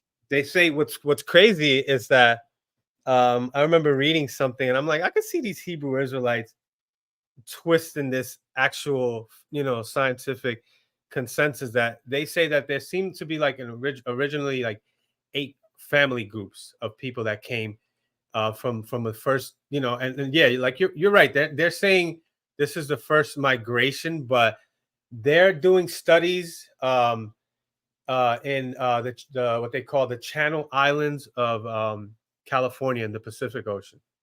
Now they're saying that there could have been a migration through like with some boats, Mm-hmm. and that's probably where the Native Americans got, that idea of those long boats, those Canoes. long canoes, yeah. Yep. Which that actually is a Polynesian thing. Yep. Polynesian people, I think that they have a long history of that. But they've done DNA tests in Colombia and Peru, and they have found some Polynesian DNA there. So it's history is not so black and white. It's very complex, Right. and I There's a think lot of gray areas. A lot of gray. yeah. So it's not like, oh, there was just a migration that was simply just that came from north to south, just like a perfect migration, just and you can pinpoint the timeline all the way from north to south, and it's a perfect timeline where it shows like they came down from north originally. It's like, no, it's not. There has been some evidence in, I forget where, in Chile, something verde. It's like some, I forget what exact, I believe it's actual like a body, like bones or something found, where it goes back to a time that it turned history on its head, because it's like the date of that, what they dated that to was like 20,000 years or something like that. And that's South America. Right. So how come they're finding, like, for example, you have something called the Sunrise Child or the Sunrise Girl. Now, this is actual history of bones found. I forget where exactly it was found. I believe it was in Alaska, of bodies of the frozen child, whatever, the DNA evidence. They were able to extract it easier because it was pretty much like preserved. frozen. Yeah, so it was preserved pretty good, and they dated that to like 15,000 years, and that was already like changing history, because they were first saying like or for a while they've been saying 12,000 years or 10,000 Mhm. years ago was the migration. And then they found that, and it was 15,000 years ago, and it was all the way up in Alaska. So it was like, okay, so that makes sense. The oldest shit that they find should be up closer towards Siberia, if you're thinking, kind of like in a simple way where they migrated and made their way down. But they found something down in Chile that goes back 20,000 years. And it's like, whoa, how did that happen? Maybe they migrated down, first. They got all the way down there first. Or maybe they were different. No, they say now that there were definitely different migration. So maybe one migration took boats all the way down the Pacific coast and ended up down there in South America, but maybe there wasn't as many as there were, that came with that migration from Siberia, which they say there were like 8 families, because there's like so many other, like you got the Inuits, like these Hebrew Israelites don't ever talk about that. Like the Eskimos, it's like, are they the tribe of Gad? Well, they look just like the Siberians. They don't look Yeah, like you brought that up earlier, bro, when you was talking to yeah. the dude, and you was like, and that's funny because it's like I be hearing about, like, when I hear you say this shit, it's the same exact questions I'll be thinking in my head. I'll be like, how are you categorizing the North Americans? I mean, the North American Indians as one group, and then you got, the Seminole. the Seminoles as another group. Like, they're all North Ano- American Another thing, Indian. you know what the Seminole Indians are? Listen, I'm in Florida, okay? So there's a museum down in Okeechobee. Yep, I know where that is. My Yeah. father's from Plant City, bro. Oh, okay. I've been there. I've bought strawberries out in Plant City. I bought Yes, a bunch. sir. The Strawberry Festival. You know what it's headed for. Yeah, the Strawberry Festival. So, Busch Gardens is in Tampa, and I went out there. I took my kids out there years ago. I used to have like an annual pass. So, we done stopped in Plant City a few times and got some fruits, because they got some like real good shit out there, But no, if you go further south, Lake Okeechobee, they have like festivals down there. That's the biggest lake in Florida. It's huge. Yep. Now, when there was they say there was a drought in Central America, and there's a possibility that some of the Mayans, descendants of Mayans, made their way over to Florida at that time, and it was easy to get across the Gulf of Mexico, you know, and from the west side of Florida, they made their way over to Lake Okeechobee, which would have been there probably was still some, you know, that's an attractive location because of the, you know, how big the lake is. You know, again, we're talking about water, you know, this is where people like to be around. So, and it's speculated that even the word Miami, the Miami Indians, they think that name comes from Mayan somehow, which I think Mayan, I forget what that means, but you know, that's another thing. Like, you know, there could have been migrations from south. You know, there were migrations from the south up to the north, or, you know, like in the Dominican Republic, island of Hispaniola, the Taínos were speaking Arawak. The Arawak Indians, the history goes further back into to South America. Like this is, you know, where they originated from, pretty much. Like that's as far as we know. You know, it started there. Then they made their way up to the Caribbean. So it's not so black and white. There's been migrations all over the place, you know, and you know, yeah, there's a lot more to, you know, to learn. But And that's you got to keep your mind open, you know, to changing it. you can't fall into dogmatic. The problem with following dogmatic, like so-called quote unquote truths, is that it doesn't leave you room to adjust and, you know, rework your position. Like that's why I constantly get into a conversation with people about science. Is like, you know, like, yeah, there's stuff that we know, you know, we know things exist, but when it comes to things like history and, you know, the way the universe works, like we still have, you know, working models. We still have, you know, developing models on these things. So you have the ability to alter your opinion based off of new information. Like, you know what I mean? Like, not even your opinion, but you alter the facts based off of new information. Like, didn't and that's Einstein just do that with Isaac Newton's understanding of, I guess, gravity? right. Yeah, Yep. because it was Newton's law, and then it became the theory of relativity. General relativity, and they both work. They both Yeah, work. they both worked, and it's like it wasn't that he was like completely wrong. I mean, I guess he was wrong about something. I forget exactly what, but he was missing certain things. That it's like that saying, "We stand on the shoulders of giants." It's like, you know, we learn off what other people before us knew, and we add on. Exactly. Yep. And it's like today, the dumbest person there is is probably smarter than the one of the, you know, some of the smartest people that you could find maybe 1,000 years ago, because Exactly. we are learning off of, you know, what they knew, and we building off of that. And it's like it's crazy when you see people kind of like go backwards. I feel like when, especially with that flat Earth shit, I feel like it was like, you know, how it's like an example of how, you know, people can go backwards into it's ridiculous. Bro, I almost fell victim to that shit, bro. Like, for real. Yeah, I never. I was like, it was probably one of the last conspiracy theories like I really looked into, and it almost got me, bro. Like, for real. You ever heard of Professor Dave? Yep. That's my guy. Yeah. I know who you're talking about. He's always going against he's always going up against flat earthers. Yeah, he'll set all that shit straight, man. Like, yes, sir. Yep. You know, no, don't get me wrong. Like I said, I almost fell into it. Oh no, yeah, for sure. But still, there's a lot of things that I don't know. So, like, you know, I had a friend that you know was pretty much bringing stuff up and telling me things and this and that, and I was like, oh snap, you know, how do I answer this? And I didn't know how to answer it, so I had to look these things up. And you know, I used to always chill with him. We used to burn, and he was big with that. You know, he used to say some of the most off the wall conspiracies, and I just, you know, he was my dude. I was cool with him and whatever. But I was just like, nah, you're wrong, bro. And then that kind of led up because I started learning a whole bunch of shit then. And then I had a friend that was like, yo, he was literally trying to convert me into this. And he told me like, yo, I'm going to convince you. You're going to be into this. I know you are, you know, and I'm like, bro, I just came out of a cult. And the way that you sound is like how I sounded when I was in there. it was scary.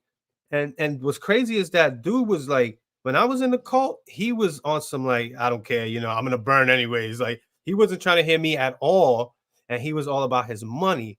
And then when I came out of the cult, it was like the reverse. You know what I mean? It was crazy, bro. And I was trying to show him and convince him, like, you know, some of the things that you say, it's like you already have this, you know, this belief, and you came to a conclusion already, and you know, you don't care what I say. You know, I remember I stumped him on something. I forget. Oh, the solar, you know, solar eclipse. You know, how do you explain that as a flat earther? You can't. Right. And his answer was, I'll get back to you on that. Which means he's already convinced that his point of view is correct no matter what, and he just doesn't have the answer right now. Bro, that's exactly how I was in the cult. Equatorial space mounts. I mean, what is it called? Equatorial, is it equatorial space mount? I forget what it's called, but it's it's a device they use to track the stars, and it only works because we're on a fucking what Neil deGrasse Tyson say, oblate spheroid hurling through space. Oblate spheroid, right? Yeah, that's the only. It's an equatorial space mount, and it's a device you put on your telescope to be able to, like, if you're looking at the stars, it allows you to be able to track the whatever star you're looking at, because it looks at the sky through 3 separate points. Because that's the only way. Like, you have to use trigonometry to do it, because you know you're and that's real. Like, I was, before I got into real estate, I was in a highly you know, technical job. Because I had like machinist background, so I can read blueprints and whatnot, and GD&T. But when I got into this job, they I had to relearn trigonometry. Right. So, but you know, trigonometry is literally how you know, the cover, you know, it's all about angles, and you need angles to discern, you know, height and depth and, you know, distance and shit like that. So, if, you know, a whole science was based off of, you know, if you know trigonometry, you can pretty much figure out the same equations that these scientists are doing to, you know, figure out how big the earth is, how fast it spins, and all that other stuff. Now, I'm paraphrasing. I'm not no expert on the subject, but you know what I mean? That's the thing though, bro. You know, Jimmy, like, how hard is it to go out here and learn trigonometry? You know, it's like, that's too much, bro. It's so much easier to say, no, it's wrong. That's it. Just dismiss it, you know. And when you talk about angles, you know, like, there are Greeks that knew that the earth was a sphere way back. You know, they just couldn't explain it. I mean, well, you know, the best way that they could explain it was through, like, measuring shadows. You know, so Eratosthenes was from I believe he was a Greek from Libya or somewhere in Africa, North Africa. And he noticed that there was a well that the sun wouldn't shine all the way down to the bottom of the well at certain times, except for you know, high noon. You know, so at high noon, you could see, you know, all the way down to the bottom of the well. Yeah, you can see straight down. Yeah, so he was like, how can this be if the earth is flat? How, you know, what's the explanation? I can't explain this. So, you know, he pretty much measured he used some sticks, and you know, at separate locations, you know, at where he figured that there would be a curvature.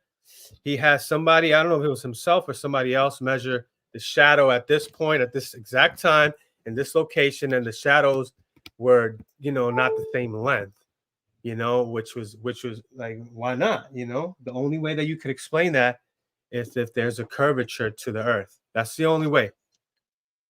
And that's what, you know, it's stuff like that they refuse to, you know, accept. And it's like, bro, like, you can do these same experiments. Like, you can go out and demonstrate this. It's my favorite saying, yo, can you demonstrate what you're talking about?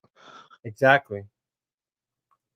You know, like, how can we objectively prove that Jesus Christ was born of a virgin, or that he resurrected from the dead?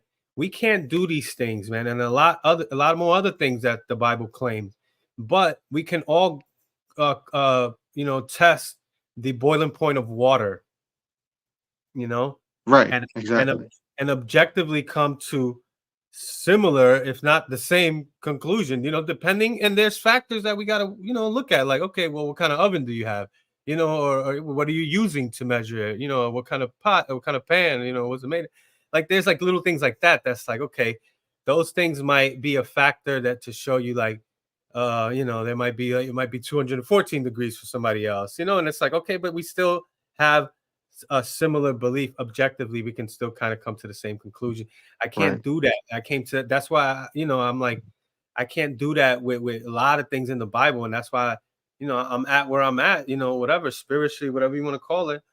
I can't. You can't force me to believe something that I'm not convinced, man. And it's like, it's up to y'all to convince people of these extraordinary claims that are being made. It's like, it's not like you're claiming, you have a pet dog. You're saying you have a pet dragon in your garage, is what you're saying. Right. And it's like, now, if somebody tells me to have a pet dog, I'll be like, oh, okay, cool. It's plausible. You tell me you have a pet dragon, I'm be like, whoa. Now you got to kind of prove that. Yeah, can you show me a picture? Like, we talking? Define dragon for me real quick. Let's make sure we talking. You talking about a lizard? What are we talking about here? Yo, I'm gonna call it though, man. I gotta. It's 4 hours and 30 minutes. Whoa. Yeah, no, I hear you. It's all good, bro. Like I said, I said I was gonna hop back on. I wanted to hop back on. Yeah, I wanted you to come back on for sure. Yeah, no, I was dealing with the fam, but it's gonna be a rough 2 weeks for me, man. So I'm gonna be pulling these late nights. So no doubt. All right, I'm still live on this other joint right here. I'm on my phone, but this is a different platform. They don't be caring about religion and stuff like this, like, but I'll always, I'm trying to keep this channel going, man. I was suspended for like a week not too long ago, and I'm gonna keep San Miguel TV going because I got a nice little following right now at this point. And I'll be back on live. Jimmy, you can, you're always welcome. I would love to get you on as a guest so we could kind of talk about whatever, we'll figure it out. Yeah. No, that's what's up. Like I said, I'll keep your notifications on, so when you pop up, if I'm available, I'll hop on. It's all good. Sounds good. All right, man. Well, thank you for coming on. Later. All right, bro. Have a good one. Peace out. So, where are we at right now? So, man, this has been a great live. We've had a few guests. Jimmy Jordan is a good, he's definitely always been a supporter of San Miguel TV. But the dude, Brother Mark, that came on earlier, he's a Hebrew Israelite, and he has his beliefs on whatever. I'm trying to get him back on because, there's a lot more, man. Ooh, there's a whole lot more that, we wanted to go over, and we didn't get that opportunity. So, it's late though, man. I gotta go, y'all. I appreciate y'all coming through though. You see it's all dark now, but yeah, this is it, man. 4 hours and 27 minutes. Wow. Have a good night. Thank you for coming through, Santos and Salvation, bro. I hear what you're saying, Salvation. It's a lot to get into. It's late. Would love to have you on at any time. If you could hit me up, right through the comment section. I'll respond. We'll set something up, man. Much love. Have a good night. San Miguel TV. Peace out.